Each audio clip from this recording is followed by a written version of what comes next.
Everyone,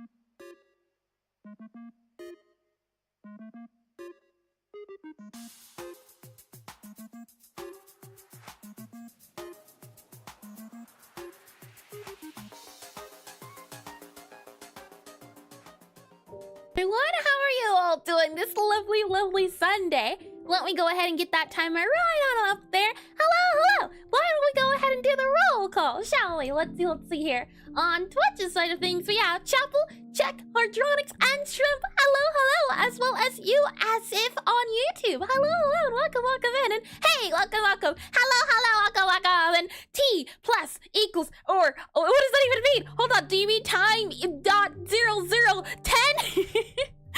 Welcome in. I hope you've been well, Hardronics, and let's see here the jams. I do have to say, the beginning music is one of my favorite parts of the stream. It's not often I get to hear it, but I'll just be waiting the 10 seconds a little bit longer because I'm thinking to myself, you know what, I want to listen to it a little bit longer, and congratulations on 15 consecutive streams. I was supposed to say Brian.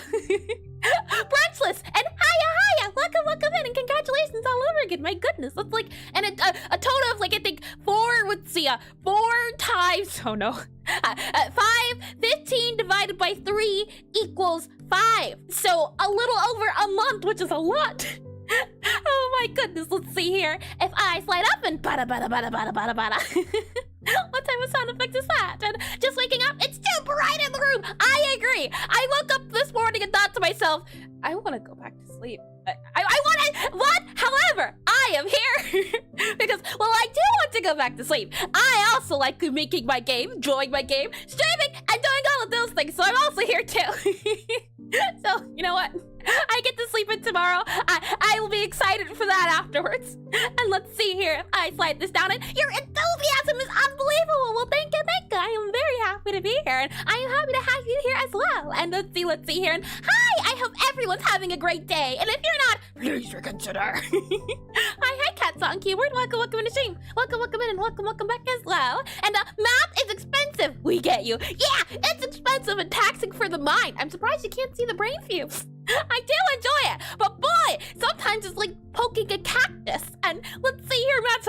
Yeah, and I did realize, welcome in. Also, I wonder if you get whiskers on your model. Whiskers? Nay, I do not. I just have these, the little blush here, and I would not consider the hair you see that flops around to be whiskers either. That's all hair. Most of this is hair, really.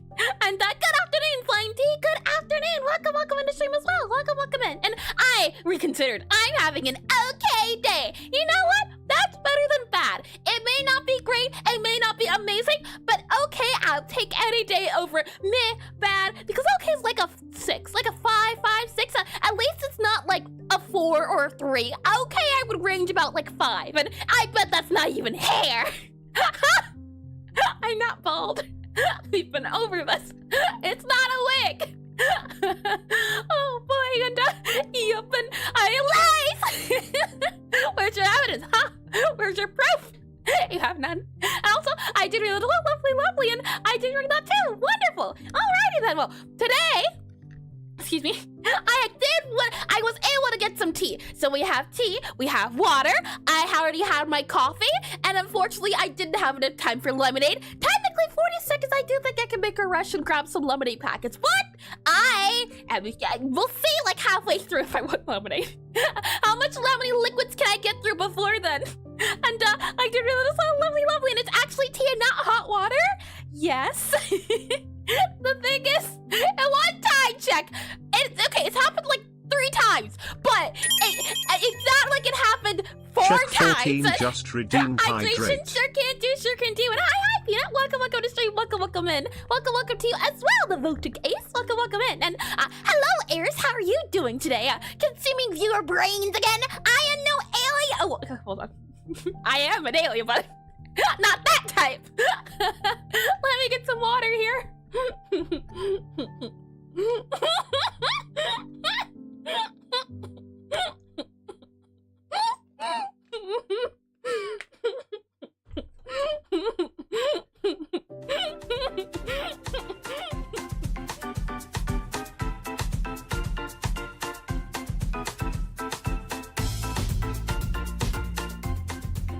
Okay.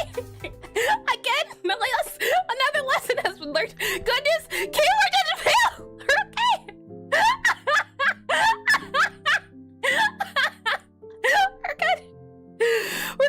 We're good. Timer's up. I saw it. Let me go ahead and click on this guy here. We're fine. We're doing good. And up first swallow the water, then laugh. You realize that's a very hard thing to do. And hi, Blood Cruising. Welcome to stream. Welcome in, and welcome back. And tea, coffee, and water. I see you are collecting infinity stones. Indeed, it's very important to stay hydrated. Sometimes at my own expense, it seems, but we're okay. Everything is fine. I just had to make sure I slowed down, and I have to keep remembering not to look at chat. Oh my. Today though, I am hoping, as you see before you, there is indeed a bug on screen. Hopefully the bug is temporary and it only lasts like the first 30-15 minutes. I believe, knock on a lot of wood, it will not take long. But I realized this morning when I woke up that, you know what? There is a bug that we do have to solve. Why not solve it while we're working with the UI? So I believe we should be able to knock on wood. So we'll see how well that goes. Once the bugs have been fixed, though, we will continue with the UI in the tutorial. Fingers crossed. I will let you know when we do a part of each step along the way. And oh gee, it's bug o'clock. And is it a roly-poly? Roly-polies, they can stay. They're all right. Roly-polies, monarch butterflies. Let's see, what else can stay? That's it. Roly-polies, monarch ladybugs? No, ladybugs are awful. Ladybugs, you know, you think ladybugs are cute until there's like 50 of them, and then it's not so cute. And hi Metroid, welcome to stream, welcome in. And I have so many bugs in my room, that's no good. And moths again, you'll be out late at night, and then you go in the house, and then you spot something flying inside of your room, and it's a moth flying around. That's scary, especially if you turn on the light. Moths can be terrifying. Spiders? Yeah, no, definitely not. This is the one time spiders are allowed, but not anywhere else near me. And bug o'clock a little bit, we'll be fine. I'm sure of it, most likely. But that said though, why don't you go ahead, pop the squad, and moths are just chilling. They are indeed, but congratulations on 70 consecutive stream streaks as well. Cat sat on keyboard, and roly-polies are it's not a bug, it's a feature type of bugs. They are a little creepy when you look above, but they are cute too. They're like the armadillo of bugs. How can that not be cute, I say? Congratulations all over again, the cat's on keyboard. And without further ado, I will not let you delay the inevitable. It's not a bug, it's a cluster.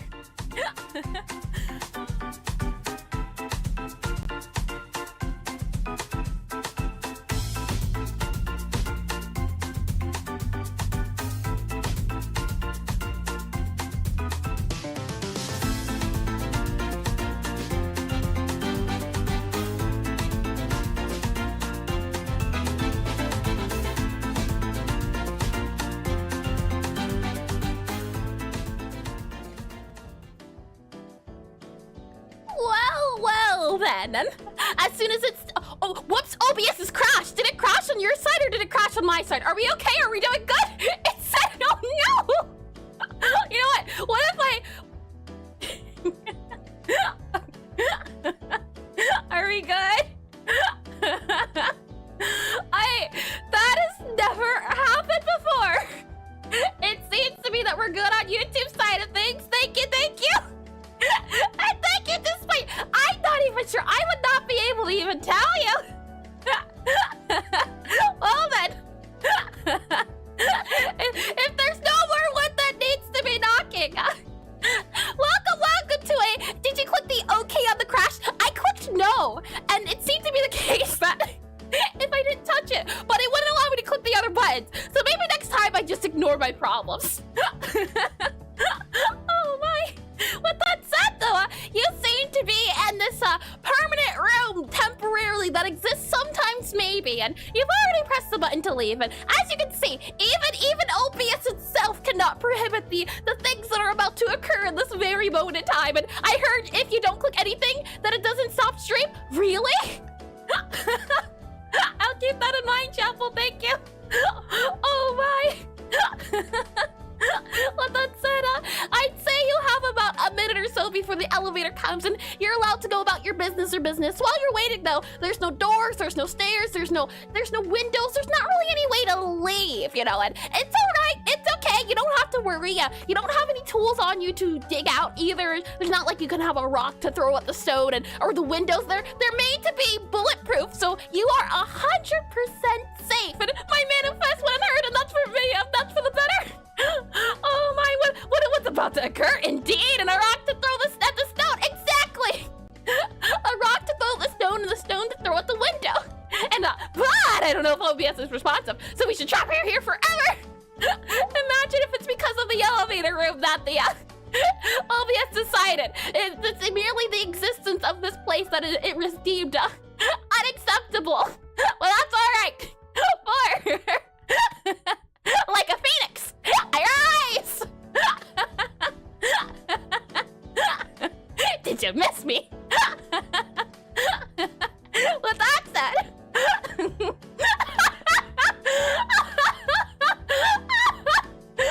like a cockroach. No, yes. Oh my, it's good. I'm fine. Oh boy, with that said, you know, since you clearly have some time on your hands, without further ado, welcome to the elevator pitch, a section I like to do at the beginning of stream. I missed you in just like the English servers on Twitch. It is greatly appreciated. Since you have some time on your hands, welcome into the elevator pitch, a section I like to do at the beginning of stream, usually, where I'm, hi, is it Bikini Maya? Possibly, maybe, please correct me if I'm wrong, but welcome to the stream, and thank you for the follow. Oh, wait, hold on, did I just read it wrong? Ben Kimia, maybe? Possibly, please correct me if I'm wrong on the name. And hey, what's up? Welcome into the elevator pitch, where I spend almost about, I'd say 45 seconds attempting to pitch my game to you. And I'm sure by now you're wondering, what's that game? Well, look no further. Bam! Necrotype Cafe, a rhythm typing cafe game I've been making for almost 2 years, and it'll count as my second game ever made, and my first game soon to be determined, published on Steam. Published on Steam. The elevator pitch serves as a section where it gives me a time to get better at explaining my game to you in a short amount of time, as well if you haven't been here before, or you haven't been here in a second or two, to get everyone caught up to date so that everyone's on the same play learning field. And just call me Kim. Sure can do. Well then, welcome in, Kim, and thank you for the follow. I'll live here again. And Necrotype Cafe means you go to Necro to type in. Try it. I love it. Good. And she has cartoonish voice. I have been told much. And hi, Darcy. Welcome into stream as well. Welcome in. And since the day I saw her in a video, I'm wondering till the day how she learns to speak with Vin Diesel voice. Hold on, give me 1 second for my throat here. Okay, we're all good to go. Without further ado, once that timer reaches 45 seconds, I will attempt to pitch my game to you. And surely, you will be very much intrigued in hydration. Cat sat on keyboard, just redeemed hydrate. Okay, water done. Welcome to Necrotype Cafe, a rhythm typing cafe game where you play as a necromancer sent by her necromancy family to Professor's Wizard Magic Academy. The idea behind the game is that you don't want to become a necromancer. Nah, you want to become a baker, a chef. So you decide to open up a hidden cafe in the part of the school where you serve for fellow wizard customers or fellow wizard students. Not only is it a cafe sim, but it is a rhythm typing game. Rhythm typing game comes to the fact that in this world, in order to do magic, in order to serve your customers, you have to type out poems to the beat. As in this world, magic is done via poems, via spell casting. Hit, wink. So in this world, you have to type out poems and rhythms to the beat, spells and letters in order to serve customers different types of food, different types of rhythms, different types of pace. You have to go along until the end of the end of the semester in order to show everyone that you don't have to be an extra to be successful. You can be you. Iris the rapper. I got distracted. 9 out of 10. I'll take it. You had it. Yeah, I started laughing. Oh no, she calls that her actual voice and she doesn't even get tired. Nah, well no, the thing is, right? I can postpone my tiredness. Once stream ends, I then have to refresh my battery for the entire next week of stream. Oh my, Cat sat on keyboard, just redeemed elevator pitch. All right. You know what? I like the cut of your jib. Hold on. Yes, we'll do it again. Hold on. Righty then. So.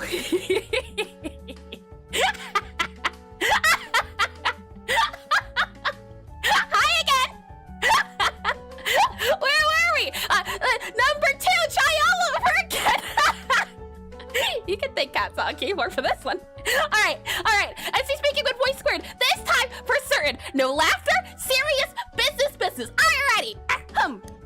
Welcome into Necrotype Cafe, a rhythm typing cafe game where you play as Gabriella, a necromancer sent by her necromancy family to Regina's Wizard Magic Academy. But she doesn't become a wizard, she knows to become a baker, a chef, so she decides to open up a hidden cafe in the part of school where she serves her fellow wizard customer students. Not only is this game a cafe sim, but it is a rhythm typing game. This comes from the fact that in this world, magic is done via poetry. You have to speak poems aloud in order to summon things, anything you want. And in this case, Gabriella, our necromancer here, wants to summon food. She wants to serve customers with food, so she has to type out poems to the beat, hence Rhythm Typing Cafe. The idea is that by the end of the semester, you'll collect different foods, different variants, different rhythms, different poems, different spells, and by the end, you'll be able to show everyone that you don't have to be a necromancer to be successful. You can be you. You can follow your dreams. And by the end of everything, even ghosts will love you. Everyone will. I may have improvised a little bit on the end, but I hope the landing's stolen. Hi, Rodrigo. Welcome into stream. Welcome in as well. I hope you've been wonderful. Deal. Good. Oh my, bro, what is it hard to lower her voice? I don't get both of that. What? Could you elaborate what you mean a little bit, Darcy? And Eminem, would you take some classes? Oh, how silly. Hold on, and let's see. How many cursing cats did I say? Hold on down, breathe. You know what? Jotun just I like that idea breathe. too. Hold on. Let me go ahead and get off first my business attire here. Let me get on my my business well, not even business, friend, compadre, associate Babe here. Let's go over into the game itself, and then let's listen to the music while we attempt to do some breathing. And the universe said, I love you because you are loved. Oh my. Let me click on this guy here, and associate, friend, compadre, all of the above. And he's a business entity. Oh, that's a good one. Oh, I don't know if he would like that though. He's very friendly, you know, business entity. That makes him sound a little like, I don't know.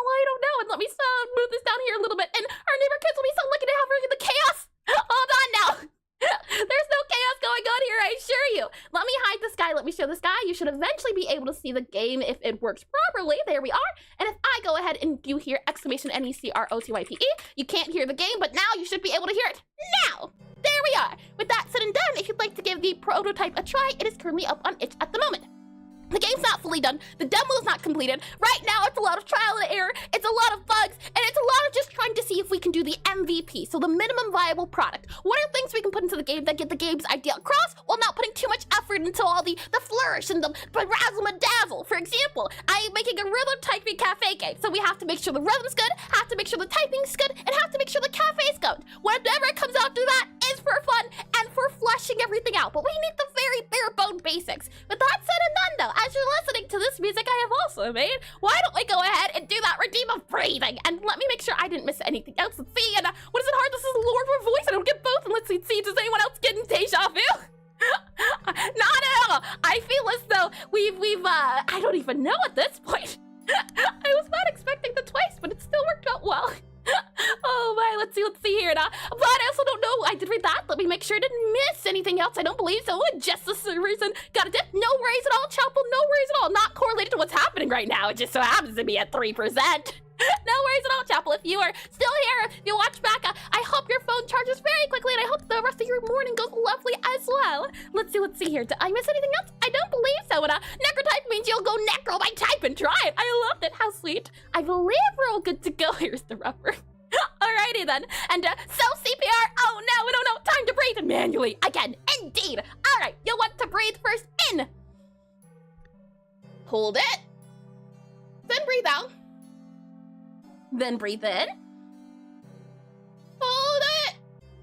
Then breathe out. One more time. You'll want to breathe in. Hold it. And then you'll breathe out. There we go. We are properly breathing. Yes, indeed, properly breathing. I didn't stutter.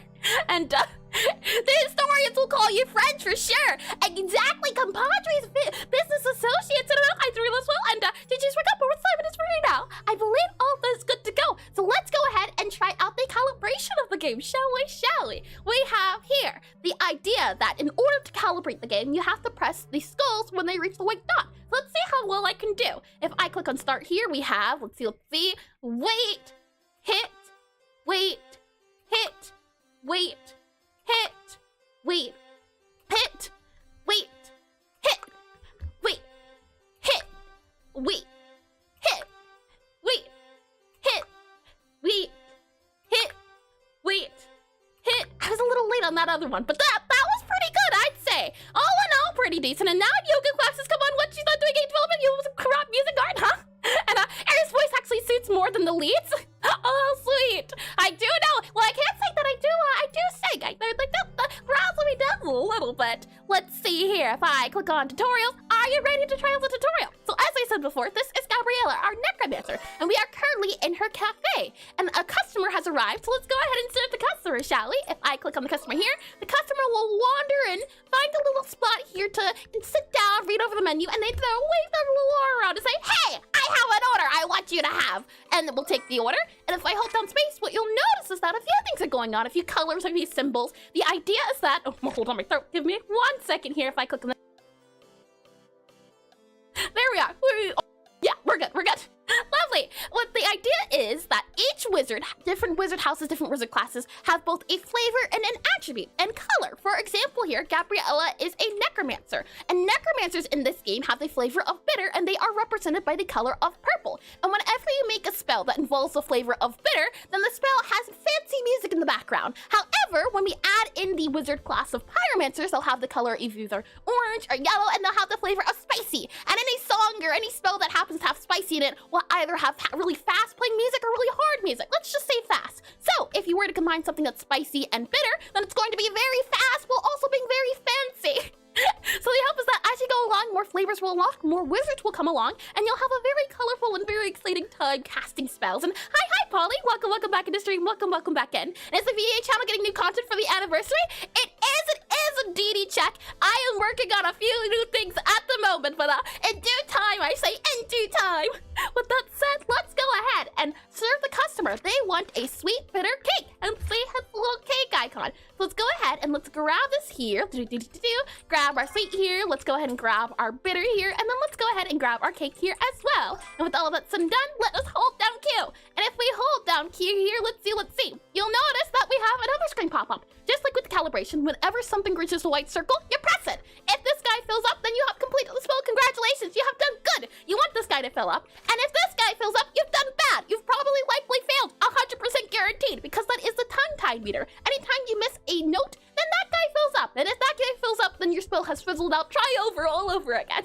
With that said, shall we see how I am at my own game? And I've also been sharing here and there stuff about tentacles. I find not really, because like it's so niche and I'm trying to be less of a nerd about it here and everywhere. I don't quite get what you mean, hard drawings. You mean the issue is that while speaking technical things is a lot of fun, my memory is very, what's the best way to describe it? I have a very fine memory in the sense of, unless it's related to things I am currently doing at the moment, I very quickly forget it. So it turns into a thing of where if you have a conversation with me yesterday about a topic, I would likely to forget it, and then they'll have to repeat it all over again. So it goes into a little bit of a loop of, we talked over this, sir. Don't you remember this? And I'm thinking to myself, nah, not at all.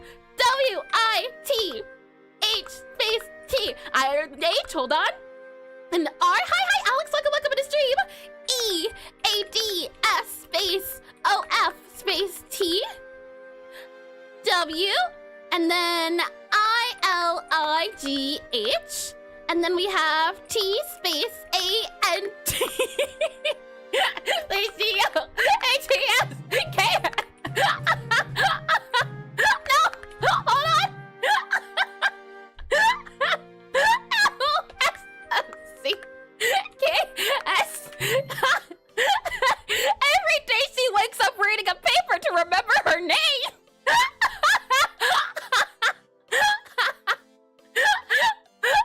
Oh boy! And as I said, hyperspeed alien of a pig.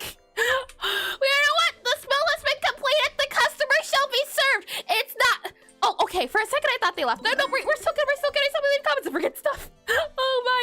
Let's see here. And every day I did read that as well. And as I said, speed and code is cool because it's like you're living a memory and expression in a way. I do agree. And welcome to the stream as well, Koopy Kopa. Welcome in. And hi, Eska. Welcome in to you as well. And I gotta say, with the tongue-tied meter, it feels far away for seeing it, Well, could you elaborate a little bit, Eska? I am quite curious. Once the customer has finished, they'll wipe their mouth here, and then they'll leave once they give us their payment. There's other things in the game, such as Ghost here, but we won't have to get into that for today. What it is important is the updates we've been making for the game. So, shall I show you those? And to show you those, what I can do is if I hide this guy here, show this guy here, I then click on this guy here, click on, let's see, this guy here. That should work, fingers crossed. I should then able to bring you into this guy here, and let's see, time zone, and 75% of our monitor is covered in sticky notes. You know, I've tried that, Ame, and I don't know if I said, welcome into you as well. I have tried that. However, these sticky notes fall off, and then they fall off,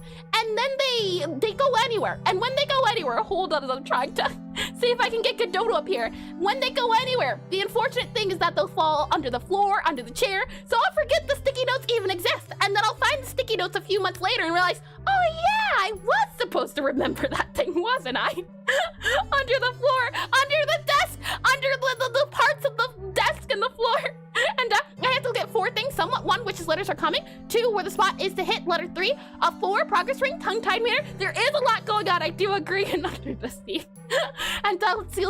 I don't think I missed anything else.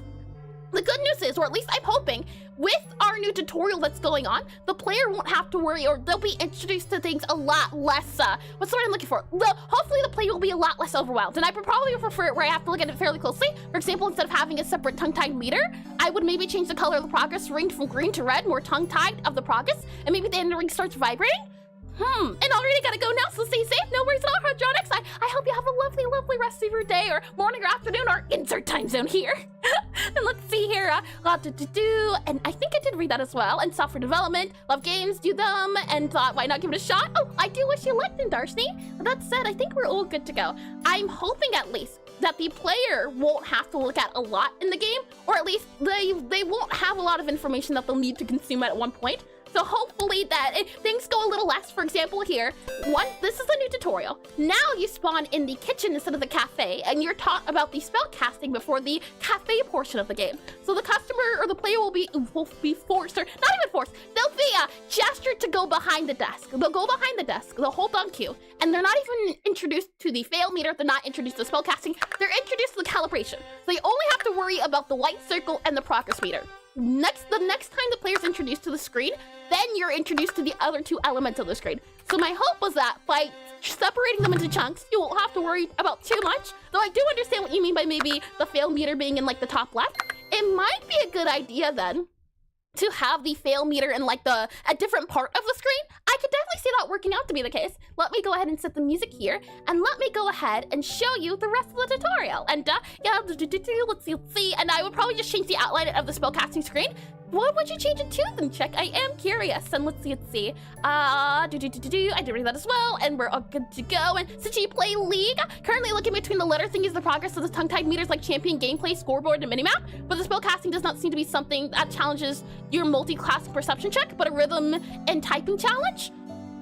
I think I get what you mean. The mini-map down here, but the game does, hold on, if I go back down here. So you have the mini-map down here, you have the champions on the side here, you then have all your spells here, then when you hold down mini-map, it definitely is a lot of multitasking. Let's see if I click on you here, and Darshni and Asif, it is a little bit tricky to, and to close me before do something. I forgot what I was going to say, but if I do recall it, I will let you know. With that said, let me go ahead and click on levels here and bring you back into this guy here. I do understand what you're saying though, Eska. The UI definitely can be redone too. For now, what I'll do is I will grab your comment and I can revisit it when we do talk about updates to the game UI, as I do agree that it definitely could be made a lot clearer. So hold on, let me go ahead and add it to the idea board here. If I grab this guy here, make it a little bit bigger here, and then I grab the other comment, hold on, let me grab, let's see, you here, and then let me grab the last comment here, so grab that comment too, and then let me also grab, hold your horses here, grab this guy here as well,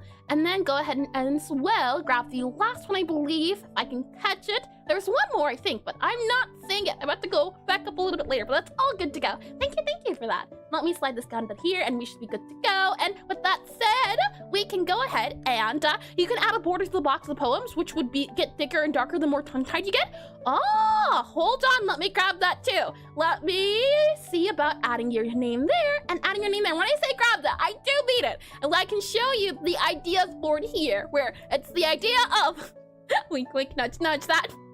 Once we get the MVP of the game good to go and done with, we'll take a look at the idea board here and we'll be able to see many suggestions that have been made over the time of development. So about almost 2 years worth of ideas, from the names of the magic that Gabriella is using to the spider's name. As I do think these are lovely. The suggestions are always nice to hear. Let me go and click on this guy here. Click on programming here then. And yes, I do have an itch page indeedy. I can do exclamation itch, I believe, and that should work out well. You should be able to get linked to it.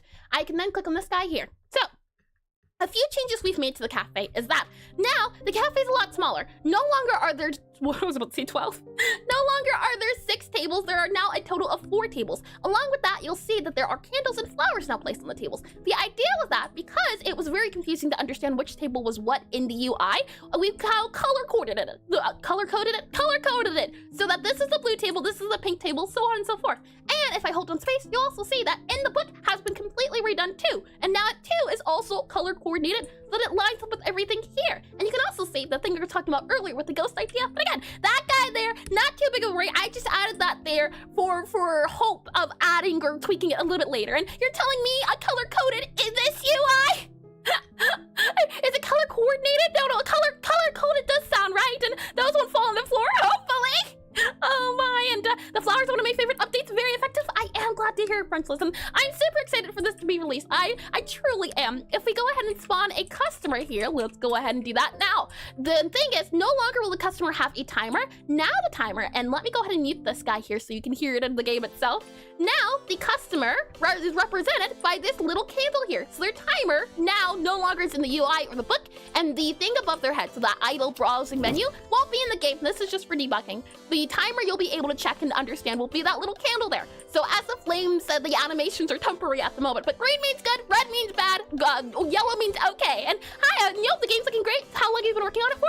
Almost 2 years, almost 2 years. This is the second game I've ever made. The first game I made was in about 24 hours, so it wasn't made in one day. It was just anytime I worked on the game, I had a stopwatch going. So this is technically speaking, the first big game I've made that's not like a mini game. And hi Agape, welcome in the stream, welcome in, and welcome back. And Joe's on the terminal. I have put a lot of work into the terminal. Darcy, and I believe I'm saying it right, possibly. Please correct me if I'm wrong, but if you'd like a little bit of questions on it, I'm more than happy to oblige. With that said, the customer here will go ahead and take their notes. And you'll see there's also now a way so that the player knows that they are taking the notes and taking the order. And now if we hold down space, you'll see that the UI has been completely updated. The thing is that these, again, are placeholders, but the idea is that there will be different symbols and different colors for all of the different dishes. No longer is it going to be half and half and then the dish itself. Now it'll be these sort of symbols here.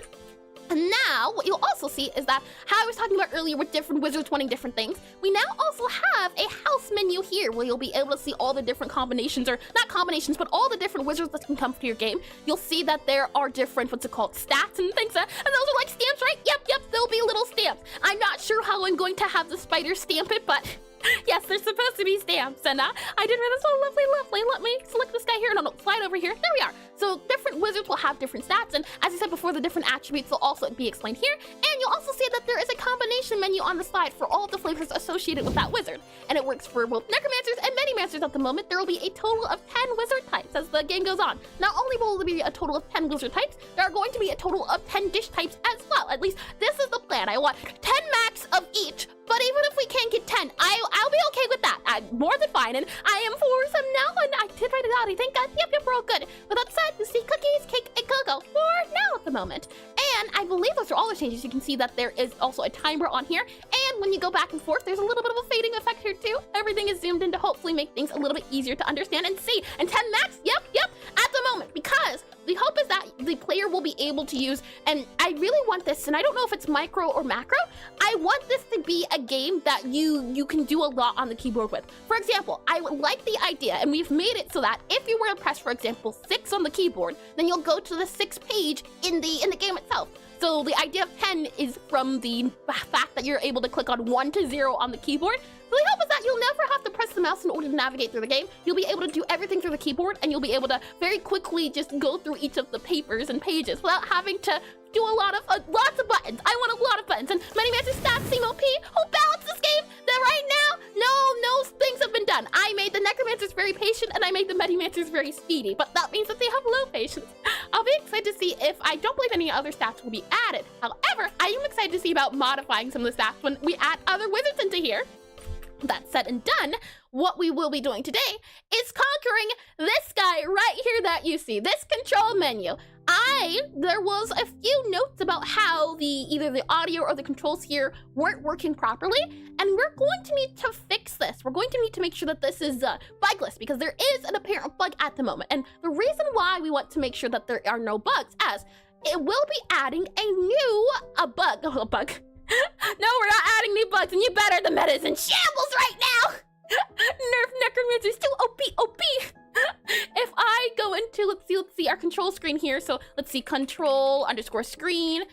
Nope, never mind, screen here. Let's see. We have interactable screen, calibration screen, control screen. Here we are, lovely. This guy right here, we are adding a way for the player to choose where they want their controls to show up. So for example, when you go to an object, it might say to click E to interact. So we'll allow the player in the settings menu to have this guy pull up. That way, you'll be able to see, the player will be able to select, I want it to show up here or here or here. So what we need to do is make sure that our settings menu is good to go, and then we'll add in this feature here, because I think it'll be handy, especially for people who maybe want their controls in the top left versus the bottom right. And since there's so many controls going on, I thought it would be a good idea just to allow the player to have a little bit more customization choice. It may not be the MVP, but it is the QOL, the quality of life. I think it's important enough to try to fix. And hi, Blood Cruisnick. Welcome in the stream. Welcome in, and welcome back. And today, add bugs. No, and welcome in the welcome in as well. And so I can use myself 4th year, I said, and I think we're all good to go. And I really thought too. Lovely. Okay, so with that all set to go,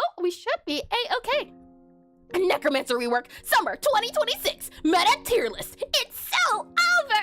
Oh my, I do have to, well, I don't even, it's not a have to, but necromancers are very strong. They're like the lawyers and the doctors of this wizard world. It's not like they're taboo. They're very, what's the word I'm looking for? Not, illustrious maybe is the word I'm looking for.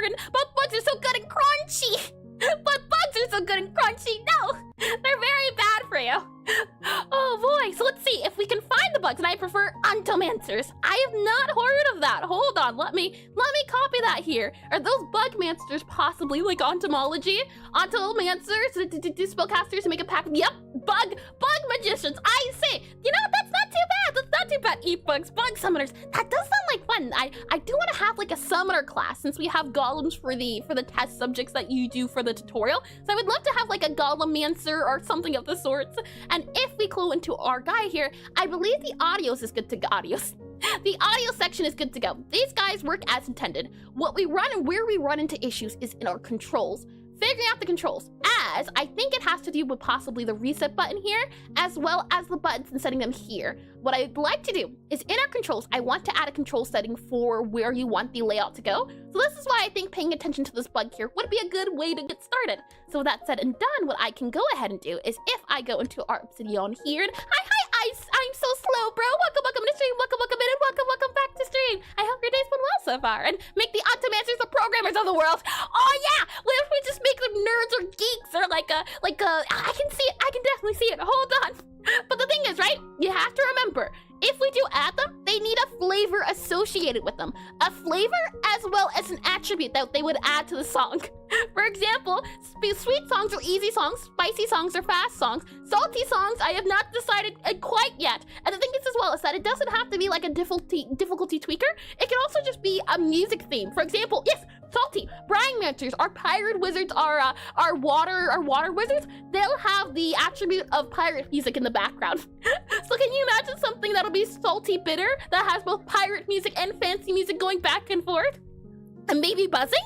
Oh, that could be good. And savory. I don't think we have savory, and I know a couple songs. Imagine that. I do like that idea, because like if if we do go like Ferromancers, I know a lot of songs that are blacksmith based where you can hear like a hammer clinking in the background as ambiance. I do like that idea.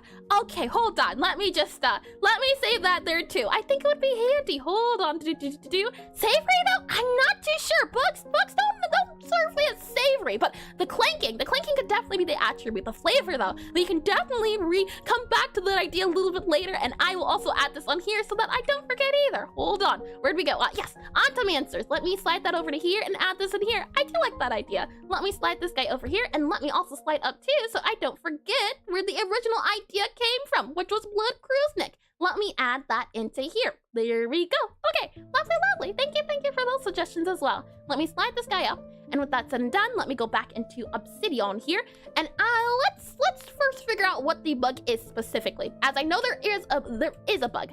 I know for certain that we are going to have to make it so that you can't do double controls. That is one. We'll have to make it so that, for example, the player is not able to bind both keys. So that's going to be one. Let me go ahead and do this here. Task 4, let's see, task 4, stop do, what would you call it, duplication, or stop control or button overlay, button, prevent button overlay, yeah, prevent control overlay, prevent prevent, prevent control overlay, possibly we can say. And yes, man, not a piece of advice, I did read that as well. Engine choice, none other than one Godot. And I gotta make a bug and a fly, have to go, no worries at all, check. And a good luck with removing more bugs than you add. Thank you, and I hope the rest of your day goes lovely. Thank you. And I hope it goes well as the rest of your night, and you get good sleep too. Good rest, super duper important, and all the bugs. Oh my, let's see. Did I miss anything? I don't believe so.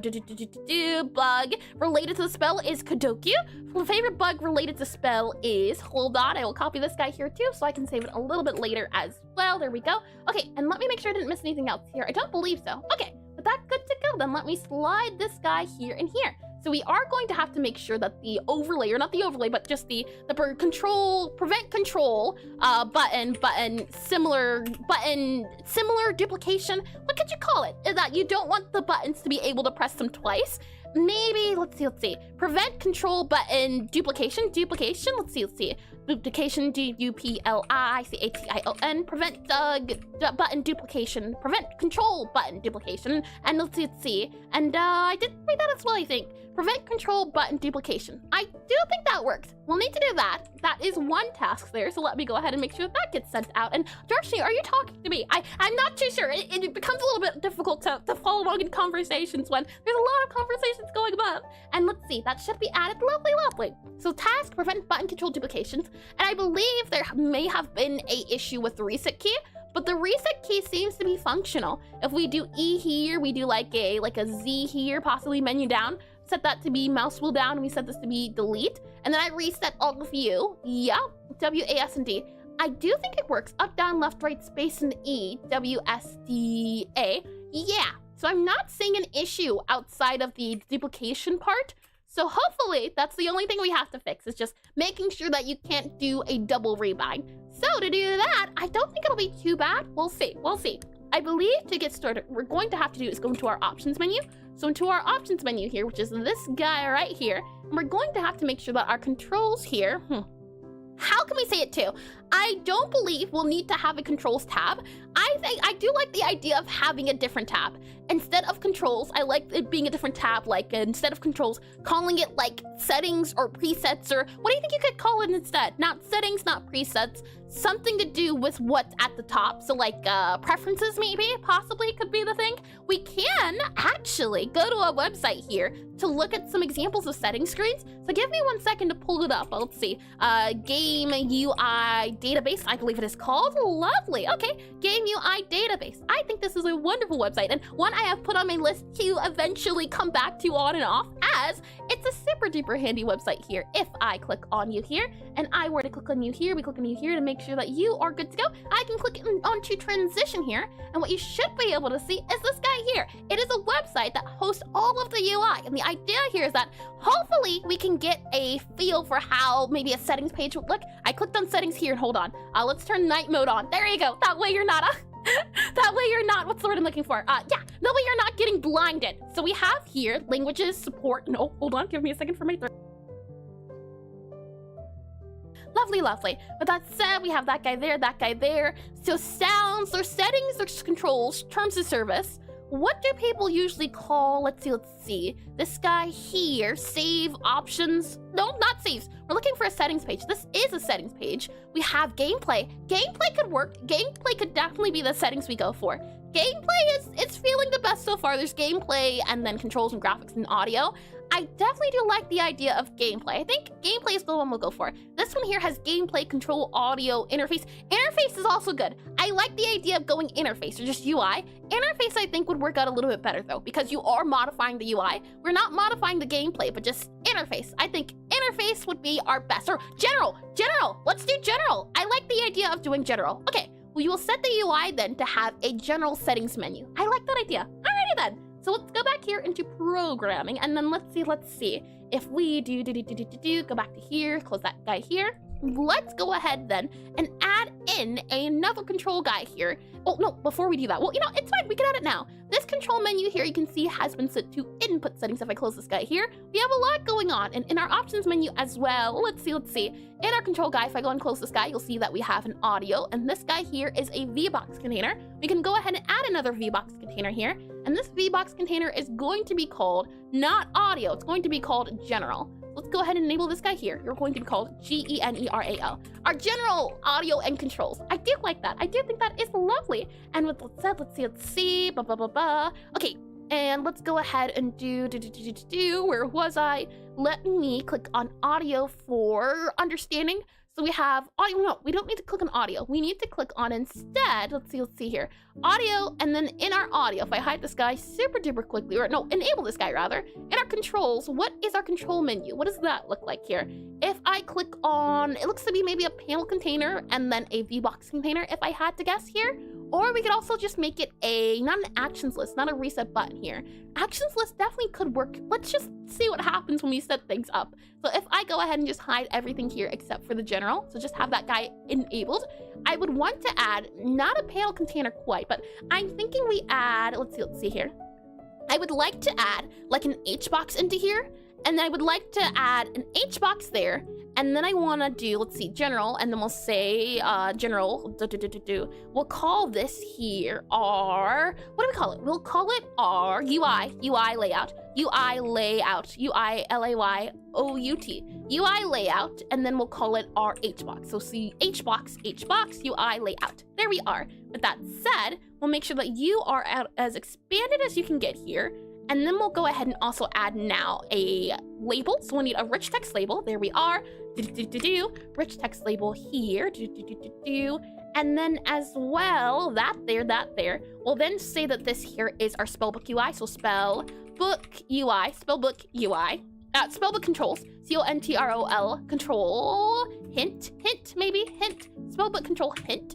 You know what? I do like the idea of like going for control hint instead. So we'll do, I think I like the idea of going here, a rich text label. So we'll do a rich text label here. We'll do this guy here then a little bit. And we'll call this our title. Title could work, definitely could work. So we'll do title here, title, and then we'll do hint. And then we'll say here instead, as we make this guy as big as possible, we'll call this guy, make sure our BB code is enabled here. We'll call it hint. I want it to be the center of the screen here. So we'll add it to the center here. That'll be good to go. I would then also like to grab our theme here, theme, and then let me go ahead and drag this guy here, drop it to here. Does that work? Is our UI theme connected? Are you good to go, theme? Yep, lovely. And I want to make sure our theme here is set to, yep, that works, lovely. Okay, so we'll set that guy here, and now we have our HBox. I want to make sure that this guy here's UI, or the height. You can kind of see that the orange bit there is very, very tall, and it doesn't need to be. So what I want to do is see about maybe like shrinking, let's see. Vertical alignment, maybe like shrink horizontal alignment. No, not that, never mind. Let's see, maybe shrink vertical alignment here. Nope, also not what we want to do. Let's just go ahead and expand then, and then we'll see it. Hi, Hydronics on the YouTube side of things. Let's see. And hey, yo, YouTube side. Hello, and ads already. My goodness. And Darshni, I'm going to have to ask now, could you either move the conversation to like the Discord or somewhere else? It's becoming a little bit difficult to see chat going back and forth between the conversation you're having. No, it is lovely that you are able to have a chat. That's very pleasant. Let me go ahead here and click on you there, and then let's go ahead and do. theme override here, constant colors, and hi, Alton Chum. Welcome in the stream. Welcome in, and welcome back as well. Let's see here. If I go to layout as well, I want to have the hint shrunk in the center here. And no, I don't mean you, Hardronics. I don't. Let's see. Let's go to tab size here. I'm wondering, what does tab size mean? The number of spaces associated with a single tab length? No. I want it to not fit content. I want it to go to the center here. So if I go center here, and then I go center here, is that it? And then if we maybe go the, let's see, layout there, direction, transform, container sizing, is that it? I don't want it to fill out horizontally. I want it to shrink the center. Maybe that'll work. We shrink the center, and then we set the default height to something else. So if we do here our, let's see, our layout, we should have something to do with like a minimum, I believe. Minimum, here we are, custom minimum height. And let's see. And there are two, both you, Darcy, and Asif. My apologies if it seems as though I'm singling you out, the both of you. And I don't know. Yeah, like I said, just if you could move it to somewhere else, that would be lovely. Let's see here. If we do 10 here, possibly. Let's maybe do 100 here as well. And then I'm thinking possibly we could do 75 here. Maybe a little bit less than 75. Maybe 70 would be our best bet to do. Maybe we could do 55 here. There we go. That could work. That can definitely work here. So we'll go ahead and save this guy here. And then let's go ahead and do that guy there. So hint will go here. We have our general guy. Now, I'm wondering why the hint isn't going to the very top of the screen. That is a little odd. So what I'm going to do in our tab container, or in our general guy here, is I'm going to make this into a rectangle then. And let's see, and from 0 to 10, how much do you like developing GUIs? 0! Well, you know what? Actually, 2. I'm going to say 2. It is enjoyable when you're done, but in the moment when you do it, it is very, very painful. But I don't know. I mean, I can't complain too much. I am learning something, but boy, it's painful, I tell you. But I'm enjoying the process. It is still enjoyable in a sense. Let me slide this guy over to here. Let's see. So in our general tab, our hint tab takes up this much space. We have our H box taking up this much space. My issue is that when we have, let's see. And when I hit Bleeder and you want to see you sign up in the future, perhaps. If I do need help, I can reach out. And thank you for offering as well. Let's see. And as well, as if this is the last warning too, to you as well, that move the conversation to either somewhere else or talk about what we're talking about here. Let's see. If I click on you here, there we are, good to go there. And then, let's see. Layout there, title here, you there. I'm wondering, our auto wrap trim, is that it? Is that why it's super duper high?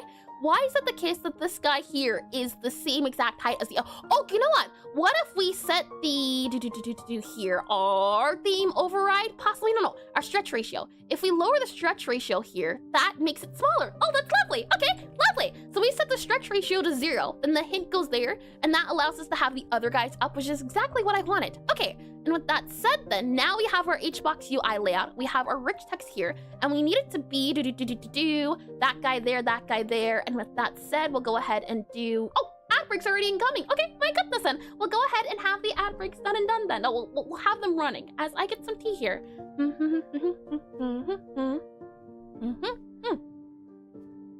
Tasty. And since ad breaks are running, why don't we go ahead and do some stretches? As I go over here too, so I can see things a little bit clearer from my side. Lovely. Alrighty then, let's go ahead and go to the left here, or yeah, to the left. Let's start off by going to the left, slowly but surely. If anything happens, call a lawyer. Doctor, call a lawyer, don't call me. I should not be held liable for anything that happens.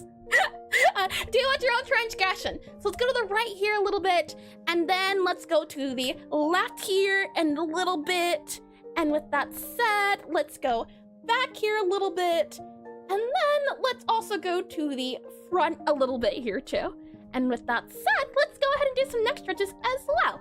We'll start off by going to the left here a little bit, and then let's go to the right here a little bit, and then let's go to the back here a little bit, and then let's also go to the front here a little bit. There we are. And another one you can do for like a minute or so, but we don't have time for a minute. We can also go to the right here a smidge. You can also hold this for a minute, or you can hold this for a minute as well. And then, let's see. We can hold this for about a minute or so. And we can also go to the left a bit too. If we go ahead and go to the left here, and then we go down a little bit here as well. That is good to go. Alrighty then. I believe our neck is stretched out as well as our back is stretched out too. And I do feel a bit stretched as well, which is all nice and good. But that said then, let me check on one more thing here, and then we should be able to get back into things. We have like a minute left on our ad break, so I suppose we could spend some time talking about those ideas that we had earlier a little bit, which could be very enjoyable as well. Let's see. If I do, I think we're all good here as well. Okay, with that said, let me pull up our guy here, and we can talk about some ideas. If I go, where are we at? Nope, I can't find it. No, I found it. Here we are in our concepts. I would like to talk about the concepts board or the idea board here while we still have some time on your hands. And I wanted to go for, let's see. Sure, there should be a spider in the trash to skip the tutorial. There should be a difficulty slider. I do like that idea, and reduce the key window. You know what? That could be like a gameplay setting. If we do ever get into that, that could definitely be a gameplay setting. Okay, well, we do have some setting options, ideas as well. I will put on here, while we're waiting, I'll put on here, if I click on this guy here, and I'll go here. Oh, wait, that's very zoomed out. Never mind. We'll go here to like this guy, I think, zoom in a little bit as well. We'll then go to ideas here. So let's see,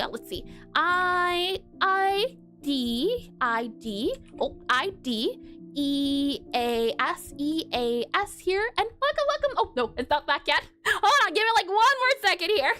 We have that there. Welcome back from the ad break. Give me 1 second. I was adding to the ideas board here the idea of having like a difficulty meter in our options menu. This is a thing that was read out from the what is it called? Hold on, if I can zoom out here. This idea was gotten from here, where it was reduce difficulty slider from Thinkercom. I did like that idea. I wanted to move it over here in our little teeny tiny guy so that we could take a use of it if it comes to the chance that we're able to. So I'll put on here, let's see, ideas, difficulty, different if it lets me, DIFFERENT,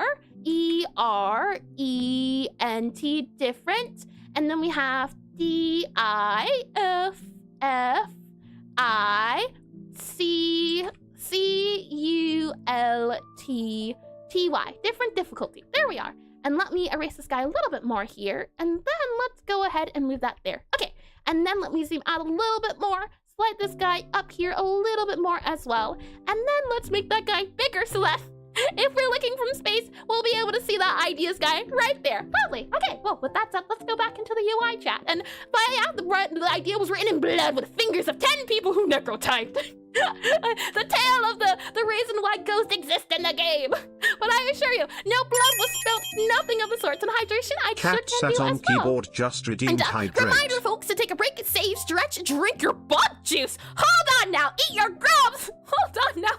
And if you haven't in a while, save. My goodness. I don't know how well bug juice tastes, nor how grubs taste. I think we've had this conversation before about eating bugs and trying things. I would be open to at least once, but I don't know how well I'd like it. And thank you for that redeem as well. Let me go ahead and get hydrated then.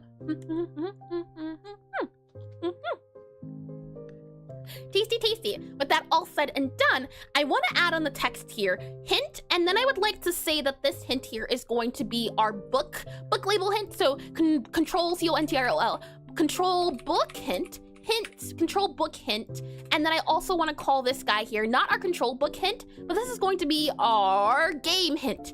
Control game hint. Game, G-A-M-E. Control game hint. And I would also like the idea of having the ability to disable or enable that hint too, so that if the player doesn't want it, they don't have to have it. I do like that idea too. And oh, I just realized as well that this HBox UI layout is actually going to have to be, let's see, that's our general guy here, and then this guy would go here. And then our HBox UI layout, that's actually going to go like, I think it might have to be duplicated here. And then we'll have to delete our book guy, delete our book guy here, and then delete our game guy here. There we are, okay. And then this is our UI layout, so HBox UI layout, and it makes me wonder as well if we'll have to either A, make this into like another scene, or B, do something a little bit else, but we'll see. And chocolate-covered grasshoppers can be a good first buggy treat.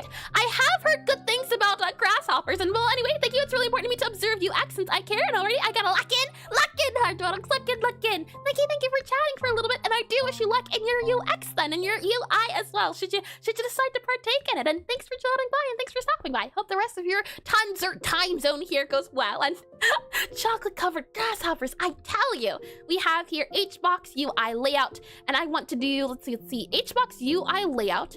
And yeah, okay, so HBox UI layout, and we'll say HBox, not UI layout, but our control book layout. Control CONTROL. Control book UI layout. BOOK. That way we can know. And then this guy here is going to be not our control book, but going to be our game UI. So control game UI layout. This guy here. And did I forget something though, May? Hold on here. Let me scroll up. Let's see here. I don't believe so, but please do correct me if I'm wrong here. I don't think so. Make it more bugs and have fly. Select.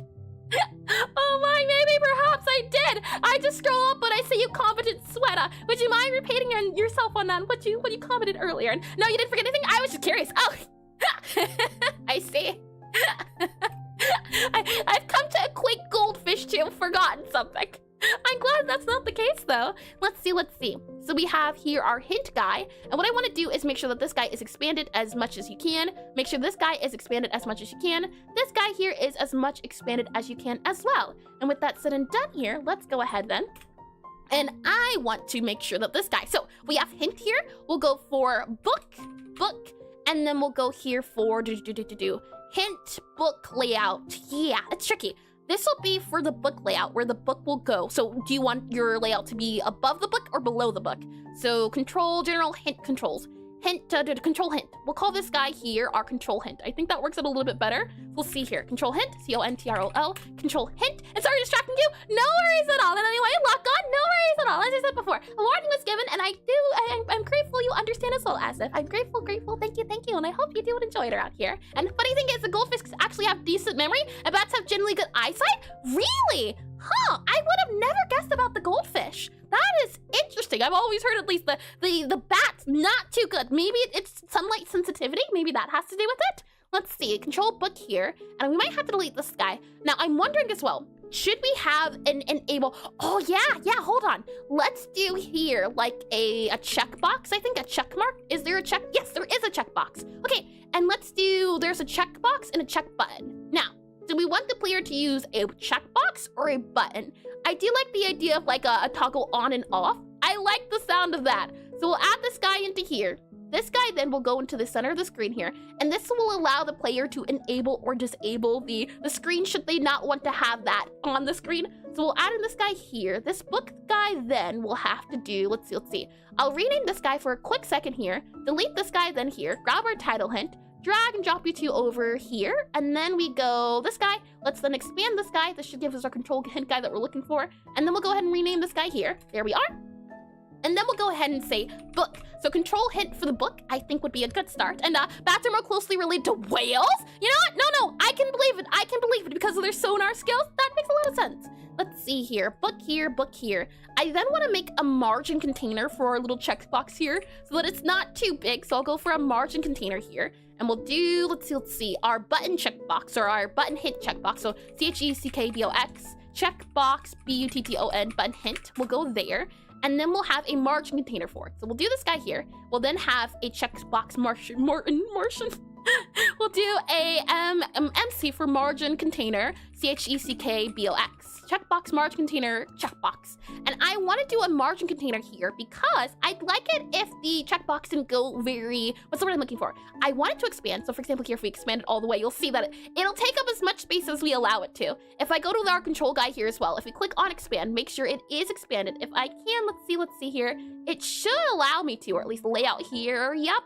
I think it is as expanded as it will go. Yeah, you can see it says fill here. What we'll also do is do fill here, I believe, and we'll see how well that goes.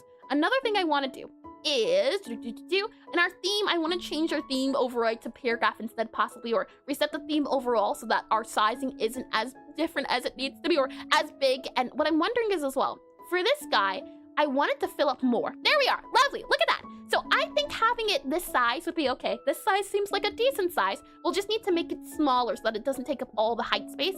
So now if we go to our custom Y here, we reset it. Let's set the custom Y, I think, to like a 50. I think 50 might work out instead. For our checkbox here, we'll also make sure that the layout is set to be expanded here. So we have it expanded. Oh, never mind. We have it expanded. There we are. So we'll save this guy. And now in our margin container, what we'll do is we'll go to constant override here. And then, I didn't read that as well, lovely. If we set this guy to 10, it's going to create a small border around everything, around our little checkbox guy here. Though it makes me wonder why it's not in the center instead. And our button mask here to allow binary mask to choose which mouse buttons we'll respond to. I think this is fine. We should have a way to toggle it on and off. That should be good to go too. Shortcut there too, theme override. Yeah, I want this guy to exist in the center. That's what I'm curious about. Why is it the case that our little guy here, oh, here we are, text behavior, center, text overwrap, let's see, trim nothing, auto wrap off, icon behavior, icon alignment, center, yeah, vertical alignment, center, expand icon. So this is the icons, this is the text, this is the text. We have here, I'm looking for our button. What about our button base? We have disable, we have toggle, we have action mode button, release button, press. We have that there, but it doesn't seem to be the case that we have one for centering this little guy, and I would like it if it was like a little box. So let's see if we can make it and shrink it into a little box here. And to do that, what we'll have to start off by doing, I believe, is go to our theme overrides, and let's see, come on, yeah, getting annoying for you to focus. It not annoying, I'd say, just a little distracting. Let's see here, if I go to you here, and is margin container controlling child alignment? Yep, margin container is controlling the child alignment. I believe, hold on here. Oh, no, not alignment, I don't think, because we have fill here, and then we have transform. I'm using the margin container at least to shrink it inside the box, but in order to change, oh, you know what, I think we'd have to reduce the stretch ratio. So for example, we'd have to go here for the stretch ratio to make it like a box. So if we do something like this here, I think, so something like that, and then if we make the margin container possibly like, let's see, I think this is, if I slide this guy over to see it a little bit more, our top and our bottom. So if we set this to like 50 possibly, and then this to 50, now it's a little teeny tiny guy. I don't like how tiny that is though. Let's say about 25 here and then 25 here. There we go. Save that there. And I would like it to be a little bit wider. So maybe we give the stretch ratio like a 0.25 possibly. That's not, don't like that. Let's see about 0.1. How about that? Nope, don't like that either. Maybe we can reset the right margin container a little bit here. Or we can up it a little bit. That would make it this big or smaller depending on our sizing. And the issue is that I wish it wasn't like this. I wish the guy could. And maybe control bookend is enforcing a custom minimum size. Hold on, let's see. Control bookend here, this guy here. This guy does have a custom minimum size in the Y, but that's all the minimum sizing it has. Everything else is filled, so it's as big as it will get. I'm wondering why our icon here won't sit in the center. It's on the right. That's the tricky part. Our margin container is working, but the issue is that regardless of the size of our checkbox here, regardless of the size, it doesn't want us to go in the center. It only wants to go to the right here, which is a little concerning. And I do see options for alignment, for example. I see options for, let's see, center, trim nothing, auto wrap, word maybe, nope. We have it for icon, and I also set this guy for center, but that does not work. So it makes me wonder, maybe we don't go for checkbox here. What if we change the type into like a, let's see, checkbox, C-H-E-C-K, check, and if we go for a check box instead of a check button, so if we set it to a, now it's on the left. Okay, that's okay. Let's see, text behavior, alignment, center, trim nothing, auto wrap off, icon behavior, center as well. But now it's on the left, which is odd. Now the question is, would you rather see a little checkbox here that I think is a little bit difficult to see, or would you rather see a little icon guy? I think the slider would work out a little bit better, so we'll go for the, it's tricky. Our guy here, our checkbox here, if we reset or increase the margin container, we can bring it over. But look how tiny it is. It's super duper odd. This guy can only go that way. And if we reset everything in the margin container, still it exists on the left. Let me see if I can Google this. No, let's see here. If I go to insect magic. Oh, it is a thing. Oh, wow. Dark magic ritual for Japanese folklore with venomous insects are sealed in a jar and forced to fight to the death. My. Oh, boy, I was going to read that later, but I glanced at it to go into Google. Wow. Let's see here. If we go into Godot 4 CHECKBOX checkbox is left aligned. ALIGNED.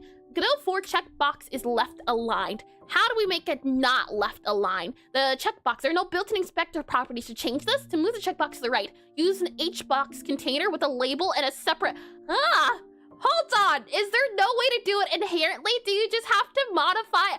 Oh, that is painful. Okay, so we're going to have to. I understand what we have to do. I don't like it, but I think I understand. The issue is that the layout of the checkbox here is a different color than everything else. So it's going to make it a little bit difficult, and you have to use spacers? Yeah, I think we're going to have to use spacers, as in we're going to have to add like a control node here, and then we're going to have to do something like put that guy there, and then we'll have to make this guy fill out, and then now, oh, look at that, it's in the center. Oh, that hurts. That hurts so much. But you know what? Fine. I accept this. I may not like it, but sure. So then what you would do is see about maybe making this guy here our margin container. Let's then, you got this, thank you. Attempts will be made. Whether or not I like them, that's to be chosen a little bit later. Let's see. Now this guy here, the question then becomes, how do we make it so that this center here, is there a way to add a little bit of filling? You know what? We're probably going to have to go into our theme override here for our checkbox and reset the background. So instead of this guy here, our custom minimum size, we're probably going to have to do, let's see, our container sizing here. It is filled. What if we do shrink center here? Okay, that's not too bad. Shrink center here. That's not too bad. If you were met this with this little guy here, would you think much of it? Would it be understandable what it is? What if we change the type and set it to the slider instead? So let's see, check here, and we do check button instead. That might be a little bit easier to understand instead of the check mark. I think that'll work out better. We are, let's see, and the Godot can either be a curse to the person of the sorcerer's choice, or a good luck charm, but in the sorcerer, you have to take the proper care of the Godot, or it could turn on them. Is it like, no, that's Chinese. I was going to say, is it like Mulan and the grasshopper being inside of the object? But no, that would be Chinese instead. And curse, yeah, that is interesting. Oh, that's neat. I will definitely have to look into that. I do love a good folklore. I'm a big fan of Greek mythology, but I haven't gotten into other mythologies as much as I would have hoped. Let's see here. So our checkbox guy here, and then our spacer here. We can definitely delete that there, and that gets rid of our other guy. And then we have our margin container for our checkbox. We can then see about our theme override, for example. This little checkbox guy is just in this big thing. We don't have to, well, it's in the margin container. The thing is, our margin container doesn't even have any, it's all zeros behind me. So it's not as if it's been modified. We can set this, for example, to like a 10, 10, 10, and 10. But, I mean, does it really do anything? Not quite. We can reduce the stretch, so we can make it this size here, for example. So something like, let's see, like that there, and that'll work. And I really love mythology creatures, but I mainly focus on yokai. How fun! Now, I can't say, the Japanese one I have, like, that has been yokai, a few here and there, but there's so many. Let's see here. If I click on you here, I wonder for our height. How can we change our height? In our H-box guy here, our alignment can be beginning, center, end. That doesn't matter too much. If we redo the container sizing here, not to fill, aha! Look at that! Okay. And then what we do is we set the book alignment to the left instead. So left here, possibly. We set it to left so that in game it looks like this. We can save this then, and then we can also add, there is a vertical spacer we can use. So I can possibly go for like a, let's see, vertical, like a line. There's a V separator, that's what it's called. We can, for example, here add a V separator, and that adds a little teeny tiny line that I think is good temporarily. I only wish we could make this guy a little bit thicker. Truth be told, we could always add for example, here like a, what's the word I'm looking for? We could always add a custom texture for it, but I think this works out fine. It works for what we need it to do. Expand here, and then we'll want to make it fit about that size there. I think that this like 0.1 size, or actually zero size here is more than fine. So we have our button here, and actually, hold on. Our book, I don't like the way that book is setting it. It might bug me, and I'm sure it would bug some other people here too. Maybe if we increase the spacer, but here like that there, that does look more balanced. Okay, so you'd have the enable or disabled here. You'd have the book, and then lastly, you'd have the thing you would be able to choose. So if I save this guy here, we have our, let's see, our hint separator, hint toggle, hold on. V separator, V-S-E-P-E-R-A-T-O-R. V separator, hint, H-I-N-T, hint label, L-A-B-E-L, label and T-O-G-G-L-E. So we have our V separator, hint, label, and toggle. We then have our control guy here. We then have our checkbox here. So our margin container checkbox, and that margin container checkbox has our checkbox button hit guy there. We'll save it then, and I would like to add another guy here, but it's going to go on the outside, so it's going to go all the way over there. And then this guy, what we're going to do is I would like to have now our drop-down menu. So if I go here to a drop-down menu, let's see, we have an order page, let's see, menu here possibly. We do have a menu button, we have a menu bar.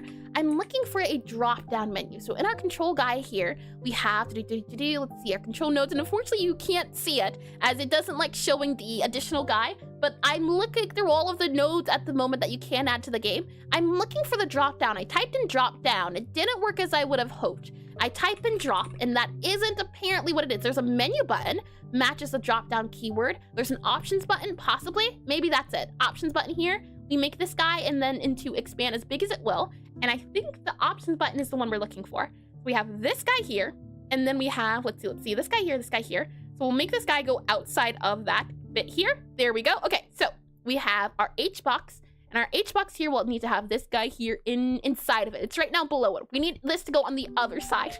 So what we'll do is we have that guy there, that guy there. We have this guy here, and then this guy is in our H box. I see. And then this option guy here, we need it to go inside of our H box. So something like here. Hold on. It needs to go inside. Inside. There you are. Lovely. And with that said, if I then expand this guy here, now we have our options guy. I do like this layout. I think this works.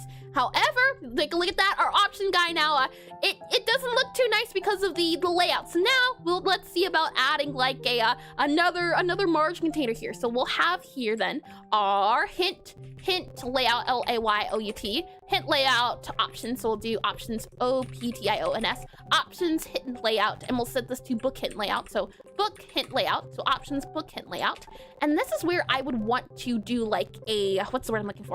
This is where I would want to do, in case I have other layouts I want to add to the screen, I think we make this into a present so that we can add as many layouts as we'd like. I do think that would be a good idea, so we shall do that in a bit.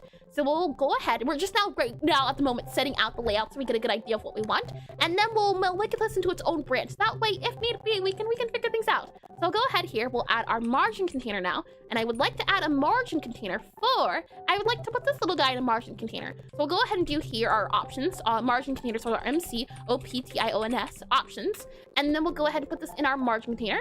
So once this guy has been put into the margins container, make sure we have this as expanded. And now inside of our margins container, what we can do is if we set the margins to, for example, here 10, 10, 10, and 10, in our margins container, it now has a little bit of space in between. I kind of want a little bit more space here from the right it would be. So let's see about maybe making this like 30. 30 could work. And now it's not at the very center. Something like this I think would be a good idea, though that does feel a little bit off. So maybe we don't do 10, maybe we do like a 20. So 20 would be good too. So we do 20 here.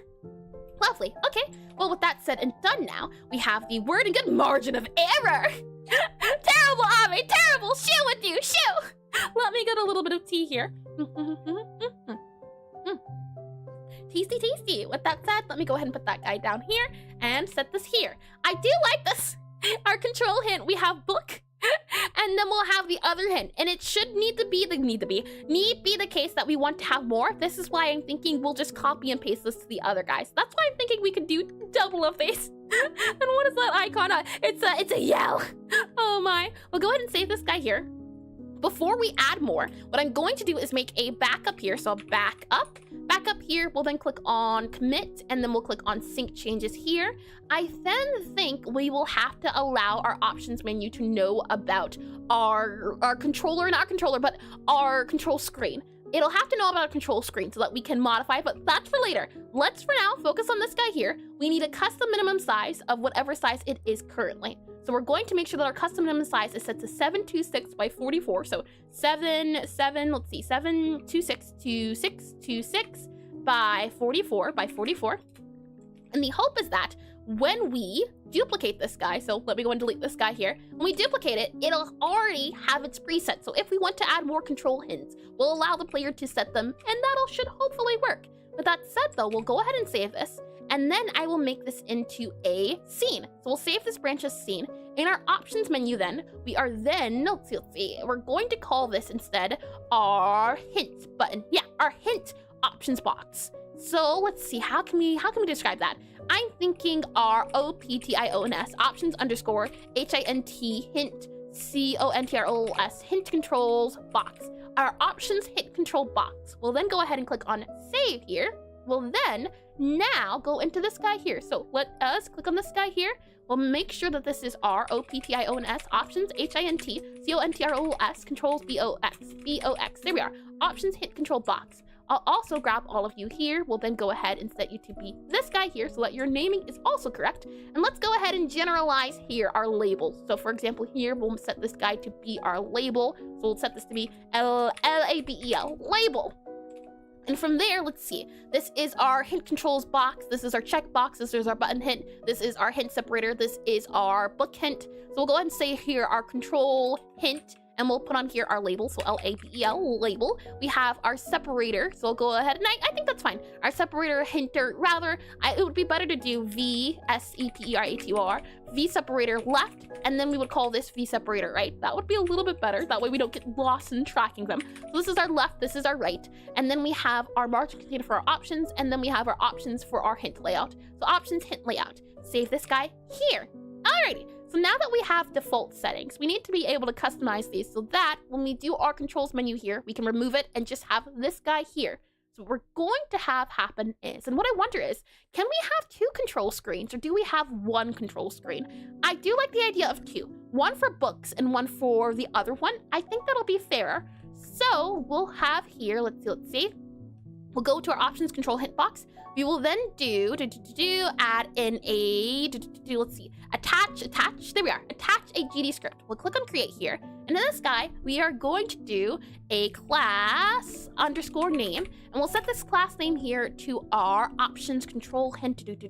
Also, I just realized our to-do list is a little bit wonky at the moment, isn't it? What does it say? I can't quite see it. I know we kind of went down an entirely different path. But what does the hint currently say? It's so tiny, I can't see it on my screen. I believe it's currently set to be prevent control button duplication. Let's also add this guy here, because that too would be important to add.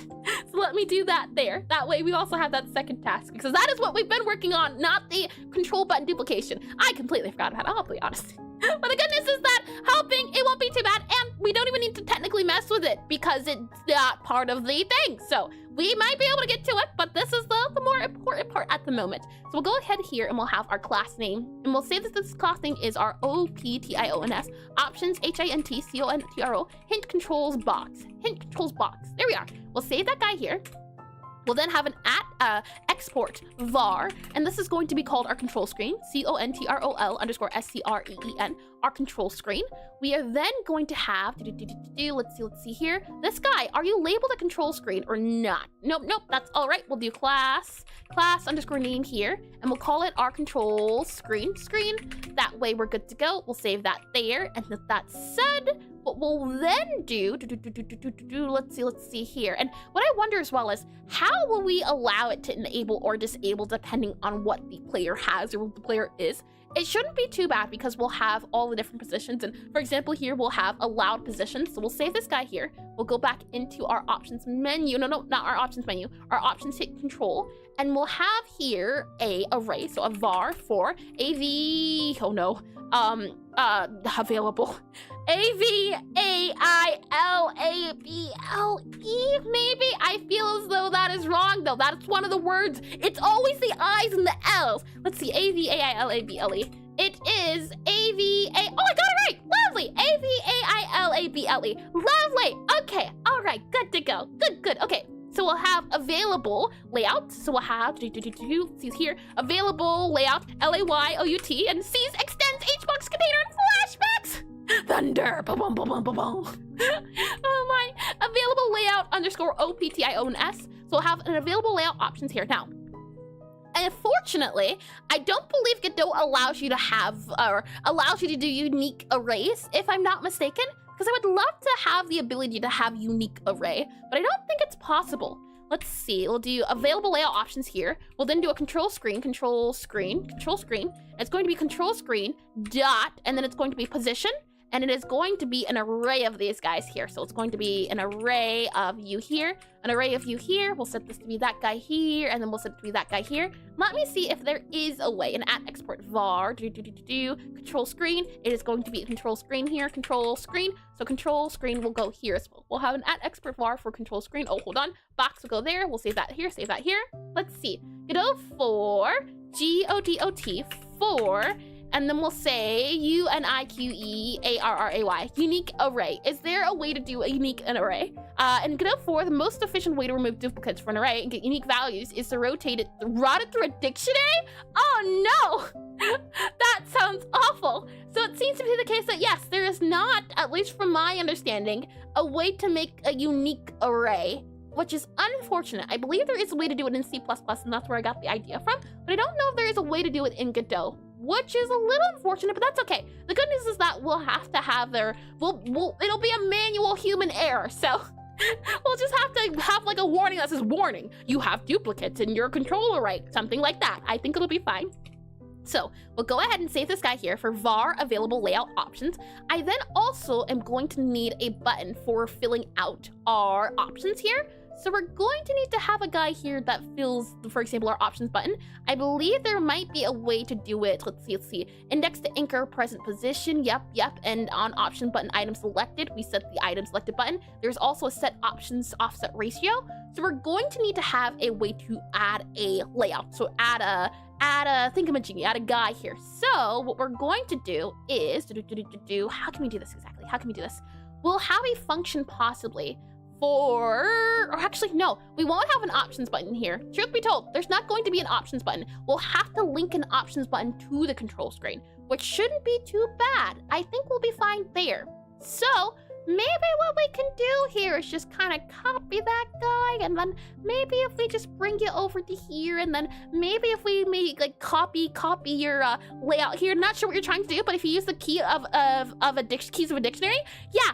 The thing is, I don't want to make a dictionary. I would like to keep it as an array instead of going for a dictionary. And hi Floyd, welcome into stream as well. Welcome in, and welcome back. Yeah, I did get that answer of it being a dictionary, but I would rather avoid dictionary for the simplicity of the array. And hoi, welcome.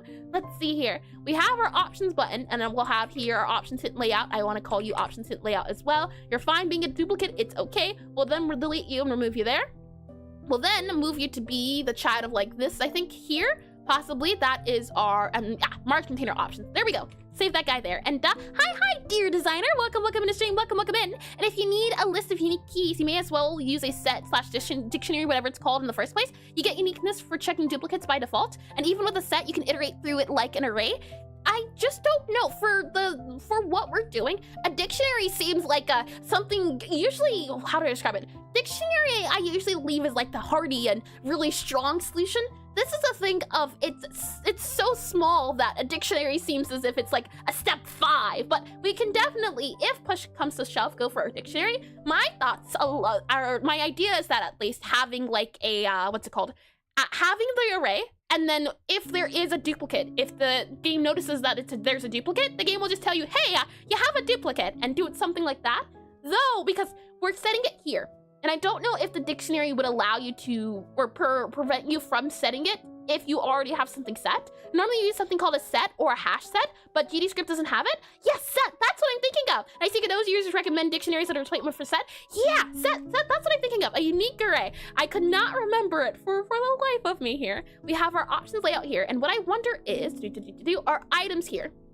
I would like to know, as this guy is set to be 1, 0, 2, 3, 4, if we go then back into our options guy here, so we might have to use a set, maybe. What I want to do is see about doing here. If it's not an array, and if it's instead a dictionary, so a dictionary here instead, and a dictionary of you there to, I don't know what that other bit of the dictionary would be, that was the issue. Would it just be an empty dictionary? Would you have to state the dictionary is the thing? And this is where I'm not too sure on, hold on, it would have to be something like that. Dictionary int or something. An available layout, oh, hold on, hold your horses here. We can do available options, yeah. And you can also check if it's a duplicate by just pushing a new value in the array. And in the array, then you still know for sure all your values will be unique. We'll see, we're not there yet, but it is a problem I believe we'll run into. But we'll see. And thank you for the suggestion as well, dear designer. And welcome in the stream as well. Welcome in and welcome back. Let's see here. Next up, what we do is I want to have an available options layout. And the idea here is that you'll be able to, I say yo, the player won't have to do this. This is an attempt for something so that I don't have to worry about it. But we'll have this guy here. We'll have, oh, hold on. Actually, it needs to be at export var here too, like that. And I would like to have available layout options. And the hope is that I will manually just check it. But if I fail to manually check it to manually see, oh, that's a duplicate, I'll just have Godot say, hey, actually, this already exists, so we can't do it. And I think that'll work out a lot easier than trying to make an array, not an array, a dictionary doing all of those things. But the good news about programming as well is that there's so many different ways to do it that we could go a lot of different ways. So we'll go ahead and save this guy here. Available layout options. I want to do a var here. No, I want to do a function here, and I want to call it set, and then we'll call it set options, OPTAONS, set options, and we're going to call it outside of this options hint control block. So that's why I'm leaving it as not underscore. And then we'll go ahead here, and we'll have a void. Possibly we might have to go with a, let's see, void here and pass. And then what we'll say is by default the set options is going to be our layout underscore array, and then we'll go ahead and do here, oh, actually new, we'll do new underscore layout underscore array, new layout array. We'll then set it to be that guy there, and we'll set it to be equal to that. So what we'll do is do new layout array, do this guy here, and automatically by default set it to be this guy here, whatever we call it, unless there's some reason why we would want to do a different array here, but that's fine, we're all good there. And what I'm thinking is now we'll grab our available options layout array and set it to be the new layout array, so whether it is or isn't, it's going to be set there. And from there, what I'm thinking then is, as I slide this guy over a smidge over here, what I would want to do then is I would want to go through our options hint layout and see which guys here are available. And I believe if we go, for example, into our control hint panel or our control screen here, if I click on this guy, what should be noticed is that we have a number here, so our index to anchor present position, as well as our ready here. And this is what makes me wonder, for the workaround, are we going to have like a backwards workaround, which is, I think, quite silly. I understand it at all, but boy, it does feel a little bit tricky in the sense of that Godot doesn't allow you to have a global access to scope, or yeah, it says right here, possible to access global scope enums. For example, you can get a list of all keys from not Godot, from your own enums, but if you want to get Godot's enums, it doesn't enjoy it. So we might just have to go for like a second index to go back and forth, which wouldn't be too bad. It's gonna be a little bit painful. I don't like the idea of it, but it's the only solution I can think of at the moment. So this also goes along with our to-do, so we'll keep it there for now. It is going to be our our position. Oh, actually, no, this is fine. Our positions are already numbers, so we're good. Never mind, I already did it. Our positions here are already numbers, and then this number here translates, so we're good. We're okay, actually. So what we're going to do then is we are going to set our options menu here, and we'll want to fill out our options menu depending on whatever it is. So we'll grab our options hint layout here, grab it and access it as a unique name. We'll drag it over here using Alt, save this guy here, copy this guy then, and then what we'll do is we are going to say for, and then we'll go here for POSITION in our available layout options. We'll then go ahead and do options hint layout dot, and we should be able to do add item here, and it's going to be the label. So this is where it gets a little bit finicky, but not too bad, thankfully. The good news is that we already do have the name of our layout, and hi Sloom, possibly, and please correct me if I'm wrong on the name. Welcome to the stream, welcome in, and thank you for the follow. Thank you, and welcome in. The good news is that we can get the name of our control screens, all of these guys here. So as long as this is top left, top right, bottom left, bottom right, we just have to make sure that this guy here, we would remove any of the numbers, which shouldn't be too bad, I think. What we can do is, and I don't know if I already have it set in utilities, we can definitely check here, utility. I would like to have, if I don't already, a helpful, let's see, print dictionary. We have get name of node, nope, convert seconds to minute. I would like a function where I could get the name of an item, and if it has an underscore or whether it doesn't have an underscore, as I think the animal will have an underscore, but we can double check too. Get key name as string. Nope, check with the numbers. And I saw that redeem, but Alfie, don't think you can hide. Welcome in the stream. Welcome in. I hope your day's been well so far. Let's see. Get key name as string. We have get debug info. Print debug message, set string, print debug separator. I believe it will give us the underscore, but let's see. You didn't see nothing. But I did. I know what I saw. So I seen it all. Let's see. Let's go back into here. And in our add layout item, what we're going to do is we'll be able to go to our control screen's position, and we should be able to copy this guy here. And then if we do dot and we do find key, we'll then grab the position, because the position will be in here. This position will give us the name, and then we'll be able to add the number. In this case, it's going to be our, let's see, our available layout options. So it's going to be position here as well, position. And before that, I'm wondering, is there a way to clear our options hint layout? So for example, here, if I do options hint layout dot like clear, is there a way to do clear? What does clear do specifically? Clears all the items. Oh, how lovely is that? Lovely. Okay, hold on. We'll set the options hint layer to here.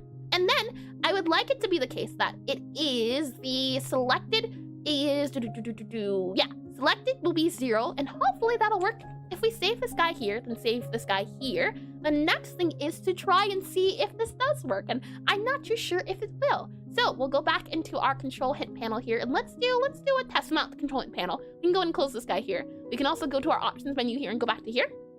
We'll then save this guy here, and our options hint control should have saved. So why are you not what you should be? That's okay, we'll just grab it again. So I can just drag this guy here, drag and drop it in here, and I see, available layout options.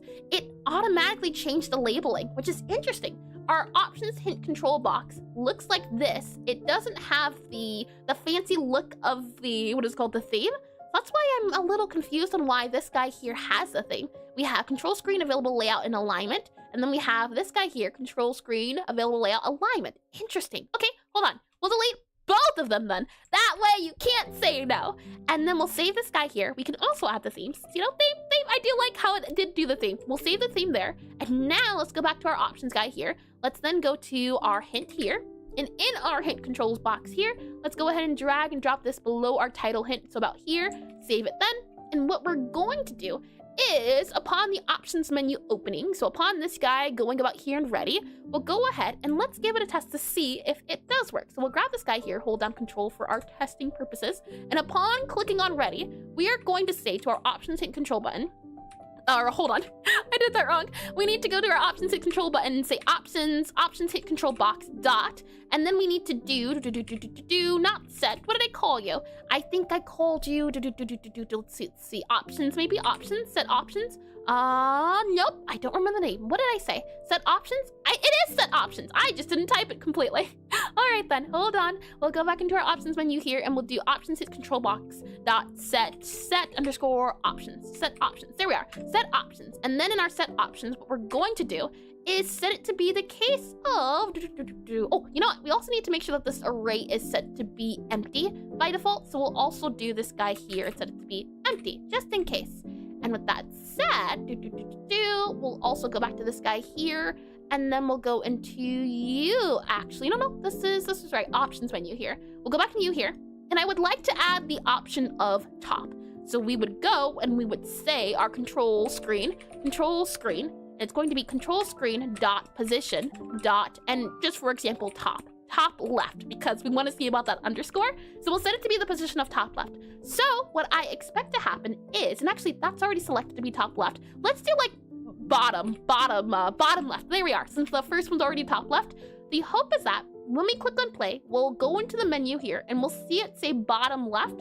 And the hope is that there won't be an underscore, but I think there is. That's what I'm not too sure about. So shall we see if this works out of the box? Oh boy, let me also get some tea here. Nope, it does not. Why is that? Hold on. Tasty. And how odd. It says non-existent function, but we're not even in here. I'm a little confused how we even got here. We're not even anywhere near there. And well, you technically didn't see an underscore. Success! I don't like your technicalities. Let me see if reloading the current project at all helps it. So stop and reload. Let's try that. See if that at all fixes it. My goodness. Let me get some tea here too as well.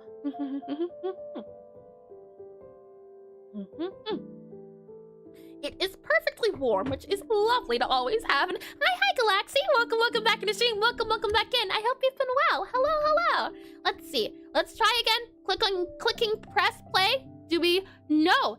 It still is really confused about this, which is so odd. And hi, not Axel. Welcome to the stream. Welcome back in. Thank you for the raid. You came at a little bit of an unfortunate time. I was just going to test the game and we ran into a crash, so unfortunately, I can't give you the pitch as well as I would have hoped. What I can do, however, is I can do a / shout out, not Axo, and welcome in all raiders. So while I unfortunately can't show you the game, I can show you the look of the game. How about that?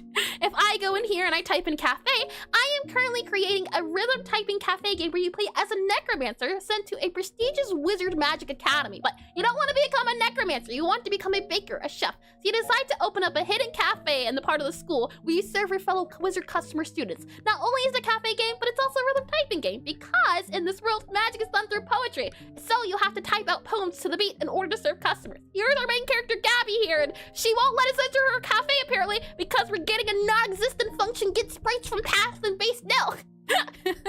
But welcome in. And hello, and elevator's down for repairs.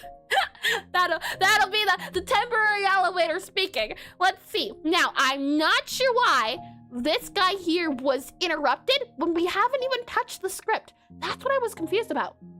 Static variable, it says non-existent function. It makes me wonder almost if we go back into our, let's see our control screen here, nope, our options menu, if we hide, or if we delete you, because maybe you're the problem. Maybe you've always been the problem. You just didn't want to talk about it. And hello, everyone. Hello, Taydori. Welcome back into stream. Welcome back into I don't know what went wrong, and I don't know what's crashing. I'm a little confused. Let's see. Invalid call, non-existent function, get path, and base nil. Okay, so if I had to guess, get sprites from path, the file path, maybe it is incorrect.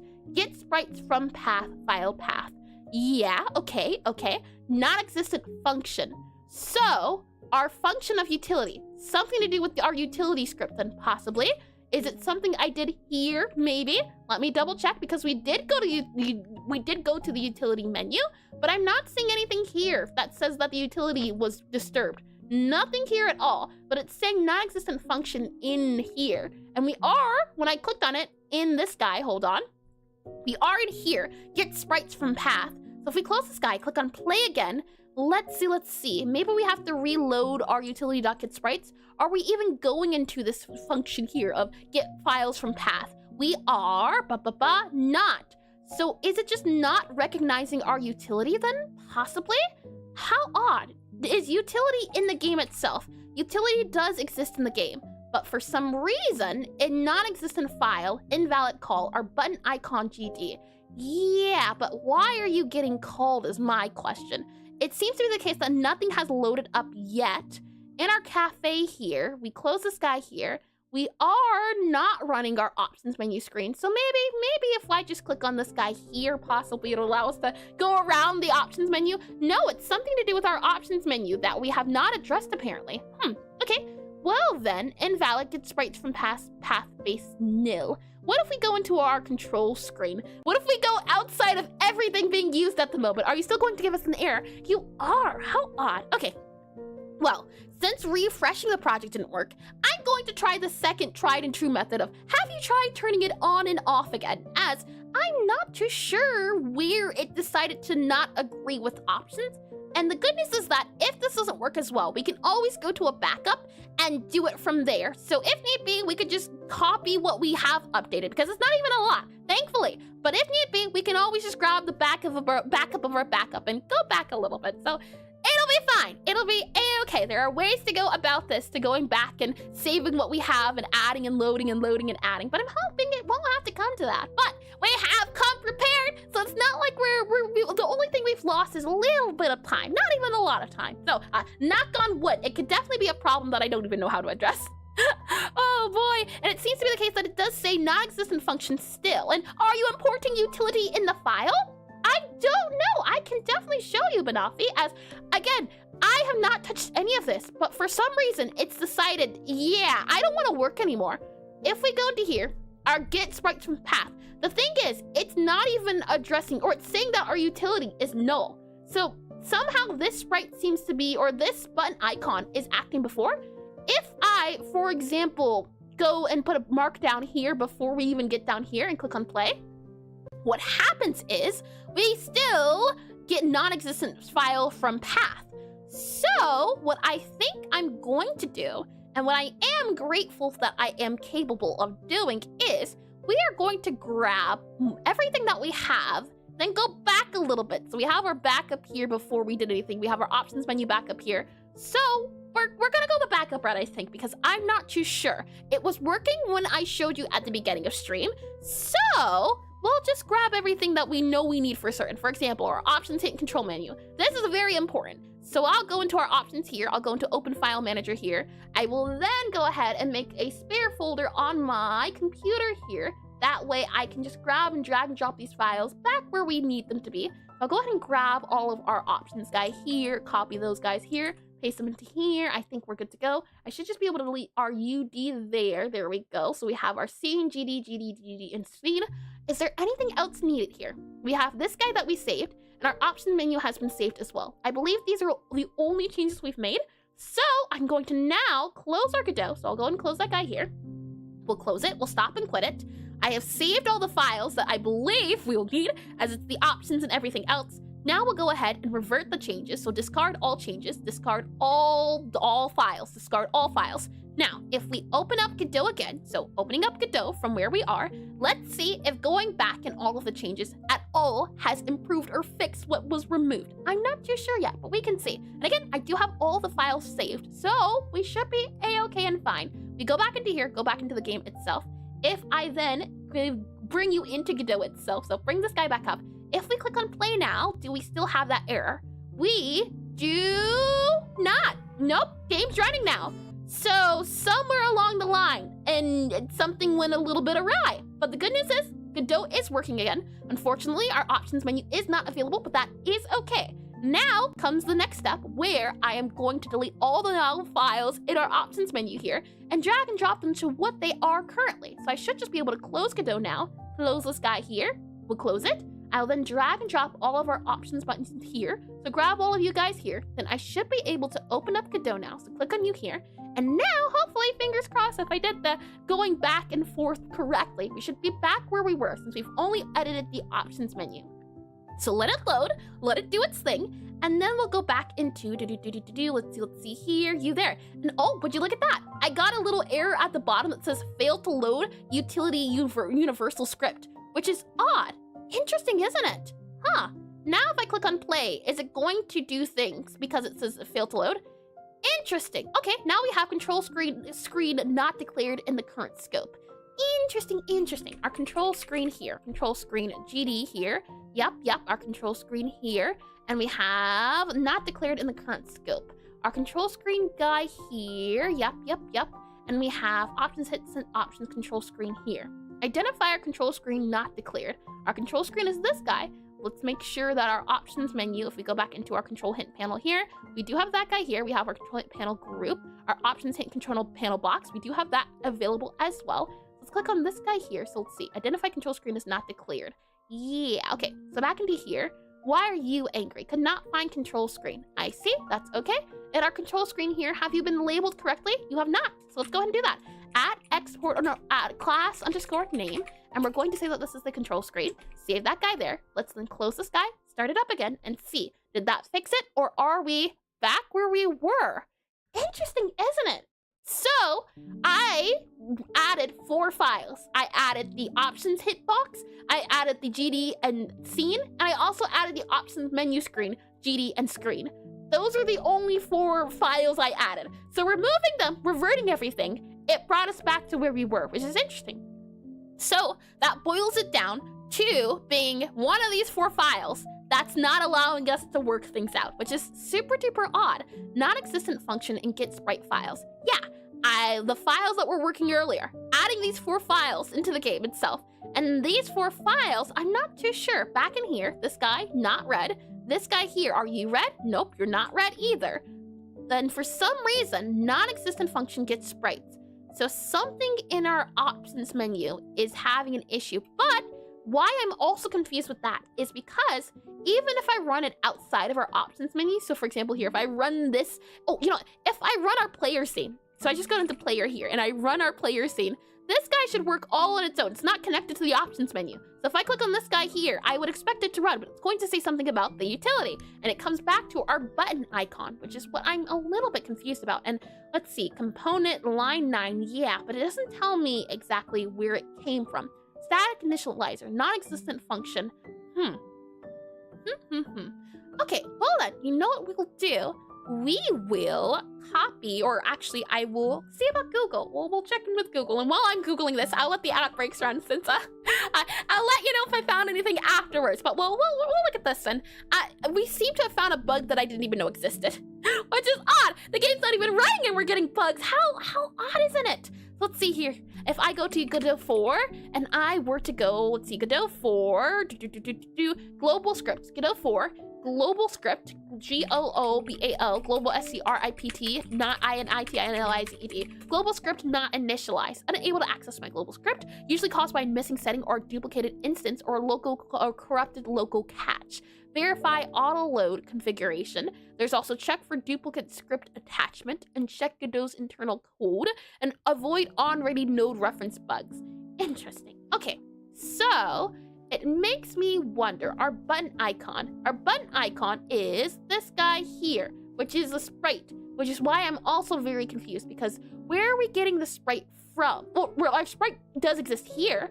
That's one place it exists, but in our button guy here, why do, huh? You know what we'll do? We will have this guy, for now at least, have this as empty. So I'll grab you here. We will actually duplicate you, comment you out, and then here, and then I will grant you as empty path here to see if that at all, if that spot there is why it's angry. And dictionary, hold on, it actually needs to be like a curly bracket, I think, so more so like that there, I think. And then we erase this guy here, do that there, empty. Okay, so if we remove that reference, is it now functional? Are we allowed to work with our things? And hi, Malphabet, welcome in the stream, welcome back in. Would you look at that? Now, it worked for us a second, and then it decided to nah. But welcome in the stream, Alphabet. I hope you've been well, and I hope your day's going far better than debugging. Oh my, let's see. If we go to here, options, attempt to call function, set options, and base null on null instance. Yeah, interesting. Options hit control box. Is there a reason why it's not too happy with us, is what I'm wondering. And hi, ABN, welcome to stream as well, welcome in, and can't get any worse than debugging, so yeah, it is better, good! Oh, I've created a bug from a problem I didn't even touch. I am so confused, but all the same, welcome in the both of you, welcome into confusion. Big confusion. To summarize what's going on at the moment, it's the fact that, hold on, let me just grab a quick old screenshot here to better explain why I am so confused. I bring you to concepts here. So, the game works when I remove these four files. For some reason, these 4 files are the reason why it decides that the utility script is not functional anymore. The options hit control are 2 scripts that we have recently added, and the options menu more or less has stayed the exact same. So my next guess is what I'm going to do is I'm going to reset it again. Then we are going to slowly add back the files one by one. For example, we're going to add back the options menu first, and then we'll add in the hit controls. And yep, that's the only reason why I'm able to go back in our controls. I'm guessing you would want to look at the changes in the files? Maybe that's the thing? Maybe you would look at the changes between the old options and the new options. I can see at the very least that it says like there's not a lot of controls here. Okay, first let's just revert it back to what it was. So I'm going to go ahead and close this guy here. Yep, close, stop and quit. We'll hide this guy here again. Let's start from ground zero and work our way up. So I'm going to revert all changes. So discard all changes here again. Yep, discard all changes here. Discard all of them. We'll then go back into our Godot, reopen our Godot. And good news is that I do have a working backlog. It's only those, oh, hold on. Did I save the files? Okay, we're good. Oh boy, we'll go back into edit here. So we're back into the screen here, back into here. I believe now, if it worked as it did last time, that Godot here should allow us to open it up. If we click now, we wait for it to all load up back to its older version. If I click on play now, it should work. I am expecting it to work, which it does. You can see it is running as you would expect. It is something to do with those 4 files here. So what I'm going to do is I'm now going to add back the options menu. Not even our hint controls, but just the options menu, as that's the next thing that I changed. I next changed this guy here. This guy was the guy that has been modified. And truth be told, this guy here, it's already what it needs to be. It doesn't need to be anything else because we'll just delete this and add other areas. So this is good to go too. Already good to go. So we would only need to add our control box. That's the only thing left to add. So let's see. If I go into our options menu here, go into file manager here. Yep. We then go into our hint control box here. So I'm only adding in 2 files, our hint control box. I will then go back into Godot here. We'll then reopen it, and now it says could not find type control screen. That is to be expected. Now we set control screen to be a guy here. Now, you know what it makes me wonder? Is it the case? Just double checking here, because sometimes it's the obvious answers. Is the control screen a global? It is not. The control screen is not a global. I have had problems before where if you make a global of something that's already, let me just double check here by typing it in, controls here. I don't believe so. Our path here, utility, spell parser, signal, order, flavor, penku. Nope. Our control screen here is not a global. So this should be fine. I should be able to do class underscore name and then controls and then screen. Control screen here. I should then be able to save this guy here. Save, close, click on play next, and what do we get? We get this guy here. So the game is loading. We have the file now here. We have our control hint panel. This was the guy that we have been, oh, not this guy here. Our options hint panel. This is the guy we've been working on. I then wanted to do is I wanted to now go to this guy here. So we don't even need this here because this guy has been deleted. So we can just go ahead and delete it because it's no longer a thing needed. We have replaced that here and we have moved it to be this here. This was the new version of it. Let's click on play now, see what happens. If I click on play, we get, let's see, we get no crash either. We do, however, get 2 debugger guys here. And what is the issue with you? We have invalid UID using path and set, that's okay. And we have the local file variant for iteration. I see. Now, my question then becomes, why is it an invalid UID path? I wonder. I'm not too sure.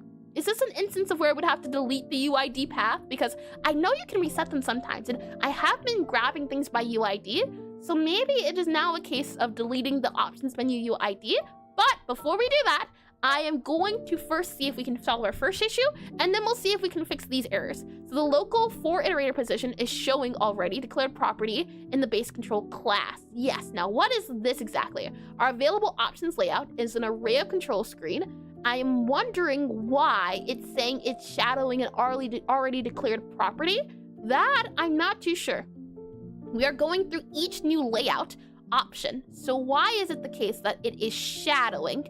I'm not too sure.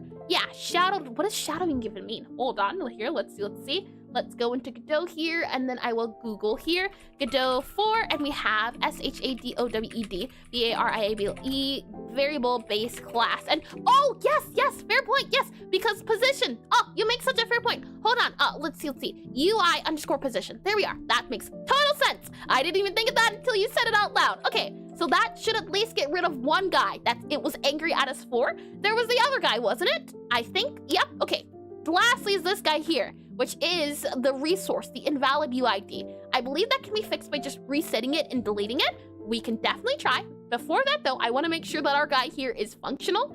What I wanted to do was in our Godot now, and glad to be your rubber ducky. I do appreciate it. Thank you. I tell you, debugging is one of those things where you think to yourself, clearly, truly, it should definitely work. So we have all of our options appearing here for our label, which is not what we want, but the good news is that this is to be expected. We expect this to happen. I also wonder, add control here. It doesn't do anything. Lovely. Okay, that's good. Lovely. Okay, so You don't see me, but I'm nodding the whole time you're explaining. I do appreciate it in spirit. I can imagine it now. Oh boy. What we'll then do here is we will save this guy, and I would like now to see about our options menu. So in our options menu here, in our options menu screen, I would now like to grab our options hint control box here, access his unique name and a little kit. We'll then drag this guy over and under about here. We'll then grab our options hint control box there, and under our ready now, I have not touched utility. I've touched not a thing. So this should definitely work. Option hint control box dot set, and I want to do set options, and I want to do here now an array, and I'm going to make this a control screen. So control screen dot position dot bottom left. What I'm expecting to happen is I want our options menu here to say bottom left only. I don't want any of the other options. So I'm expecting it to clear everything that it currently has and only set it to be bottom left. And the answer to that is here. We arrive at this again. Okay, well that is new information. It's the fact that it doesn't like us doing that control, and I'm not too sure why. The thing that crashes everything in the the thing that's not allowing us to do anything is set option. This function right here, and I'm not too sure why. Our options hit control box, set option. We grab an array of position controls, and it has nothing to do at all with outlines, or not outlines, but items or sprites or anything. So that's a little odd. Why? Maybe the order of operation is a little wonky, maybe? And it's amazing that set options with non-null any crashes anything. Could you elaborate what you mean, Mouth of It? And it's amazing that set options with non-null array. Oh, non-null array. Is it this here that's the issue? Is it that why maybe you think? Possibly? Possibly?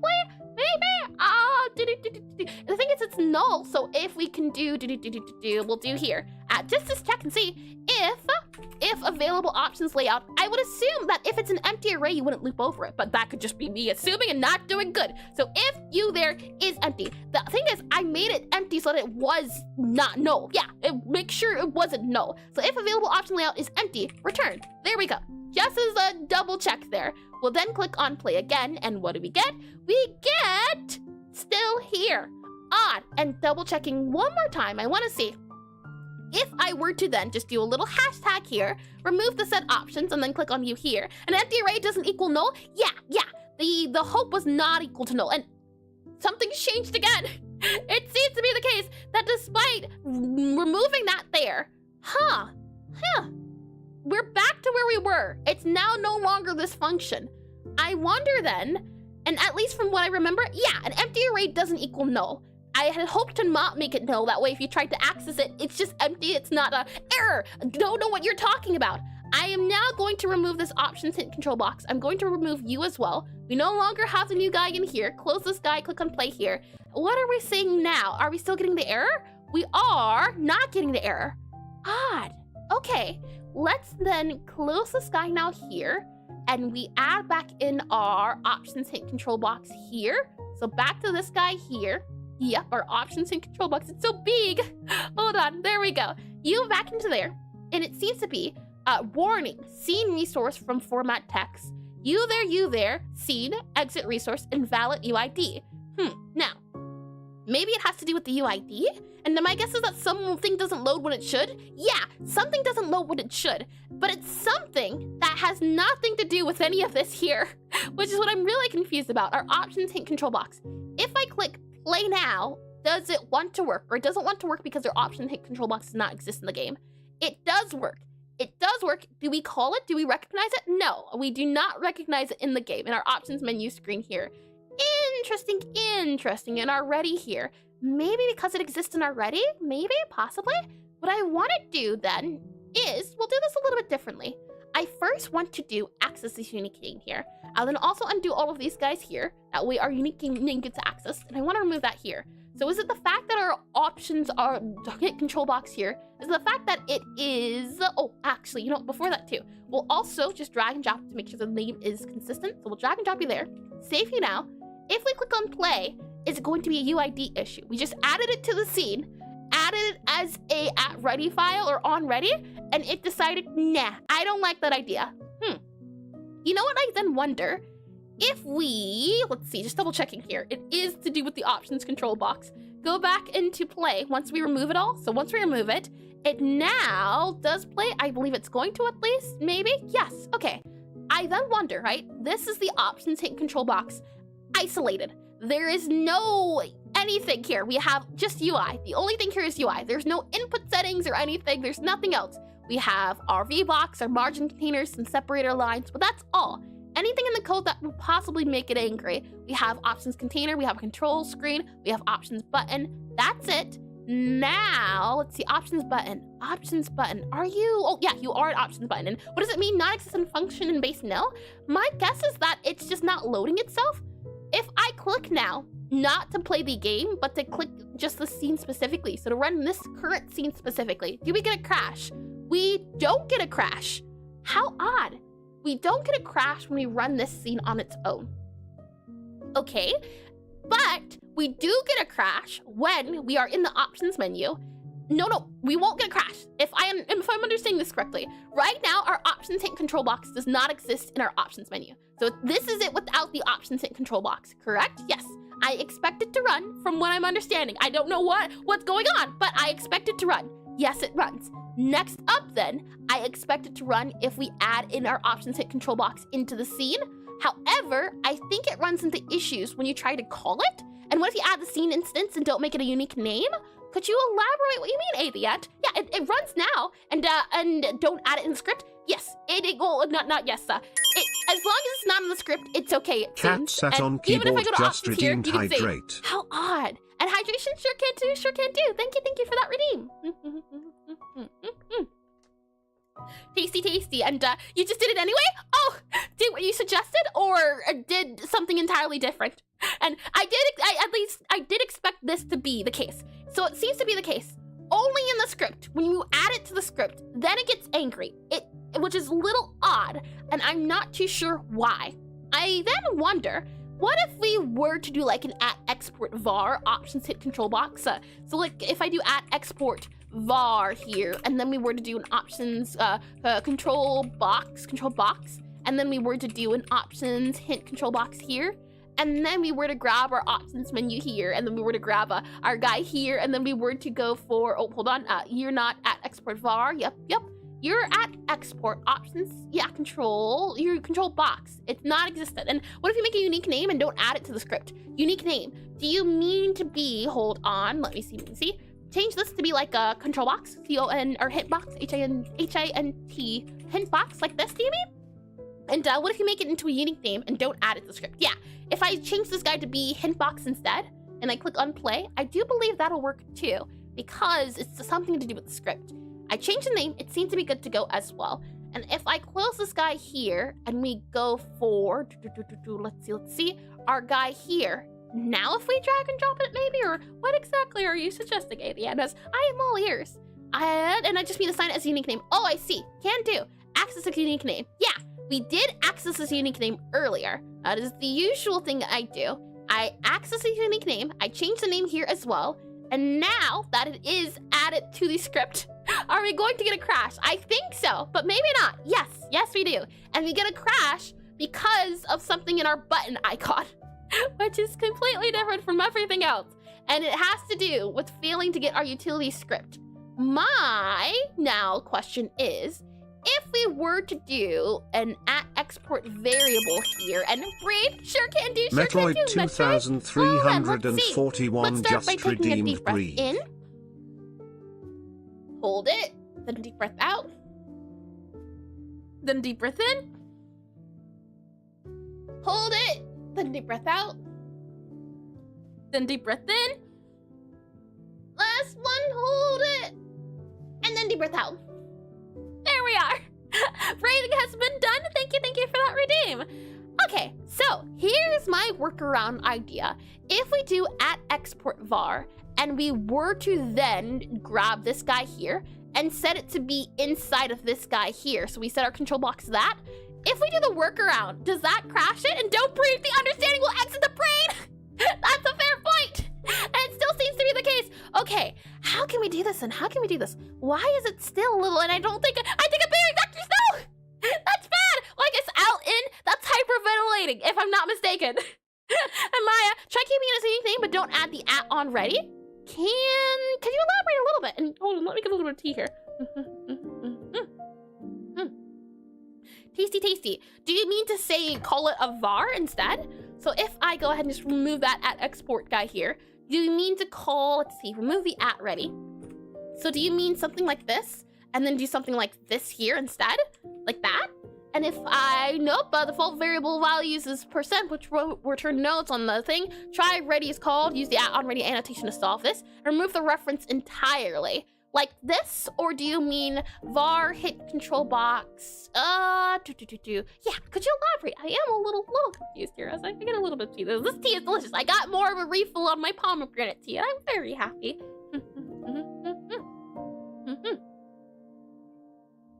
Tasty, tasty. Okay, let's see. Check duplicate script attachment, like remove line 14. Yep, got you there. And reminder, folks, to take a break, save, stretch, hydrate, and eat crayons if you haven't in a while. And then play, can do. We'll save this guy here, save. I'm expecting it to work because we haven't referenced it in the script. That is what I'm thinking. It's something to do with referencing it. And it also seems to be the case that something I did also modified the UID. So I'm thinking if I just delete the current UID, it'll resolve itself as this UID error. And I'm wondering, is this even a part of the problem, or does it happen to be the case that that's an entirely separate, different problem from me deleting and redoing things? Load screen resources options, hit control box. Yeah, and see our options hit control box as well. Invalid UID using text. It makes me wonder, if I were to solve the UID problem, would that help? For example, if I were to do here, let's see, in our options screen here, if I were to grab then our options box, hint control UID, remove that guy there, and then let's see, options menu, GD there, we were to do project, reload current project with the UID, and yeah, maybe it has to do with the UID because it's not acknowledging the UID exists. It is calling the path though, because the UID didn't work. So it makes me wonder, I reloaded it, I deleted the UID, it should automatically make a new UID if I'm not mistaken. So if I go ahead and just click on play here, it should make a new one. Let's see. If I click on play, do we get a crash? We don't. It just says that our UID is still invalid. How odd. Well then, you know what this means? This means what we're going to do is we are going to do a copy and paste into a new guy who's going to be our new UID. So what we're gonna do is we are going to make sure we understand our options hit control box. And I wonder, can we do save branches save? Cannot save, to create an editable copy. Duplicate it using the file system doc context menu. Oh yeah, you can duplicate it, can you? Hold on, that's a great idea. Options menu screen here, options hit control box. What if we duplicate this guy here, box underscore text here, and then we save the scene here, and then we were to run it again, are we going to get 2 angry UID problems, or just one? Just one. And then if I go ahead and delete this scene here, yep, remove it, don't need you anymore. We go back into our options menu here as well and delete this guy because it too is not a thing anymore. We then go ahead and click on play here. Are we going to get that UID error now? Because we have made a new guy. We do. Options hint control box. Oh no, did I just delete the wrong one? I meant to delete the, hold on here. It needs to be control box and then underscore test. There we go. And I want it to delete this guy here, that scene. Yep, okay, delete that guy there. Now we go ahead and we close the scene here because that is no longer the scene. This is this scene here. We delete the scene. Yep, delete you there. Okay, now we have our control box new scene. And if we go ahead now and just redo it here, are we going to get a debugger? We don't get a debug. So now what I'm thinking we do is we rename it here, go back to tester, remove the test now, go back to its original name, and maybe possibly it's not going to think it's something similar. Nope, no debug now. Okay, so now that we don't have that UID problem that we've copied and pasted over, now if we go back into our options menu here and we go into our title and we attach this guy here, I expect no error because it has not been called or referenced, and we don't get an error, okay? Now here's the true test. If we go back into this guy and I now were to call you as an access as unique name, drag and drop you here into this guy here, do we now still get that error? Is it because of the UID having issues? It is not because the UID is having issues. It's a separate issue, it seems. Huh. Good news is that the UID isn't connected. Bad news is that the UID isn't connected. I was really hoping that would work. It would have made things easier, but good news is we now have that error, or not error, we now have that warning removed, so no longer do we have to worry about the UID. Now it's just whatever this says. So you know what? I count it. Yes, indeedy, it is progress. Okay, so let's see. What is something that could be the case of? It makes me wonder now, if we were to make edible children of this guy here, we were to duplicate you here, edible children, yeah, and I were to grab you here. If we were, let me ask you a question. What calls button icon? Is it a part of the options box? I could not quite tell you, truth be told. The thing is, we also get this error here in the player. Oh no, the player does have a button icon. Oh, you know, the customer doesn't have a button icon. Do we still get that error here if we call the customer? I believe we got the error when we did player. Hold on. Run current scene. And maybe try adding on ready to static variable sprite list. Oh, hold on. Let's see. Maybe try adding on ready here. Possibly.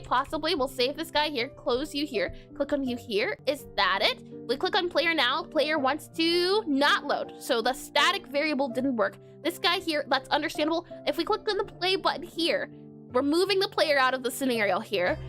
Is it because of the static word? Oh my, hold on. Is it because of static? I think you're onto something yet again. Hold on. All right, now we do here our hint control and CONTRO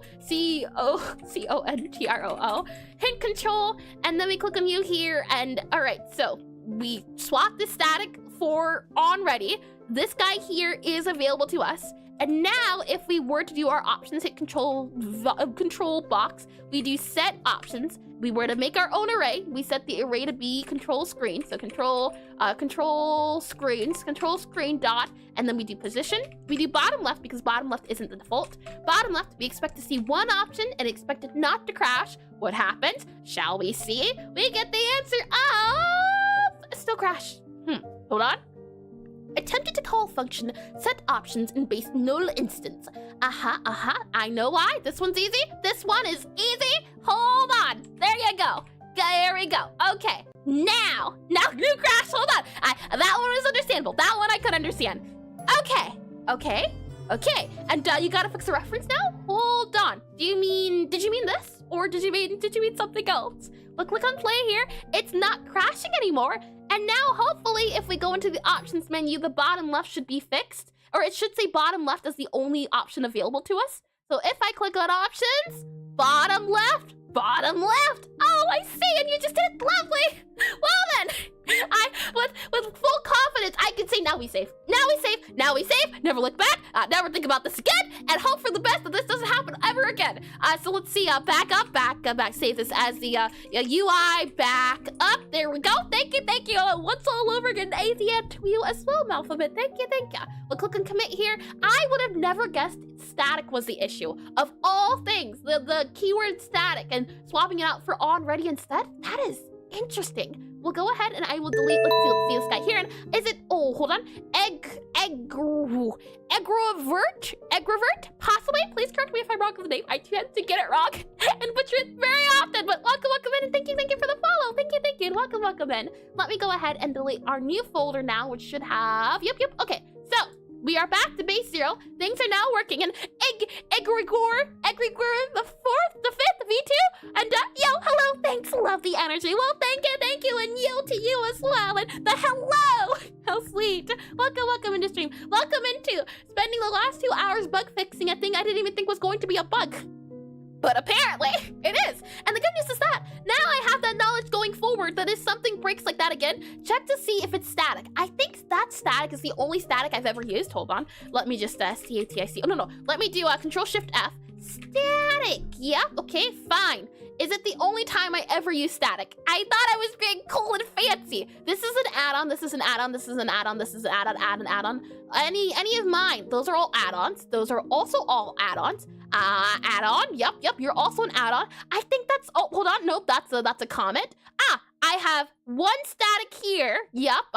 And then we have a few statics here. I very rarely use static. In all 2 years of this code, static is only used in this right here, which is wild to think of. And I think in the name's Egbert the 5th. Oh, that's lovely.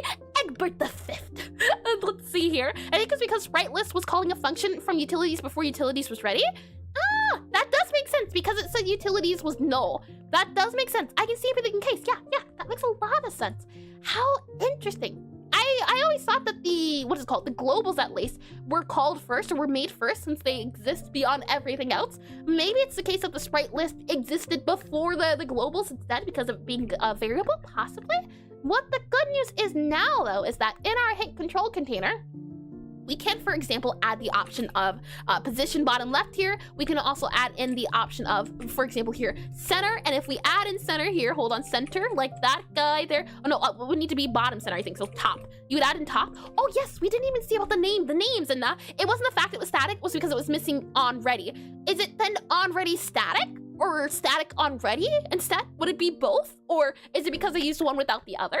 Let's see here. If I go into options, yes. So the thing I initially wanted to check, the name here is all capital letters and there is an underscore. So I would like to make a function, speaking of utility, I would like to make a function where we take the enum of whatever we're given and we modify it so that we get a proper name out of the enum. That is what I would like to do. So we're going to close this guy here. We're going to go now into our utility. And let's go ahead and make that super duper quick function as a utility function. That is why our functions or utility exists. So function, and we're going to do set or change get enum, get enum, set, or yeah, get enum as string, get enum as string. We'll take in the string that we get. So enum, let's see, basic underscore enum. We'll then set it to be a string because it is, and I don't like that name, I'll be honest. Get enum as string, get set enum to function, set enum format. Yes, set enum or set enum format, something like that. Set enum format. I think it should be something a little bit different, but I do like that. Set enum format from string, baby. From string, FROMST, from string, STRING. Set enum format from string. We'll then go ahead and also have return a string here. And then what we'll do is we will first go ahead, and I'm wondering as well, is there, I know I've done it before, but is there a really easy way to just find all of the underscores and replace them? So let's see, Godot for replace in string, replace underscores in string to space. I know there's a way to do it, and I've done it before, but I'm wondering if there's like a really super duper easy way to do it. Ah, yes, there is. Lovely. So what you'll do is, as I enter this guy so we can see things a little bit easier, what you'll do is you will do basic enum, so basic enum equals, and then we'll go ahead and do basic enum dot replace, and we're going to want to replace the basic enum, or what, right? Yeah, okay. So we want to replace underscore, and we want to replace it with space. That's the first change I want to make. Next up, what I want to do is I want to do basic enum, and I want to equal to basic enum, and I want to set the guy to like camel case, I think it is, capitalized. Maybe it's capitalized. Hold on here, what's capitalized? Double checking. That moves local to X, yep. Well, would you look at that? It seems capitalized as everything that I had wanted to do. Well, who am I to deny it then? Well, good news then. Let's go ahead and remove that function. I'm glad I really didn't go very deep into it. And hi Jaxus, welcome in the stream, welcome in, and congratulations on a 5 consecutive stream streak. And hi Eris, how's the tutorial going? It's going. For example, Jaxus, I was about to make my own function for a thing that already existed within the function I was going to use. And I just wanted to check to see if the capitalization was actually going to capitalize. It also removes the underscores, which is what I was going to do, and it's going, yeah. So we can go ahead and remove that. Who needs that? All we have to do, thankfully, I'm glad they thought of this. I am glad. It means less work on us. So we go back to this guy here, and what we'll do is, in our guy, for our set options, what we need to say is for our add item, we do this guy, and then we're going to say dot capitalize. That's not a dot. Yes. CAPITALICE. Is that how you spell capitalize? Hold on. Yes. Okay. I think you're right. Okay. Now we click on play, and now we should have everything in its proper format. For example, bottom left will be capital B. There won't be any underscore, and we get yes. So now, whenever anyone wants to do anything, we'll use the item's names itself to set everything, which is what I did want indeed. Okay then, lovely.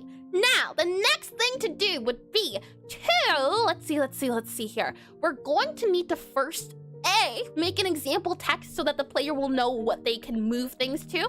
And I don't know quite how we'll do that. But the good news is that we have the label, we have the directions. We do allow the player to do that. And if we go back into our control screen now, let's see, you there. Nope, don't need the player anymore, close you. We don't need customer anymore, you can go away as well. Well, then put label here, don't need you, don't know who you are even. Let's see here. In our options menu, we now need to also have, we do, okay. So our control screen, we assign it to a control screen. You can see this guy here is our control screen, and this control screen has a few things. It allows you to have a function for on option button item selected. It takes in the index of the item selected, and then it sets the offset ratio. So for this guy here, what we're going to have to do is a little bit modified. Now the options button exists now the options button exists out of this control screen. So we're going to need to either assign it an options button and make sure it has an options button, or do something of the sorts, and I'm not sure which one I like. Do we want to allow it so that our control screen has to be connected to an options button in order for options to be set? Do we want to have a function to check it? Do we want to link it back and forth? I do kind of like the idea of having an options button and saying, hey, if the options button isn't selected, then we can't select it. However, what I wonder is, if the index equals 0, I don't like that, since the 6 here no longer is going to be certain things. The good news is, though, that our 6 is already identified as, no, never mind, add control. That 6 there is just for what is it called? Now, programming purposes, but this is entirely different. This is fine. We'll have here a function for add button. We'll just do that instead. So function here, and we'll call it an add underscore control, control. We'll have a function here for add control. We'll do void here, then void. And then we won't even need index 6, since index 6 is for adding other control buttons, and we'll do that in the game already. So we'll go ahead, grab this guy here, and if index equals 6, we just remove that there, and we can just go ahead and do that there, and then we'll remove this guy here as well, and we'll just be able to do that there. So the add control should already work on its own. We'll just do that. So anytime we want to add a control now, we have a function for it instead. An unrelated question, but how does a function or a variable always need to have the command var or func at the beginning? What do you mean by how? Or but does? Yes. It does, at least when you set it or when you state it. So for example here, I set it to be the case of, hold on. If we have our function for function, I'd have to do func. And then if we say, for example, Jaxus here, so the function here is going to be Jaxus, Jaxus. And then you were to make the function void like that, then that's the only time where you would need to use func. Now, anytime I want to grab the Jaxus function, I would go and I would just call it here because it's already been set. Or, for example, if you want to use the variable of, let's see, var, and then we have ye, and this var is set to an int, and we set it equal to 1. Now, whenever we use ye, we don't have to ever use it. You only have to use it when you set it, when you state it. And my argument is empty. I see! I see. Indubitably! I hope that did make sense, though. Oh my. Let's go ahead and zoom out here a little bit. I'll also slide this guy over, this guy actually should be slid over to like here. Surprisingly, it was all the way over there. Okay, so now what we can say is current index.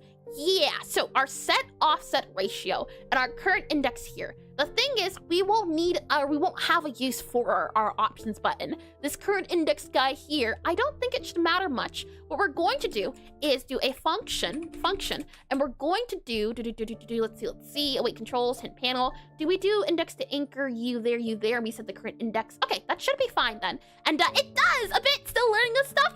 Yeah, I am always happy to answer questions if it pertains to programming and if I can explain it. Sometimes I can, sometimes I can't. I'm very much still learning all of these things, but it's always a lot of fun to talk about programming, especially the basics. It's always enjoyable. Now, because when we start talking about static and unready, then my knowledge wanes a little bit, but it's always fun to learn.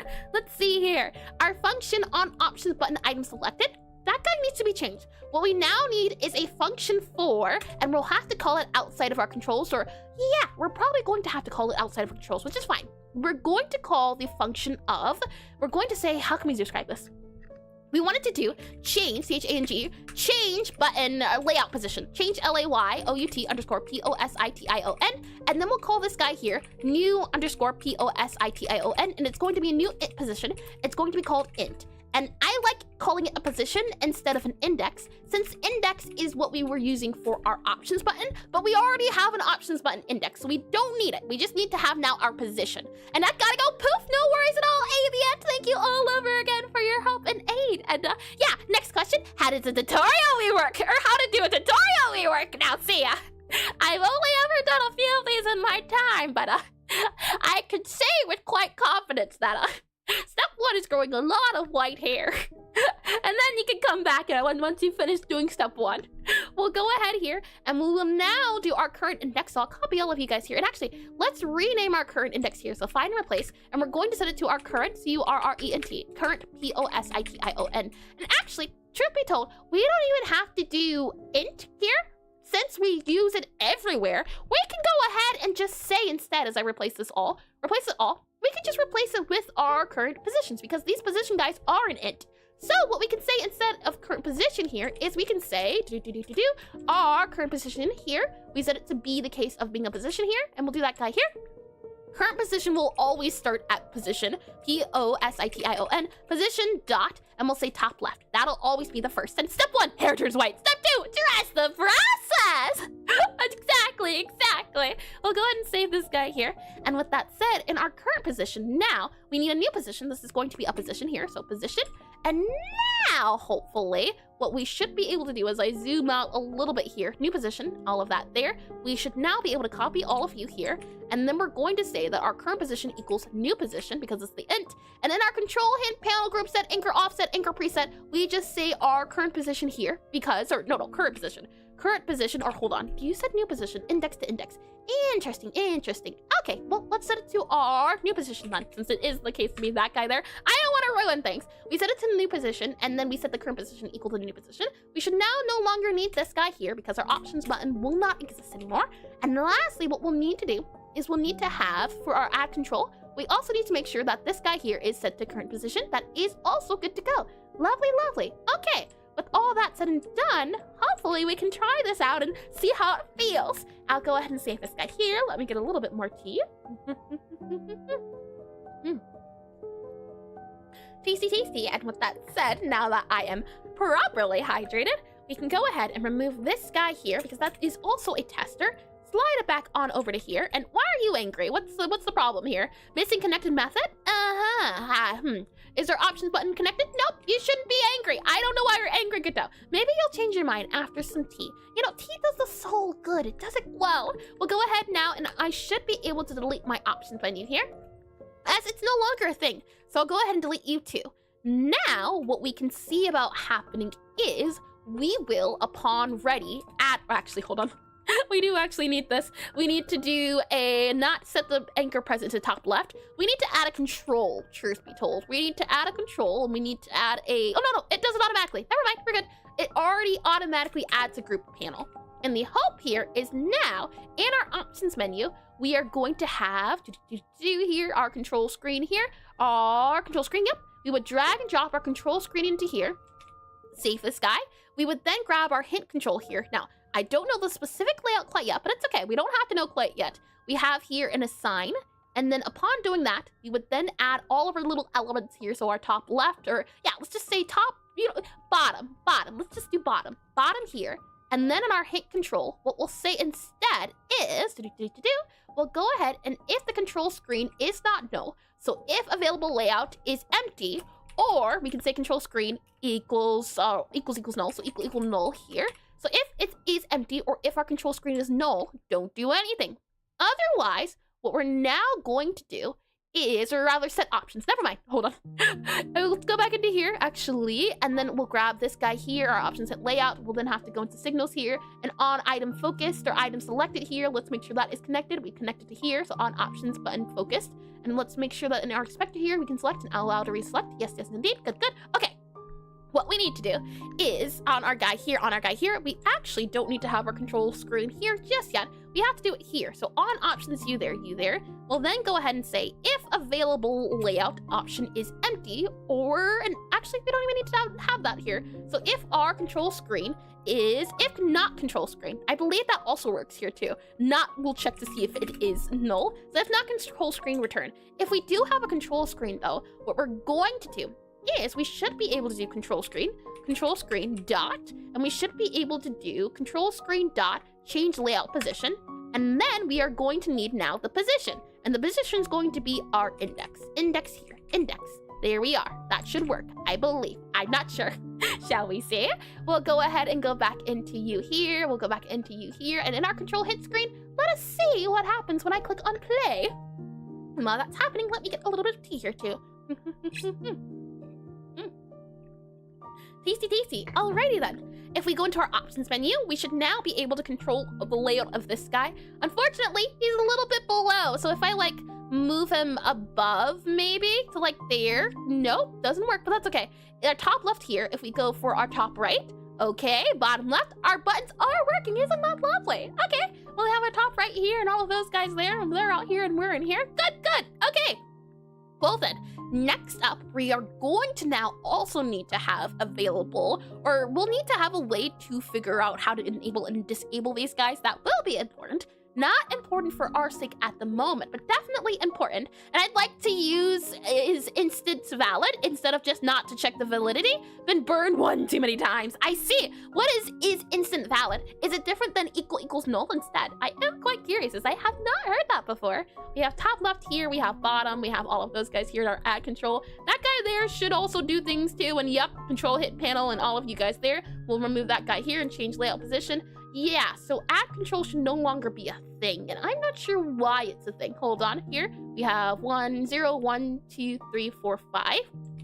That's true. We go back into our options hit panel here. Our items, oh, I see. Hold on, delete. There we go. Okay, save now and click on play. Our add control should no longer be an option the player should be able to do, because it was for me to do, and I am a player and all, but I thought that's not allowed here. So we'll go ahead and close this guy. And then in our control screen here, our options menu screen, back in our HBox guy here, this guy here, we have the bottom signal added, as well as the top left added. And then we click on save here.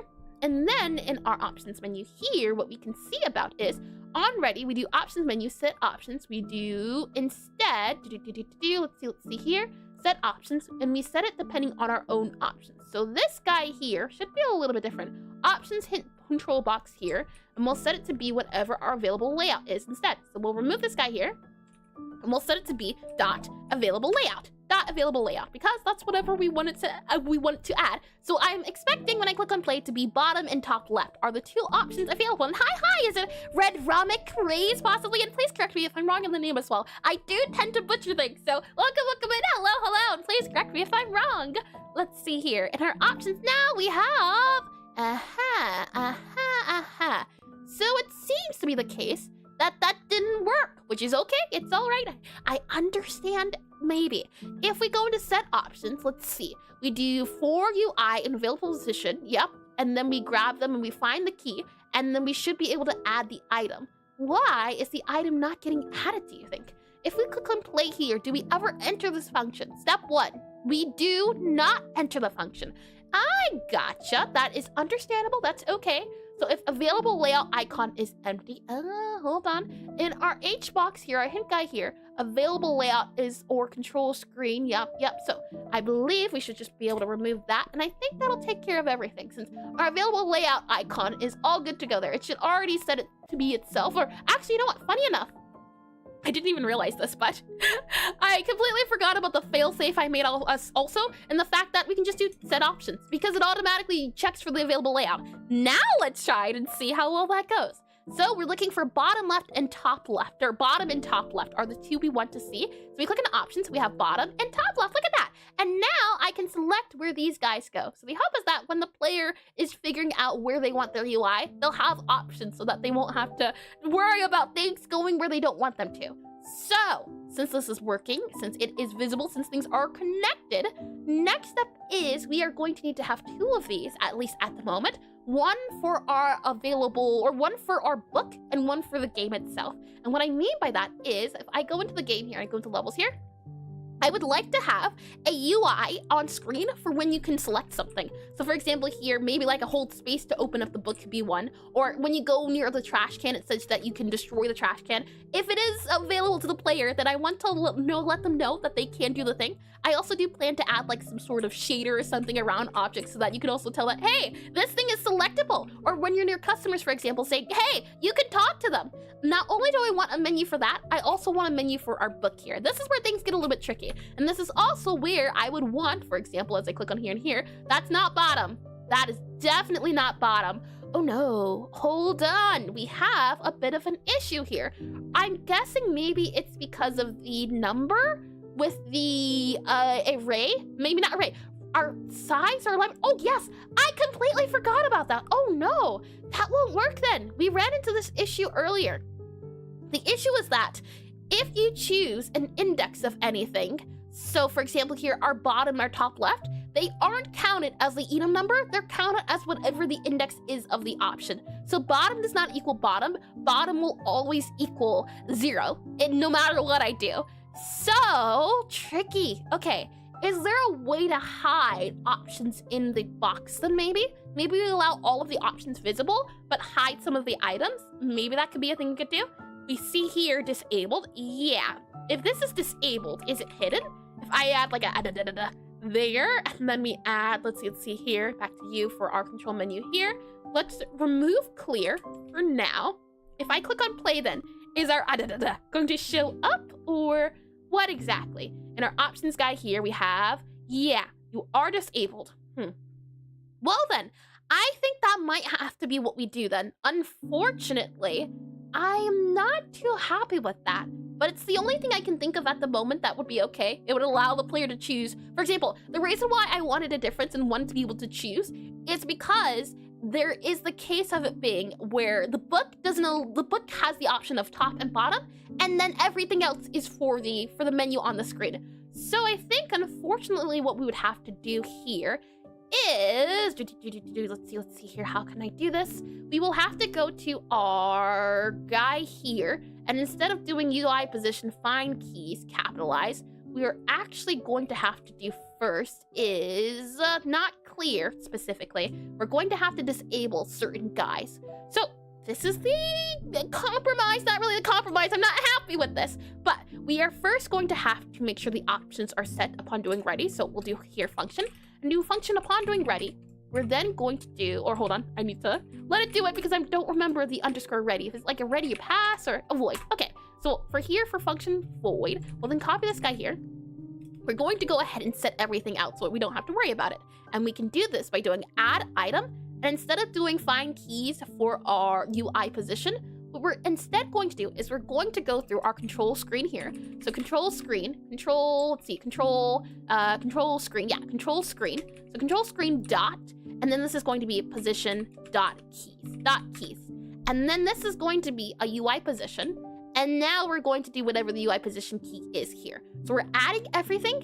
And then what we're going to do is, if it happens to be the case that it is, oh, actually, hold on. What we'll also do here is, tricky. If it is the index, I want to disable it. How can we disable it is the question. We could disable them on default and then enable them elsewhere. That could definitely work. So for example here, add item then, I think possibly what we can do is do option hidden layout here, dot item, is item disabled? Disable maybe, let's see, disabled, is set disabled shortcuts, is item disabled, set item disabled here, and we would have to grab the int. So we'd have to grab the UI position here, there we go. And then, let's see, oh, yes, set item disabled, and why are you angry? Disabled to true. There we go, the int, and then set it to true. So they all get set to true, so they should all be disabled. And then what I'm thinking is, we will instead grab whatever that UI position is now, and we should hopefully be able to set the disabled to false. So instead, we have to go here and set it to be false. So set item disabled equals false. And I think now that might work. So if we click on play, we should have access to everything, but they'll be disabled. However, why are we angry? Let's see. Find key UI dot capitalize. Yeah, hold on. Find key UI position. Now, why are you angry? Our dot key should give us a list of all the keys in the dictionary. Yeah, okay. And then our dot capitalized here, is it because, let's see, you there, find key. We are being given a control screen. So control screen dot position dot find key. Find key should allow us to grab, let's see here, finds and returns the first key whose associated equal value is that there. And it also gives us the strings. That's why I'm a little confused, but that's okay. We'll see about then making, How can we do this then? Since position, UI position, because this guy here, this UI position, should already be a control screen position, whatever position it is. And then I'm doing find key and then dot capitalize. I wonder then, if we remove the dot capitalize, the thing I had wanted to do earlier, or didn't realize was an actual thing, and being confusing is human nature. It is indeed, it is, I do agree. And cannot convert argument 1 from nil to 0. Interesting. Hold on, what if we do like you here, then dot find key? Does that work? Hold on. Yep, that there, and then we set that there. Does that work out? Let's see. We get another error. Yeah, add item-based option button cannot convert argument 2 from string to int. Yeah, you can see that our UI position here is the item. And by the way, how do you know it's human nature if you're not human, Eris? I have studied many people, and in a very educated way, I can say that as well. Let's see here. Our UI position, our control screen UI position dot find key. Okay, maybe what we do, and I'm wondering, maybe because it's in ready, it doesn't work. Maybe what we have to do here is do this guy first. So I'll just remove this here and see if that at all possibly is the thing we have to do. So we have to do this guy here. We then have to do, let's see here. And we'll say that if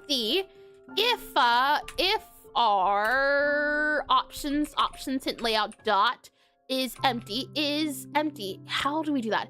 Is item, let's see, item count equals dot, or not equal 0. Equal 0. There we go. If item count equal 0. And what did she do with their skulls? I wonder, you've devoured many people. I never said any of that. I have no idea, absolutely, how any of you could even come to that situation. You know, maybe it says more about you than me. Have you ever considered that? Huh? And what did she do to their skulls? Why are we talking? Where did skulls come into the conversation even? I am just saying that I've spoken to people, and that does not mean souls have been consumed. It does not mean necks have been snapped. It does not mean skulls have been acquired. It simply means conversation. Oh boy. And cannot convert argument 1 from nil to string. Yeah. UI position is in control position dot keys. Okay, hold on. Let's just see here if I do here. var, and then we'll go ahead and do position, position, positions, and then we'll go ahead and do you here, and we'll set this to be an array, and I don't know why, but let's see if this does work. Control screen here, and then we'll do dot array of control screen dot position, and then we go ahead and do this guy here, and then we do this guy here, and remove this guy here, and we set that guy there, and then we are out here, and we're in here, and then we do a for UI position in positions, and then if we do that there, and then we set this here, how about that? Click on play here. Let's see. It's probably also going to get an error, but I want to hope. Yeah, okay, so trying to assign a type of array int to a variable of type array int. I see not what you are talking about. Control screen position dot keys. And we do an array of position. So why is it a little angry is what I'm wondering. Our positions here is null at the moment, and we're taking the array, right? That is what the dot keys does. Returns a list of keys in the dictionary. Yes, it does. So why is it the case that it does not want us getting, it's as if it's a array of keys, which is odd. So is it a thing you want me to do an array of int? Is that what is that what you're hoping for? And then if we close that guy here, click on play, is that better?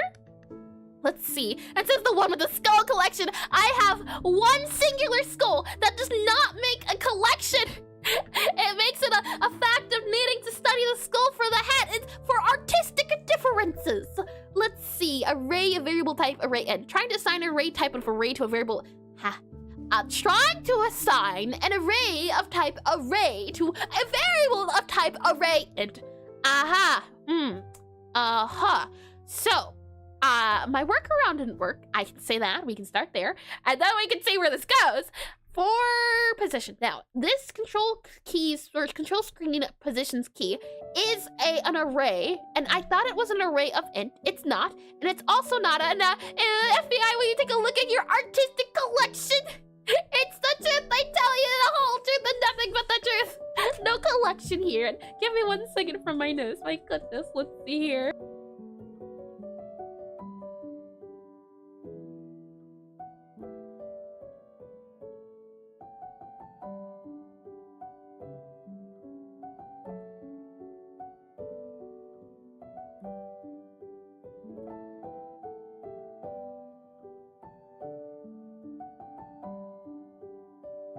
Okay, we're all good to go. So let's see. If options hit layout.item count equals 0, yes, I thought that would help. And then we grab the keys, and then we go through the keys, and we loop through all of the keys. You know what? Fine. I have another idea workaround. It's probably not going to work, but I can try. What we are going to do is instead, we're gonna do for UI position in range, and then we're going to set the range depending on the controls screen dot position dot key keys dot size. Yeah, how about that? And let's see. So this will do from 0 to 1. So the exact same thing I was trying to do, but just in a different way. Now, how do you say that, Godot? Huh? You say it works. Sure. Okay. It doesn't give me what I want, though. It does indeed give me what I had expected it to, or what I had wanted, and I don't like this. I wish there was a way to hide it, but the best we can do, the best I can give you is 10. And the question is to -1 or not. It is not 2. There should be a total of 6, I believe, or 5. 0, 1, or 6. Yeah, 6. 0, 1, 2, 3, 4, 5. There is a total of 5. Yeah, it goes all the way to 5. Top left, bottom left, top right. That is correct. But why did it take all of, oh right, forgot, dot capitalize, hold on, dot cap, C-A-P-I-T-A-L-I-Z-E, dot capitalize. Okay, click on play one more time, run it back, let's see. We get dot capitalize should work, so it should give us the names in a proper format like this. Yes. Well, this might be the best we can get. Unfortunately, I can't hide the disabled ones, which is sad because it's just a lot of bloat. It's a lot of bloat, but it works, so technically speaking, if it works, it works. Now we have top left, and now it actually goes to the bottom. And this is what I meant earlier about how I wanted it to be like this, because if we open up the book, it would make sense for them to switch over to the bottom. And now, granted, I don't know if the book sizing will have to be moved up a little bit, but I want it to be both the ability to have the options in the corners, as well as the book options either at the top or the bottom. That was the hope. So I'm glad that's at least working. Now, whether everything else works or not, that's to be desired, but it is working now. It is definitely working. And now we're going to need to have an ability to have both the options for the book, or we could even not separate them. That's a thing too. We could definitely not separate them too, but we'll see. With that said, ads are about to income, so I'm going to save the backup here. We'll then figure out what the next step is, and then we'll come back. Or I'll say we'll figure it out, and if we don't figure it out by the ad break, we'll keep figuring it out, and I'll let you know. We'll click on this button here, and while that is happening, let me go ahead and get some tea here.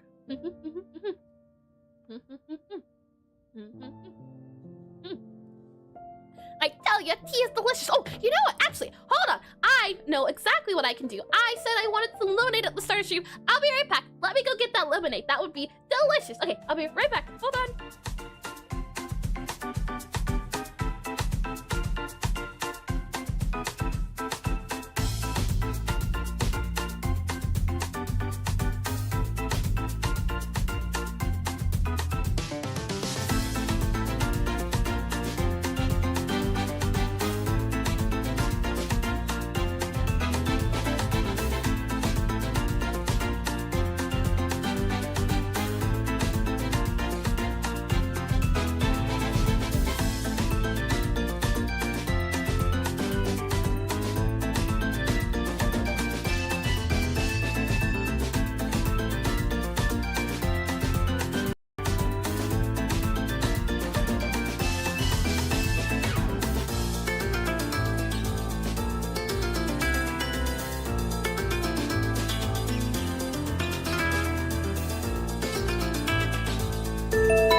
lemonade, so I'll have to be okay with wild strawberry. Wild strawberry tastes good too, but I was really hoping I had some pink lemonade packets still left. Thank you for the follow, Xscripto, possibly. Please correct me on the name if I am wrong, but thank you for the follow and welcome back. Well, welcome back. Well, I guess welcome back from the break, but now welcome back from the ad break. And thank you all over again. Well then, now that I do have my liquid, shall I drink it? Let's see here. Tasty, and I made sure not to look at chat. Rule number 1. Oh boy, with that all said and done though, shall we go ahead and continue with about an hour we have left. This has been enjoyable so far, I can certainly say. And I did realize, well, lovely. So I'll click into this guy here. We'll make sure that guy gets that guy there, and we should be good to go. And the heiress walked up to the lemonade stand. The heiress walked up to the lemonade stand and said to the man running the stand, "Hey, got any grapes?" Waddle. So she waddled away. Let's see here. If we go to you down here, I believe. Yep. Okay. So where we last left off, I had just done dot capitalize, and we were seeing about, I believe, what the next plan of action is. If I go back into, let's see here, enabling Godot, because sometimes it doesn't like showing itself, which is still unfortunate, but it's a-okay. Yes, so our options menu now has the ability to link to a guy here, and we'll be able to see the top, left, or bottom, or whatever we would want to set it to, which is good. We now need to figure out, do we want to have these screens separated? I kind of do like the idea, and then just checking to see, hey, is the book open? Is it? Okay, then show the UI. Hey, is this thing or something open? Okay, show the UI. However, it does concern me a smidge in the sense of these control screens are going to have to work a little bit differently depending on what we want the player to do. For example, we're going to need a detector for when the player is allowed to do certain things. And I don't know, now that I'm thinking about it a little bit more, how we can allow that.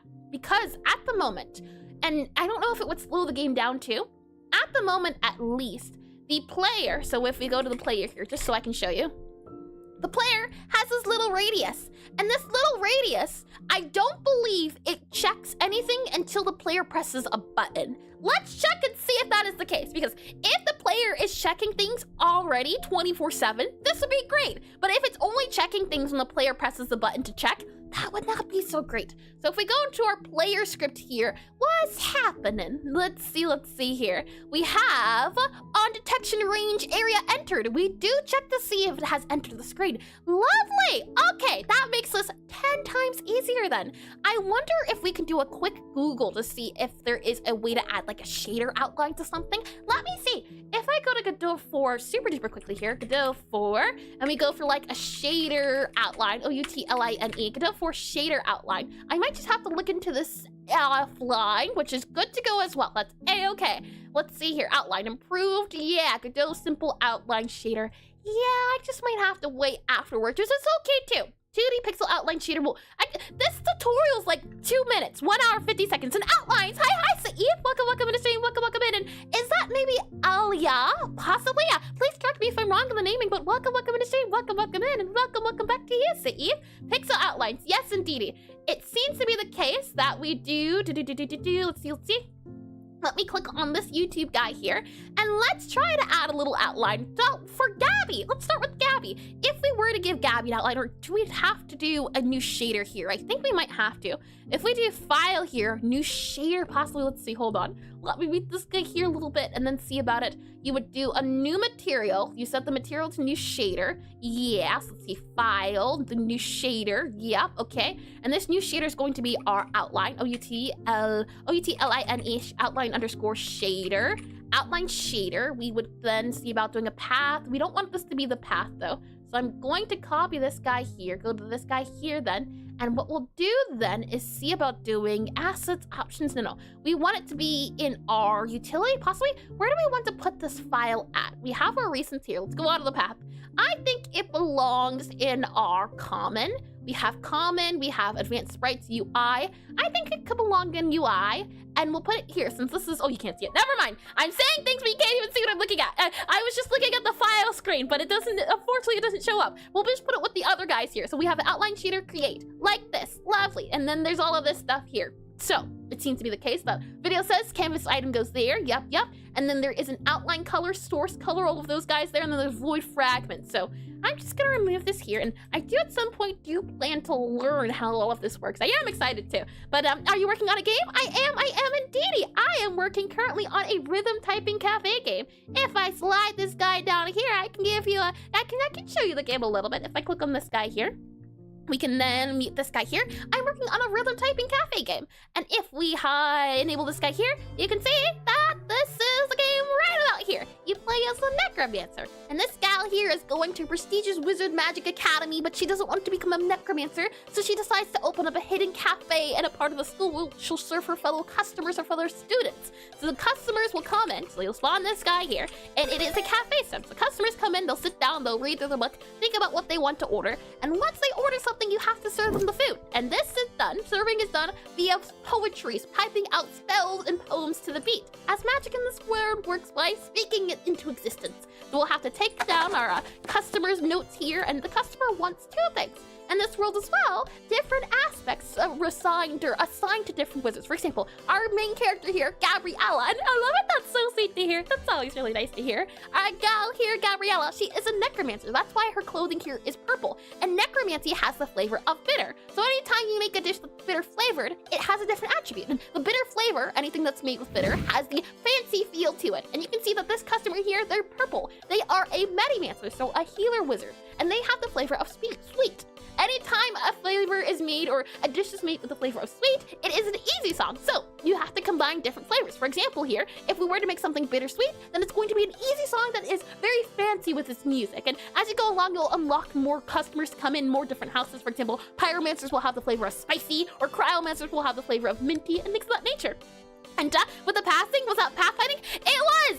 I can tell you right now that the pathfinding was it was a big old thing to figure out, and it's still a little janky, but it worked, so I'll take it. And will it play multiplayer online? No, unfortunately not. This is the second game I've ever made, and I've tried my best to make it as small as possible. The thing is, this is a rhythm typing game. So, for example here, this customer wants a sweet cookie.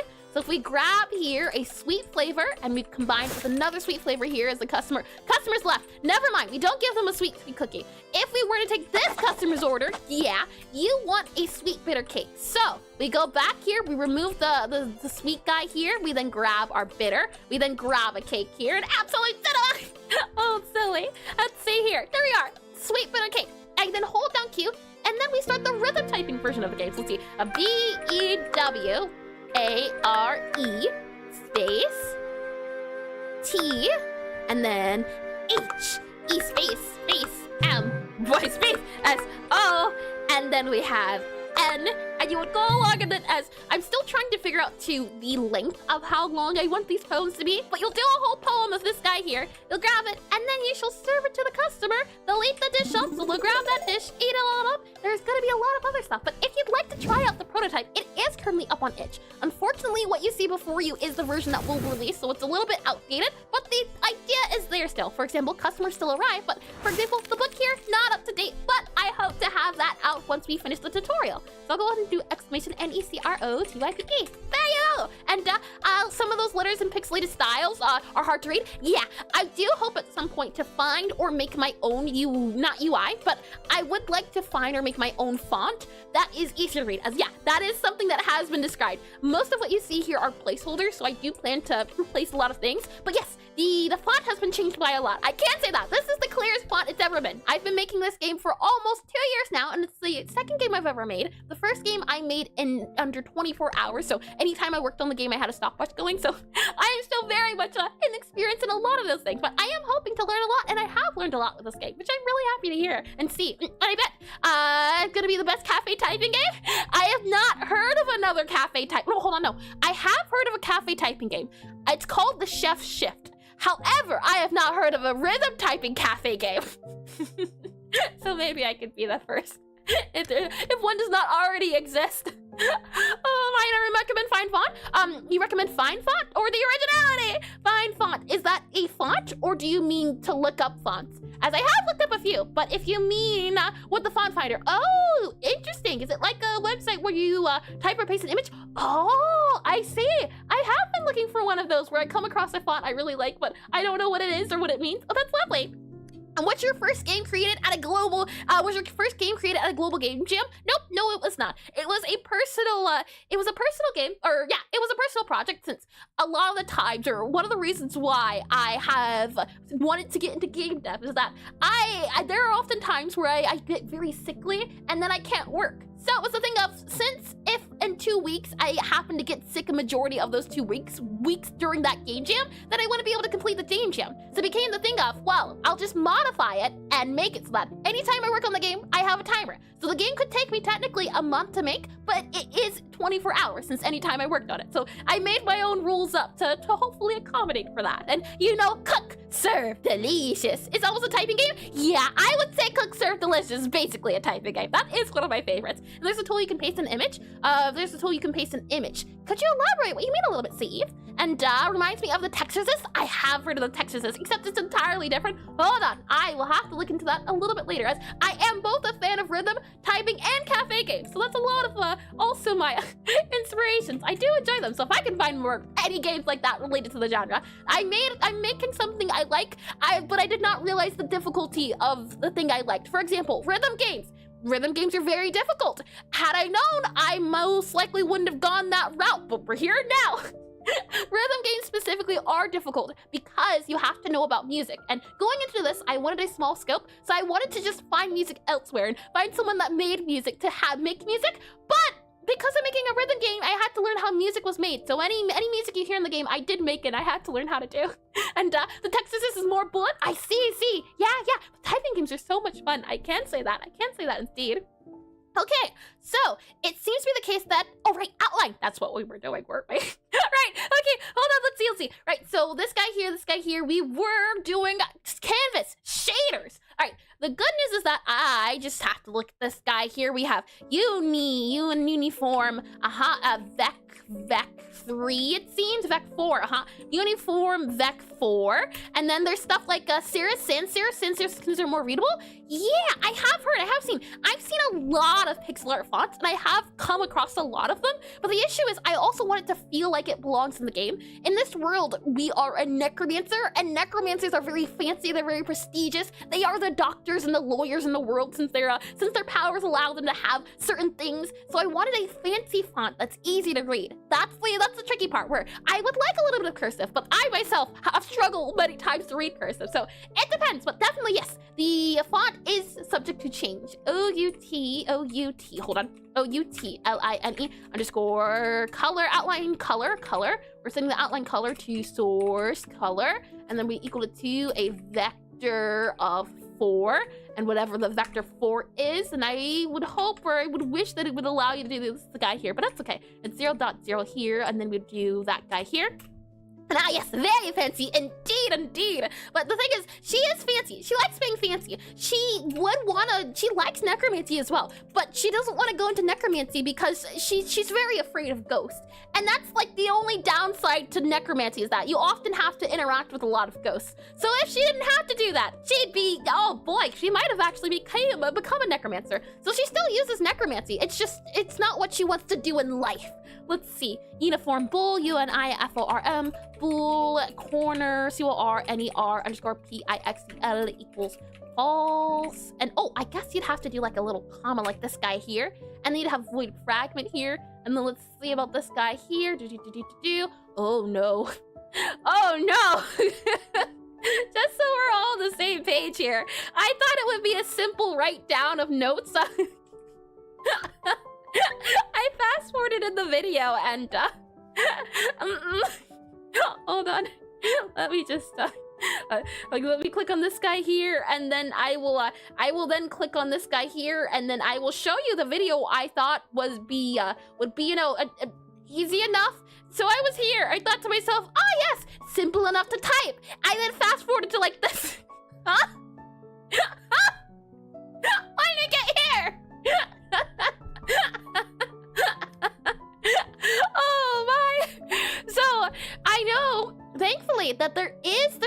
do this, you can download the file, which is great. And I would also recommend checking out Mostly Map Productions, as they have like bite-sized Godot tutorials that I really do enjoy. I just so happened to skip all the shader ones since I didn't want to get into it just yet. So maybe I can get the shader itself. We'll see. I don't want to spend too much time, and if need be, and everyone knows that, JK. Easy peasy, intuitive. The thing is, it's like, there's so many different things you can do in programming that I think it's just so lovely. Let's see, project files here, free assets to do, you do there. Yeah, do we have access to the project files, or nope, you do not have access to the project files. That is a shame. However, there is a solution. It is called, I believe there is like a Godot for shader website that lets you look at shaders. So let's see, website. That's where I got the first shaders from. I had to look up in Godot, and I had no idea how to do it. But the home screen of my game, so the home screen here, this guy here, yes, this is a shaders. This is a shaders. This is a shader. That's why it's moving. It's a single tile that is repeated over and over again. I had to Google, and I found this shader code on a website. Let me see if I can find that website again, as it's handy dandy. And has so many things you can do, it is lovely. And if we cut this stream in shorts, it's a goldmine for program inspiration. I do agree, Malphabet. The issue is that either A, I find a programmer, I find an editor to help with things out, which I am currently attempting to do, or B, I do all the editing and the cutting and the things myself, which I have been doing. However, all the time I spend editing, I spend away from doing programming and doing the actual the game development. So it's been this tricky thing of a balancing back and forth. Yeah, I do think a lot of this stuff is very easily clippable, but the issue is just sitting down to do it. And probably now you know how to do it, and I copy and paste it would be enough. Yeah. The thing is, I do at some point want to sit down and really understand everything. Well, for now, I am more than happy to just look at some shaders, find some shaders, and go from there. That is more than enough for me at the moment. So let me see. I'll do a little bit more Googling, and if I can't find it, Godot 4 or shader code website. Shader code website, possibly. Maybe that there. We have WebGL shaders. I might just have to save this for a little bit later because I can't find the shader I found. Shader code website, Godot, maybe?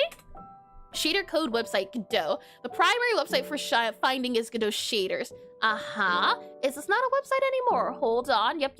Fantastic community called. No, maybe they just changed their website. Interesting. Okay, hold on. Let me show you. And let's see. The basic idea is that if you remember to check the 4 surrounding neighbors of a transparent pixel and color, if one of the neighbors isn't transparent, I understood a little bit of that. I do. It is the idea of also, that's horrifying. Let's go to shaders here. If I type in outline, I do think they updated the website. Outline here, outline, there we go, outline there. We set it to be the outline here, outline, occlusion outline. Interesting. For when you run into, fancy all-in-one shaders. Fancy! The thing is, you can get really fancy with shaders, which I think is super duper neat. Outline for Atlas texture. Now see ya, you can get really fancy. And I do like the idea of a pixel outline or a non-pixel outline. I will copy these guys over and then we'll see. But if we can't find anything, well then we'll skip it for now. We will just maybe have a guy that says, hey, you are you thing, or something like that. I think it's A-okay to do too. So, we will go into our, let's see, pure here. No, we need to go into programming back into here. I do think I understand it though. You check to say, hey, is my neighbor transparent? If it's transparent, make me an outline. I get that part, I think at least. If that is what you're saying. Let me go to this guy here, then we'll go to the other guy I saw, which was this guy here, all in outline shader. An outline shader with everything you could even need, a situation for canvas, a shader's a mix of ideas and snippets, customizable sample count, mix or match. Now see, this guy here might be a little bit too much. Oh, there's a live preview? Hold on, this is a great website. Hold on, let's see, let me copy this guy here. I also want to share said website. Let me paste this guy into here. The website allows you to get like a demo of the code, which I think is so neat. Hold on, back into private browser here. This needs to be seen and appreciated because it's a really handy dandy resource. The only issue is waiting for it to load. How are you doing, Godot shader outline? Interesting. Oh, I didn't even have to download it here. It's just right here. Interesting. Yeah, I'm gonna have to come back to this. This guy here, I don't believe is a pixelated outline. This guy here, I think, is such a pixelated outline. It allows you to do a lot of other things, which I think is super duper neat.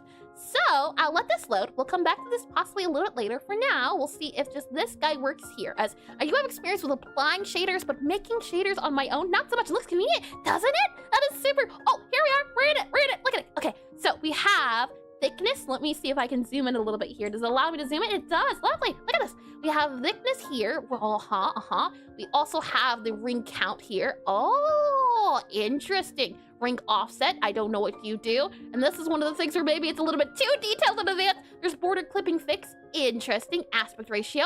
Interesting. Huh. Yeah, max or at. Interesting. Huh. Okay. And the underscore Whitechapel just redeemed hydrate. And hydration I sure can do. And some offsets or shaders are professional shaders. Can't compete with that. Isn't it neat? And it looks like it's not for the pixel games. Yeah, that's what I'm wondering. Maybe it's because it's not pixel art. You can see here at least that if I scroll up that the outline does have pixel art shading. So let's just drag it in and see what we get. And if need be, as well as I said, I can just always look in post-stream. But I wanted something temporarily, at least until we were fine. Just a placeholder, until the placeholder actually becomes a permanent. Oh boy, let me get a little bit of drink and, well, I was about to say lemonade, but no, it's not lemonade. And welcome back in Chapel all over again.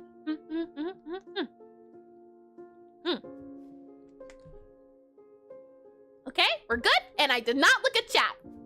And nothing more permanent than temporary solutions.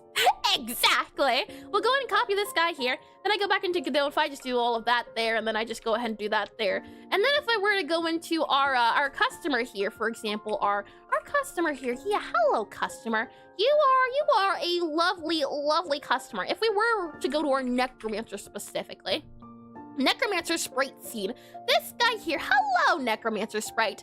I would like to add one very specific thing to you. I would like to add your materials. Yes. I would like to add a shader material, in fact. I know, quite interesting. Yes, now I'm going to drag and drop you into... okay. Maybe if we drag and drop you into here. No. Okay, no files found. Is it a case of we'd have to go into our shader here and drag and drop you? We have a few shaders that I do know exist. We have customer edge fade, simple fast matrix. Yes, you're part of the Penku console here. Your book UI, you should be in common. We have an outline shader, yeah. Drag and drop. Oh, okay. And then we have parameters here. And then if we up the thickness, interesting. Not what I'm looking for, unfortunately. But at the very least, it will allow us an insight into what it would look like. Now, granted, I don't like that specifically, but I wanted just like a smidge of a teeny tiny shader, and then I wanted to have the ability to like enable or disable it. This just might have to take some, I know, what have I done? And how's the dev going? It goes. We ran into a bug that I didn't even think would be a bug for like a good hour, 2 hours maybe, but we're on the right track now again. And yeah, not bad. Yeah. And welcome back in, Rodrigo. Let's see, I did read that as well. Lovely. Okay, so there's that outline shader. There's one more I want to see about. As I said before, I can always offline see if I can find something a little snazzier for our means. The thing is, I do want to modify it eventually. Oh, that works. That definitely works. Let's make it like 0.5 maybe. But I'm wondering, maybe we don't put it on the guy here. What if we instead put the shader on the customer guy here, maybe? If we apply you here and we apply the material here, do you have a material available to you? You do. Okay, well, let's see.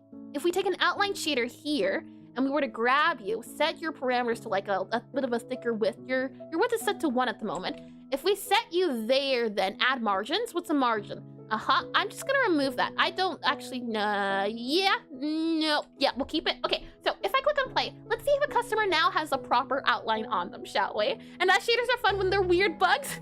They are. The weird bugs are always very silly. Let's go ahead and put you here. And then hi, Sonic Edits. Welcome back in the stream. Welcome back in. I hope your day, or insert time zone here, has been lovely. Let me go ahead and click on you here, click on you here. There we are. Okay, so levels, you here. Let us summon the customer.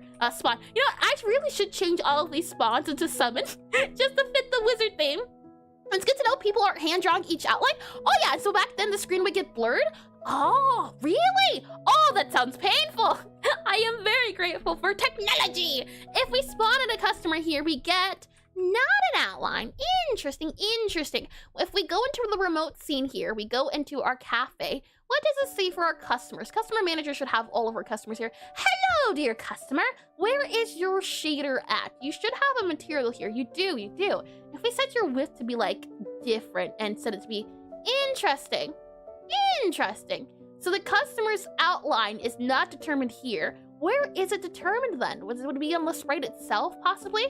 Well, if we go ahead and do instead then on our customer, remove the material here, so reset that guy there, and we were to do our Necromancer back instead, is this where we'd have to do it at? Unfortunately, the issue is that our outline looks a little off.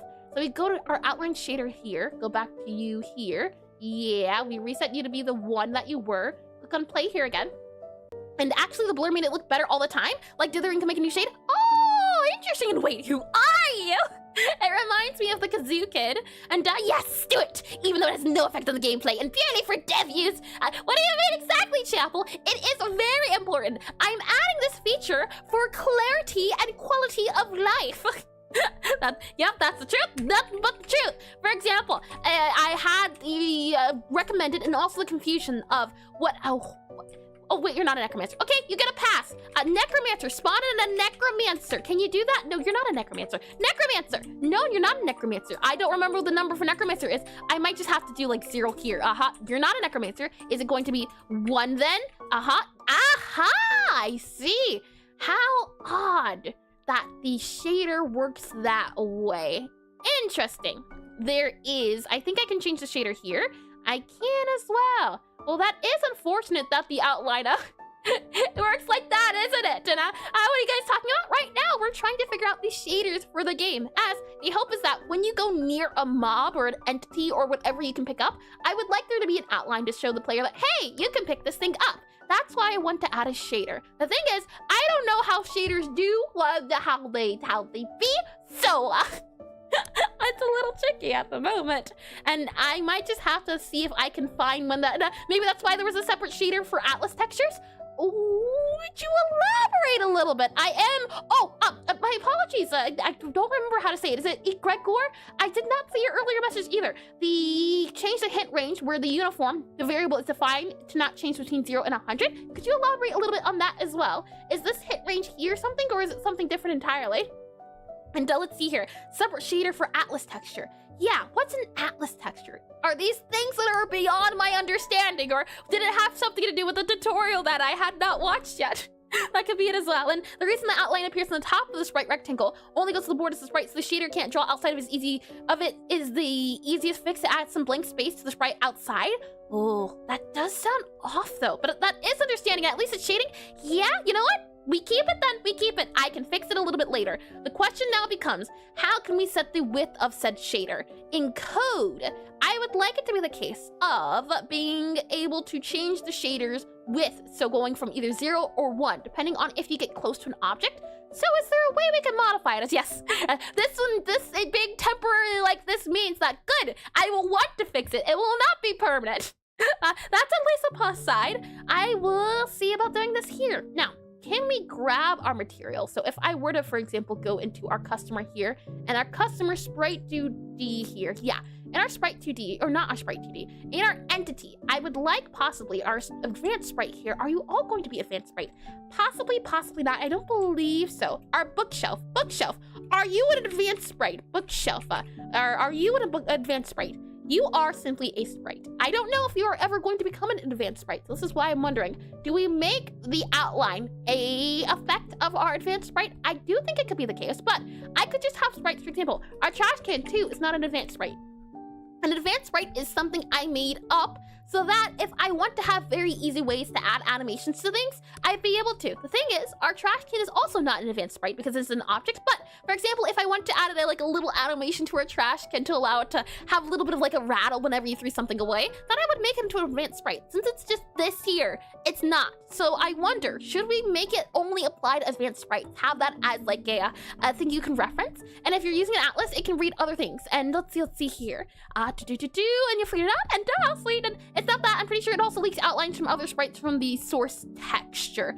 It does seem to be the case that the outline happens like a double above and below, you can kind of see. So it looks like there's almost a duplication of everything in each direction, which is interesting to say the least. For now, I think we are going to make our advanced sprite have, so this guy here, yep, an advanced sprite. I wanted to have in here, this guy here, I would like it to be the case that this advanced sprite would have some sort of material. Let me see how you can modify material in code. So I want to do here a var for material. So var for, let's see here, var for, Godot for change sprite or change shader in code. Change shader in code. Let's see here. Interact with the node. Yeah. So we would do shader.set shader parameter, possibly. Interesting.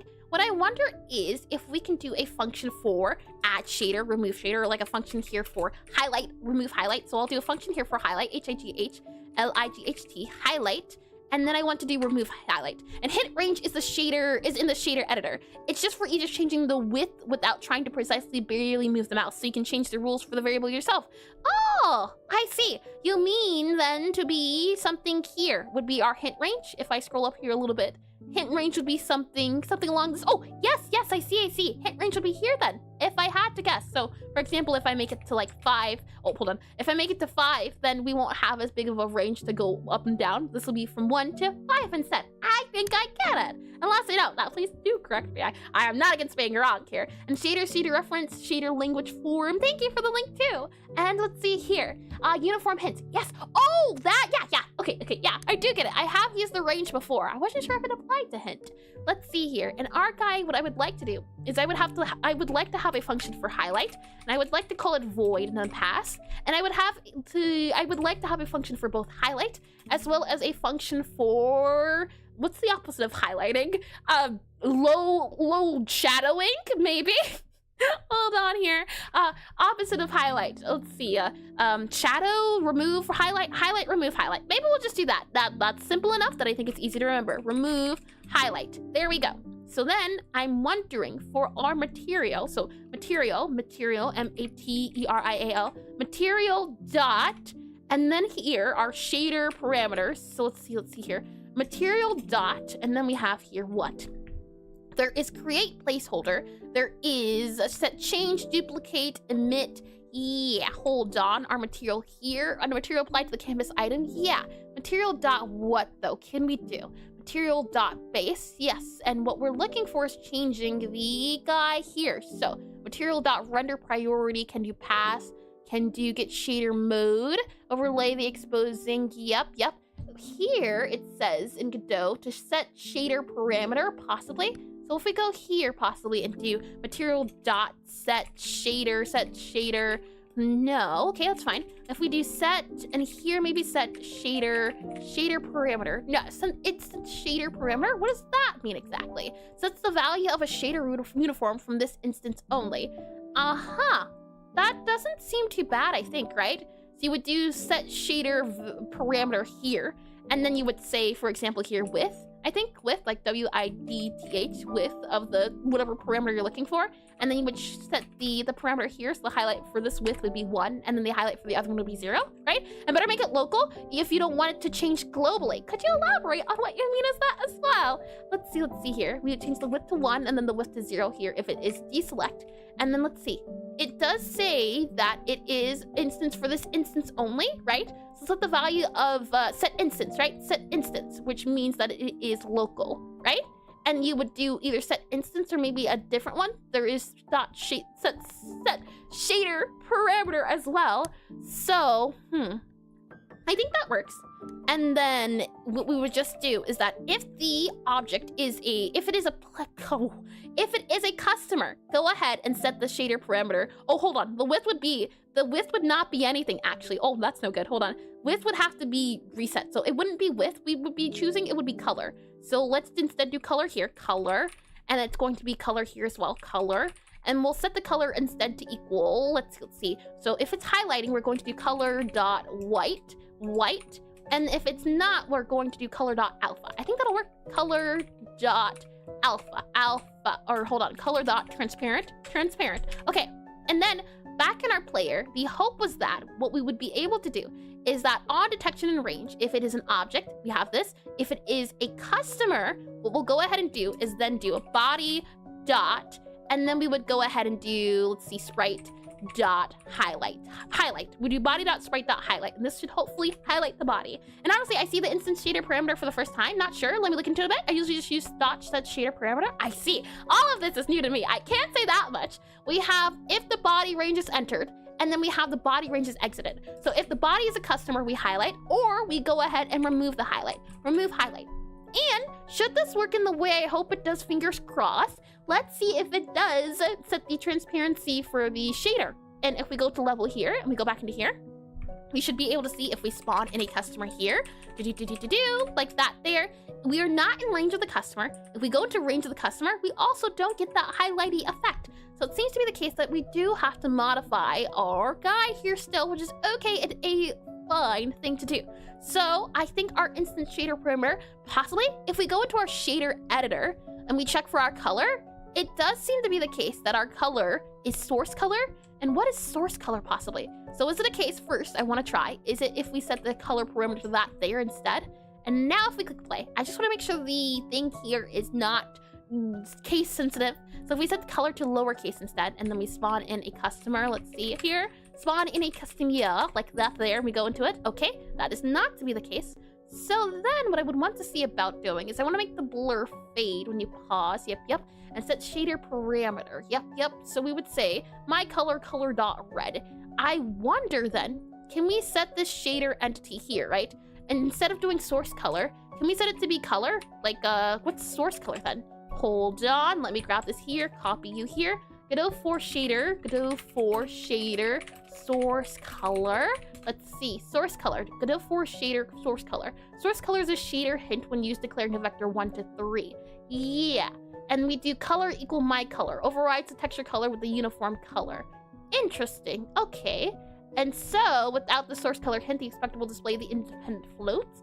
So then, if we look here, and by making it local, it means setting a property in the shader material. It has to be in a resource local scene. I'm pretty sure otherwise it will highlight all the necromancers tied to the shader material. Maybe. I want to get the highlighting working first before we start refining it, as the issue at the moment is that nothing is even working, which is a little unfortunate. So I wonder how we can redo it. We have here our source color, and that apparently isn't what we're looking for here. It seems to be the case that we'll have to have some sort of color fragments here. I'm wondering if this guy here in our add margins and all of that there, color.a, color all of you there. And it makes me wonder, let's see, Godot for change color of shader in code. Let's see, does that at all do anything here? To change it, we would do set shader parameter, and then you would do the source color hint is required. Yeah, and then we would do color vector 4 source color, and change the color via GDScript. We would do interesting new color, set shader parameter. Okay, so back up to here. What it seems to be the case of, we would grab the color, whatever our color is here. In this case, this is our color here. And let me scroll down here to this guy as well. Our flash color is our source color. Yep, and this is a vector 4. That is also true. So we would do vector 4 there, color there. That should be fine and good to go. And then up here where we set our new color at, we would set it to color white here. So we make sure that that color equals this color here. And then you would set it to that there. And interestingly enough, the color defined, for example here, if I copy this guy here, it's saying that the new color, red, for example, will be this color here, which is interesting. Okay, hold on. Let's try this then. If I set the color instead to be this guy here, so color equals this color, like that, and then I would want to, for example, just set this to be white. So we set this guy to white here. That would be that guy here. And then if we set this color here to be instead this color, and if we go to instead transparent, so something like this here, save it there, does that at all fix it by doing that instead? I wonder.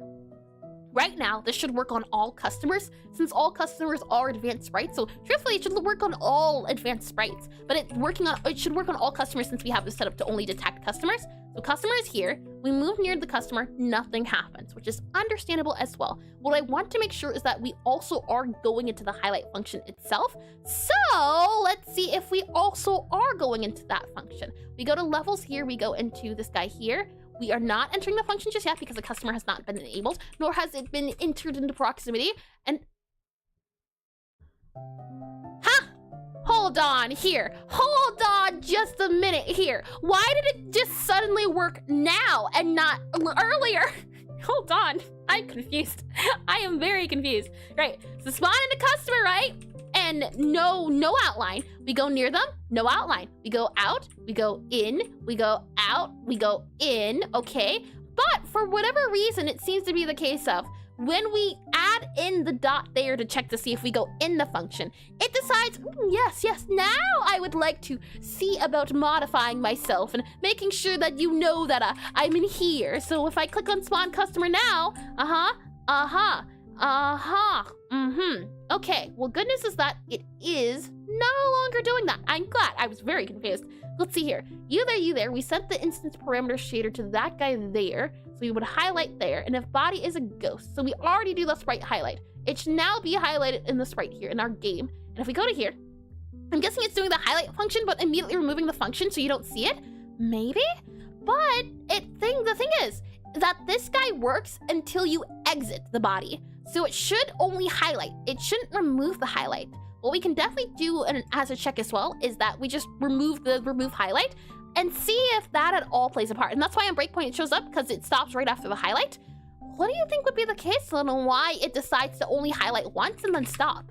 If we spawn in a customer here then, okay, highlight does, yeah, okay. So let me go ahead and close this guy here, undo this guy here, click on play here then.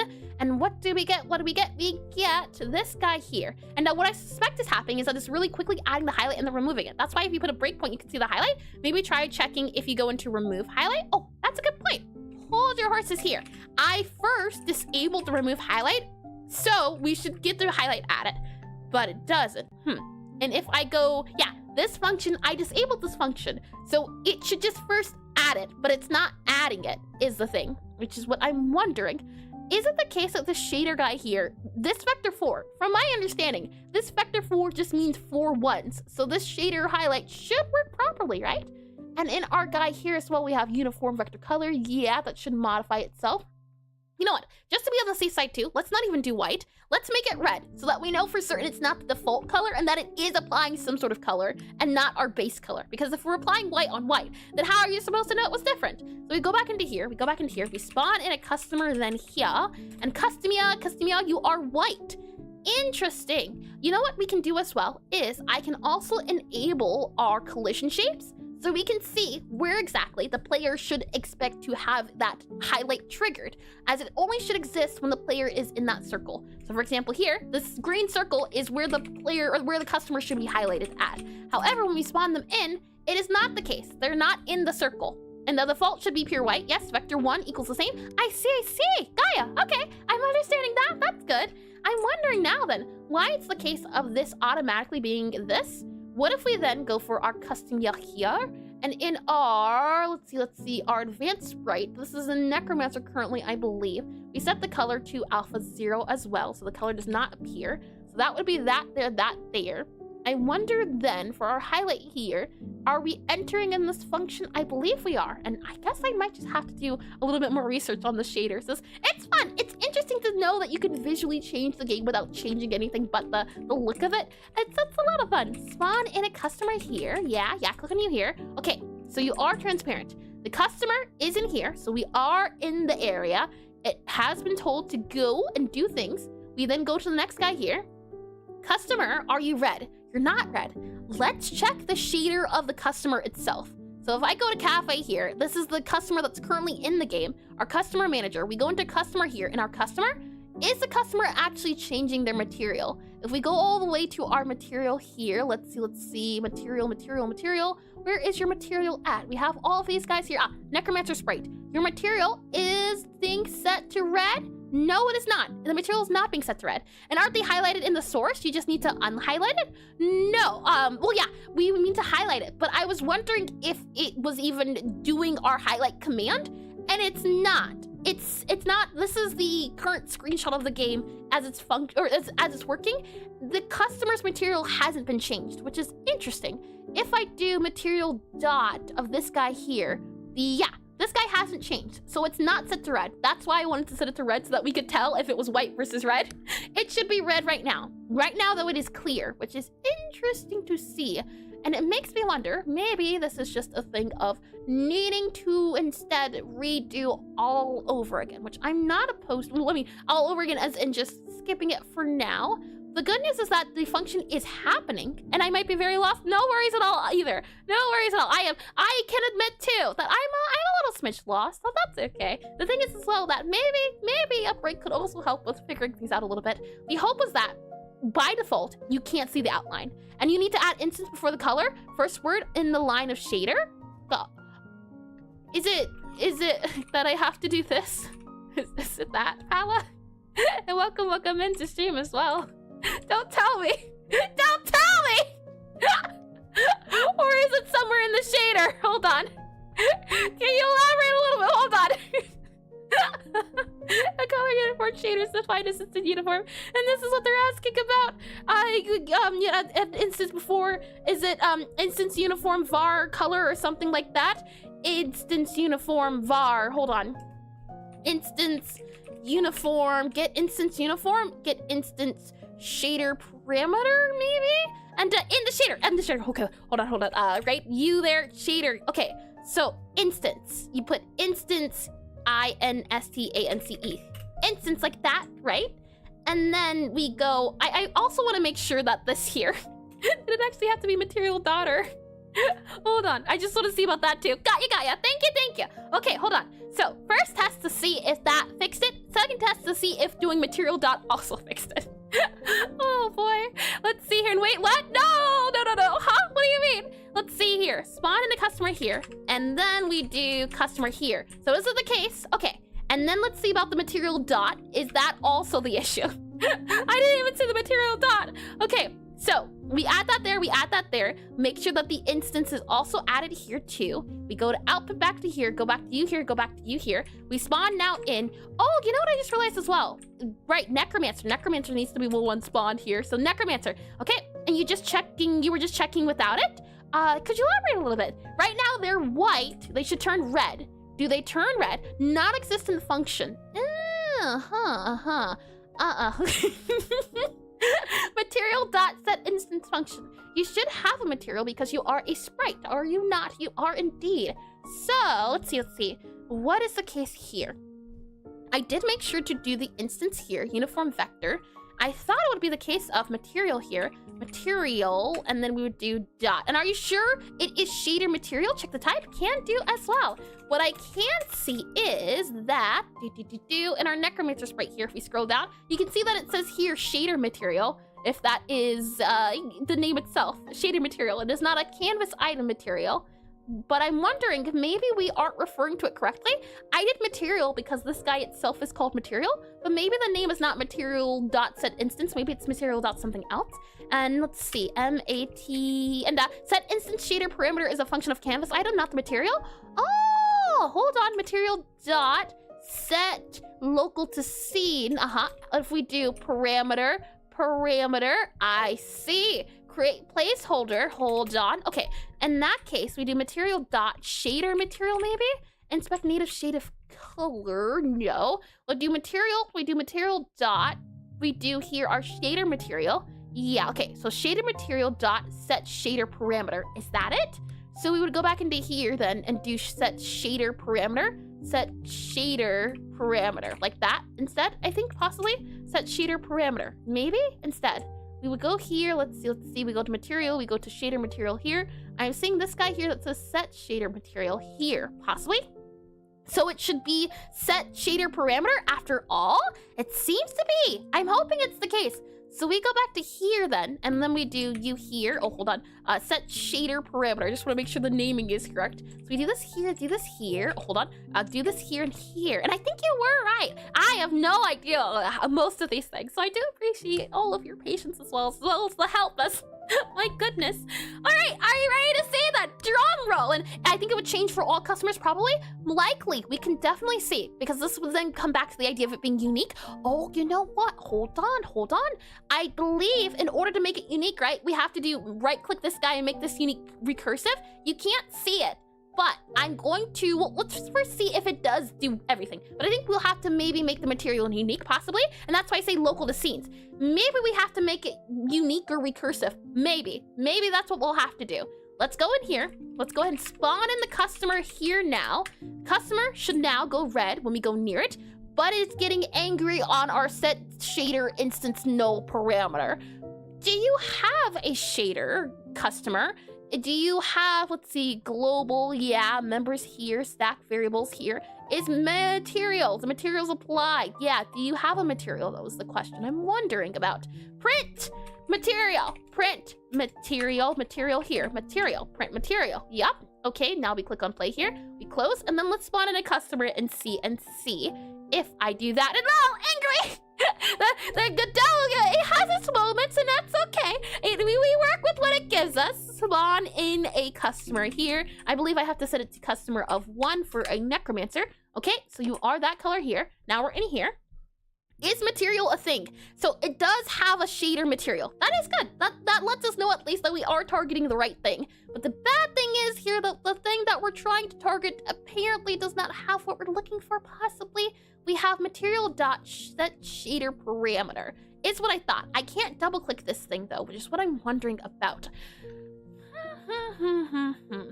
It makes me then wonder, do we have to set and grab or create a new material instance? Maybe from our guy?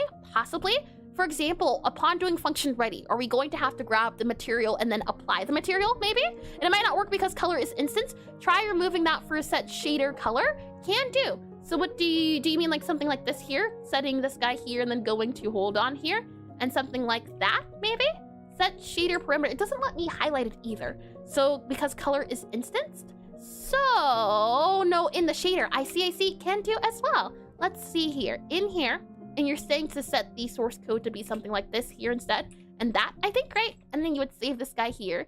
And then in our Necromancer sprite in our shader here, hold on, and remove instance. Oh, I see, hold on, undo you here, and then go back to you here. Remove instance, right? And then save it here now, and then go back into play here. Let's see then. Let's see. If I click on play, then we go into levels here, you here, and then we spawn in our Necromancer, who is 1. So 1 here gives us a Necromancer. We go near it. Oh! Okay, hold on! Paula, I think you're onto something as well as you. I'm not too sure. Egregory, maybe? Egregor, or maybe Egre. And to you as well, dear design. Thank you. And to you as well, Steve. I do thank you, all of you. Okay, so then we can go ahead, make the outline white now. And then if we go back to here and we go not to Necromancer specifically, I believe this is not the Necromancy code, so it should work. Likely, we would just have to add the material everywhere. We do need to check to see if it is unique. So let's spawn in 2 Necromancers and then see. And yippee! And yeah, set shader parameter works on non-instance parameters, and only set instance shader parameter works on instance. Ah, that does make sense. Yeah, instance for instance, non for non. Let's go ahead and spawn in 2 customers this time. We'll spawn in 1 guy here and we'll have them seated. And then we'll also spawn in 1 guy here. Oh, hold on. I forgot. Hold your horses. Hold all of them. We gotta just, there. Okay, now horses can be released. Let's see. Setting this guy to this here. What does that do? Does it give us the result we're looking for? Let's go ahead and spawn in a Necromancer now, right? Necromancer spawned in. You can go ahead and sit down.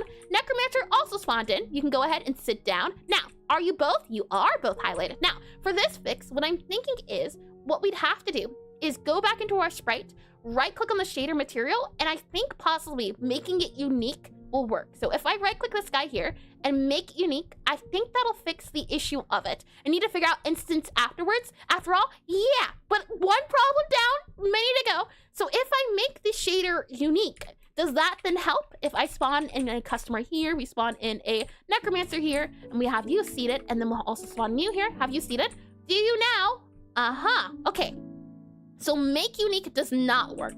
but we are getting the highlight, which I am happy with. One thing down, many to go, mind you. But it is nice to see that it's somewhat functional. That's great to see. Okay then, if that is the case, how do we make the shader material unique? We have make unique, we have create shader canvas guy here. I thought unique might work, but it does not. So let's see here. Godot 4, shader make unique, make unique. And well, I was distracted. Did you set the local in resource? Local in resource. Hold your horses. I am open to additions. Is it local here possibly that you would have to set it to?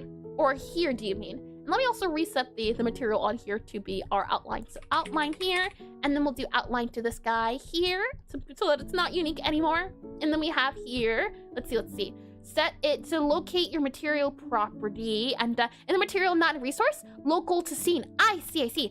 I did set it to be, there is an option for make unique recursive. I did do that. That was the option I did. There's no set local. There is quick load, edit, clear, make unique recursive. Maybe it's because of that. This resource is already unique. Hold control while dragging and dropping from file system to properly automatically, oh, hold on. It says to hold control, right? I think, hold on. Let me click on this guy here again. Right click. It says to hold, or no, it is already unique, huh? Hold control while drag and dropping. Okay, well, let's hold control while drag and dropping. I will grab you here, hold control while dragging and dropping here. And maybe that'll make it do things, possibly.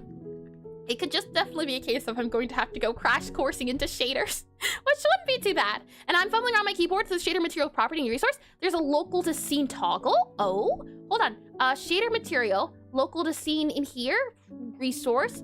Oh, that's what you mean. I thought you meant right click this guy here and do the settings. Oh, hold on. Okay, hold on. Local to scene here is what you mean. I see. Yeah, I didn't catch that.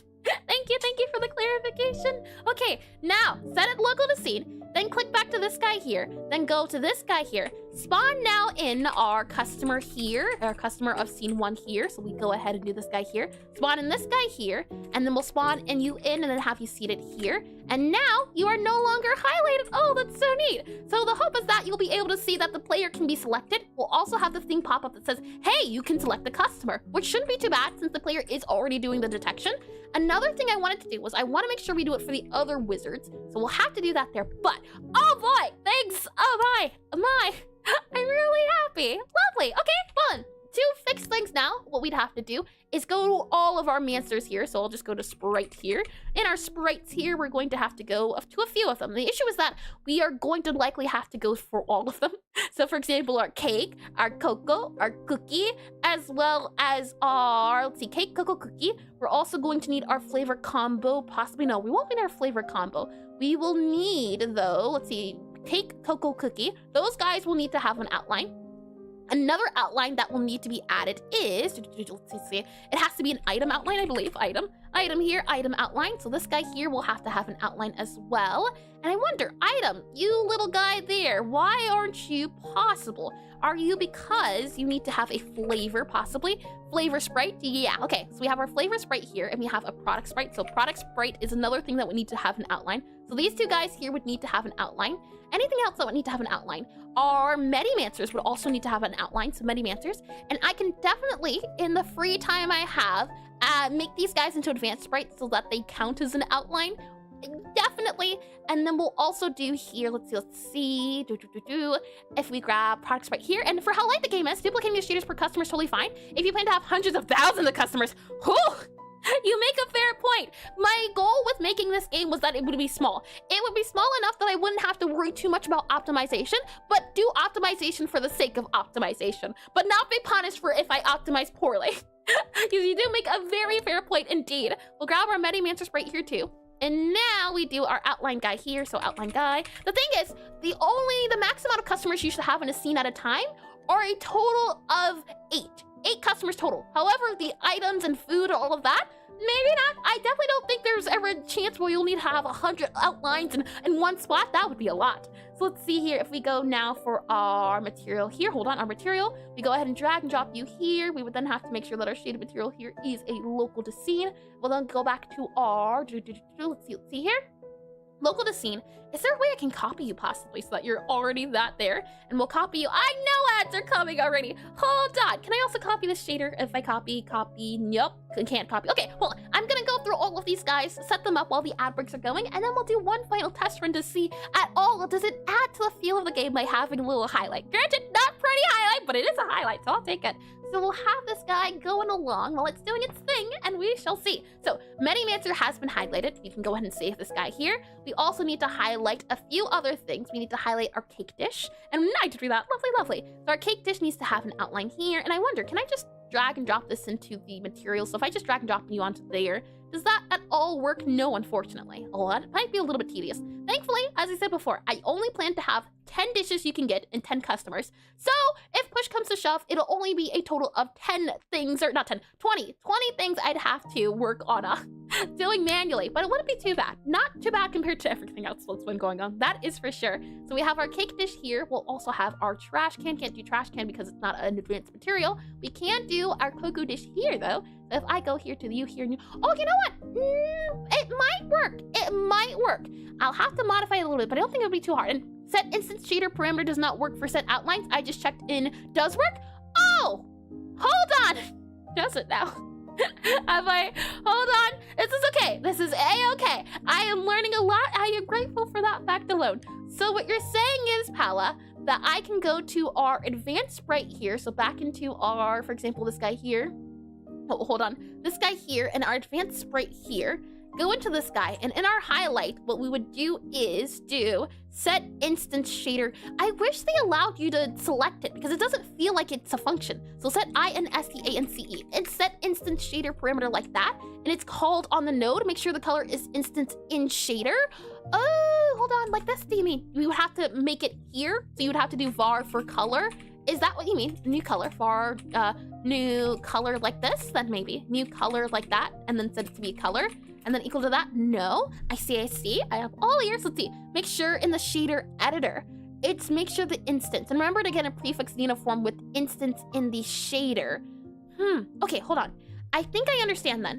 What we would have to do is already have a preset color. Is that what you mean possibly? So you would have to have a preset color and you would change it to whatever that color is. So you would have another color, for example, like that there, and then you would put that guy here. Is that what you're saying? And let me undo this guy here as well. And instead of material dot set instance shader parameter, it's set instance shader parameter. Okay. Let's see then. So it's going to be not material anymore. It's going to be set instance shader parameter. So set instance shader parameter. Instance shader parameter. And then we have this guy here. And then we would take the color name itself. And no, uniform equals instance uniform. Oh no. Let's see. Prefix uniform equals instance uniform. You would modify this guy to be not, or you would add instance, INSTANCE, like that, right? And then you would add in the color now, I think, maybe? So this guy here would be instance uniform, and instance there, and instance there. You don't even have to make the local to scene then? I'm not too sure. I am quite curious. And welcome back from the ad break. You have missed not a thing, but learning possibly that there is another way. What's being suggested is that instead of set shader parameter, we do set instance shader parameter without material, and then we add in instance uniform here instead. Nothing has been tested, more so discussed, but I assure you, nothing has been changed. Much. Not all much. So instead, something like this, and then you would copy in, let's see, this guy here, you copy in that guy there, you would then paste this guy in here, and then remove this here, and instance there and instance there to do that, and no, the whole instance syntax is the solution to separate parameters between objects. So that there, I think, and then you would do this guy here, so the highlight would be the white color here, or rather the red color, just so that we're not mistaken here. So you would do that there, and then let's just make sure as well that we check to see if that is the case. So I have a flavor sprite here. We're going to add in the material, but we aren't going to make it unique. So we're going to do here outline here. So make it that guy there and outline shader here. So we'll add this guy in. It's going to have its own guy available already. We'll then add in our shader parameter here of that guy there. Save it then. And then what we'll do is, let's see here. For our guy, it won't be instance, so we'll just have to check our items. And what I'd like to do then is, for our player here, we'll just have to select the object of whatever it is. So in our player here, what we'll do is then on detection body entered, if it is a customer, if it is a ghost, or if it is an object. So for here, for example, on detection body range area exited entered, what we can say is item in range dot erase. So for object is interactable item in range, we need to do here that if the item is item interactable. Are you an advanced sprite? I don't believe so. No, you're just a class node 2D. Yes, if you have a sprite possibly, nope, you don't even need to have a sprite. And what is our flavor sprite here counted as? Flavor sprite here is counted as a advanced sprite, so we should be a-okay and fine and good to go. So back into our player here, what we do instead then is we don't have to worry about this specifically. We have to worry about the object here. That's an interactable game object there. Yep, detection range, enter and exit it. We need to worry about our items. So our customer, enter, exit, and then what we need to see about is, let's see, interact with coast, interact with item. Yep. An item is in range if item has, okay, that's tricky. Our flavor sprite here is an item. If we go into item, so item here, we go into item here, you should have, I believe, some sort of sprite. You are an item? Yes, okay. So we'll just grab your sprite, item.sprite. So back into our player here, what we'll need to do then is, if I can find the player. Oh no, Gabby, where did you go? Come back. Player GD here, player C, there we go. Okay, so that's to say what we need to do is for our detection range entered, anywhere we enter or exit. So on all the way up here, physics process, this area here. So on detection range entered, if it is an area we don't need to know about, let's see, interactable, yes. And if it is an item, we're looking for item specifically. So if it is an interactable, if it is an item, is what I'm looking for specifically. And do we have here if is an item? Item in range, and then the object here, game object, yeah. And items in range, erase, and item interactables in range. Lovely. So what we can do here is do you here, and if object is interactable. So we'll go ahead and do object dot area here, should be likely to do object dot sprite dot unremove highlight. So remove highlight here. And then we'll grab this guy, and we'll also go to if object is interactable here, and we should be able to add the object here. So we'll do object dot, and then we should be able to do, hold on, we'll do here, and then we should be able to just say highlight. So object dot sprite highlight, save. So now we should have the ability to have objects when we're in the range of them highlight and unhighlight, possibly speaking, all on their own. So shall we give it a go? If I click on this guy here, we go back into the game. Super easy to try out. We'll go here, grab this guy here. Is it white? No, it is not. Interesting. Okay, that's a-okay and fine. This is in our range as well. This guy here, our bitter guy. It's a little bit tricky to see because of all the blue boxes, but we are in range, thankfully. I want to double check here to make sure that our bitter guy here, so I believe if I type in bitter, it should allow us to see our bitter guy here. The bitter guy does have a sprite, and on our advanced sprite here, it should have a material. It does have a material, and the material does exist here. And should check customers just in case? We can indeed. The thing is, all the customers have had their instances made not separate, or rather it's a little bit different. Hold on, spawn in customers here. Spawn customers set you to be 1 here, and you are set to white. Yeah. Is it reverse possibly? No, it's not reverse. Interesting. Is it because of the other instance guy then? Well, I can at the very least say that this is a great way to, I have a lot more knowledge. So I do believe, and are you sure the colors and highlight are visible? They should be. Hold on, let me go and close this guy here. And doesn't its sprite have highlight? Let's see here. Does its sprite have highlight? Yes. So anything that has an advanced sprite, anything that is an advanced sprite has the, what is it called? Has highlight. The issue was that we needed to add the material. So the material knew what to highlight. For example, here you can see that our item here does have the material, and the alpha 0 is both. Oh. You know. It's a sign, I tell you. Hold on.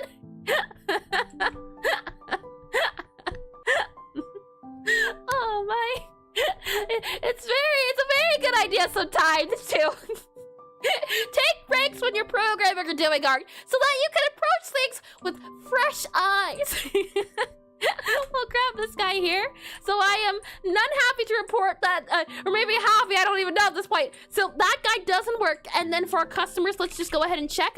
Spawn in a customer here, set it to be, yep, you there. Are you set to red now? And I leave there, yep, okay. So you are there. We can spawn in the Medimancer here. Medimancer, you also are set to red, but I believe these both are also instants. We can see about checking those off very quickly here. So if we go into Necromancer, shall we see? Our Necromancer scene here.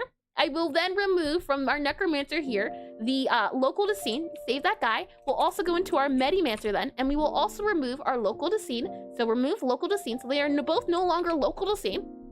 Let's see then what happens.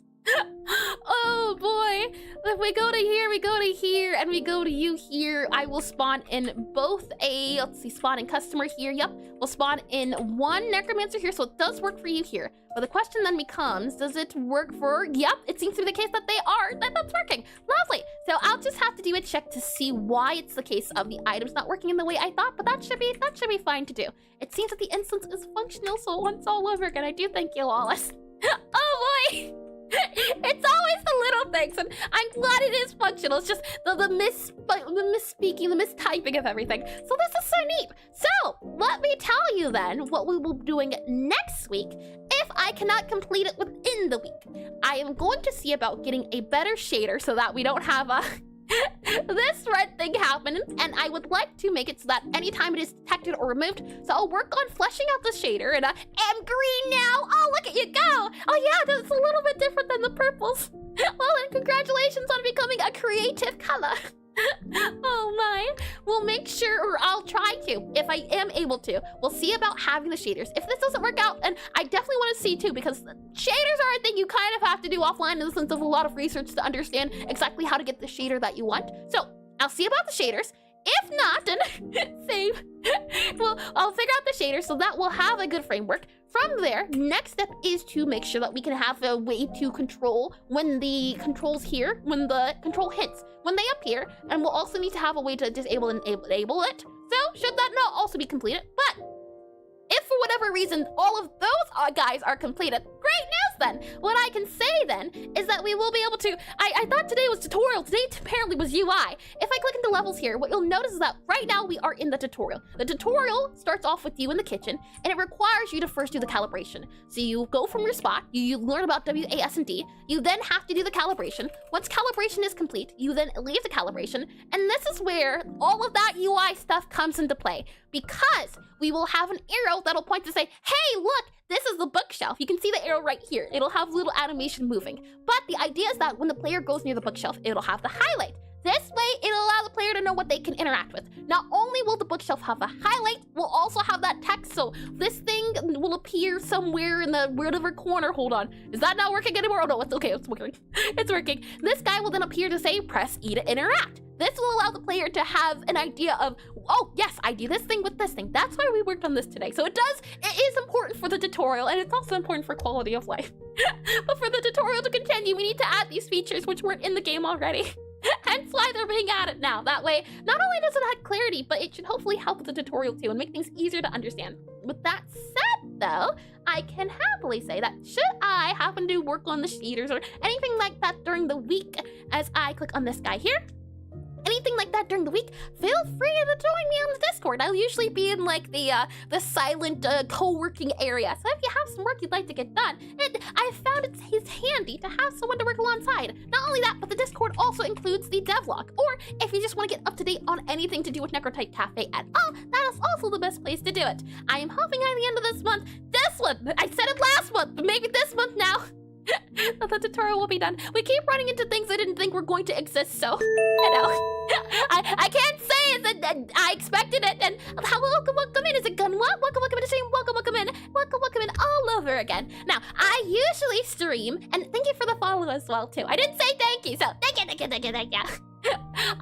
I stream from Friday to Sunday from 1 to 5 p.m. EST. Well, next week, I won't be streaming on Friday as well. So this week I didn't stream on Friday. Next week, unfortunately, there were plans, so I could not cancel. So next week, I'll be streaming on Saturday and Sunday. Usually it's Friday to Sunday, but a little bit different this time around. And yippee, good stream. I do appreciate all of your help as well to everyone who did us. Oh boy, I'd be very lost, and that's one of the reasons why I do enjoy streaming, since lots of the times, people who know what they're doing can join and and then I have a chance to have an opportunity to learn. With that said, let's see if we can find someone to raid who is also a Godot game dev, as Godot is a engine that does not get enough love. So we hope is that the more Godot game developers out there, the more tutorials I can watch. With that said, if you're on YouTube, that's going to be it for me. What I'm going to do is I'm going to go to the end screen, and then I'm going to come back on Twitch. So if you'd like to stick around for the raid, consider sticking around for the post stream after the ending stream. Smart, yeah, gotta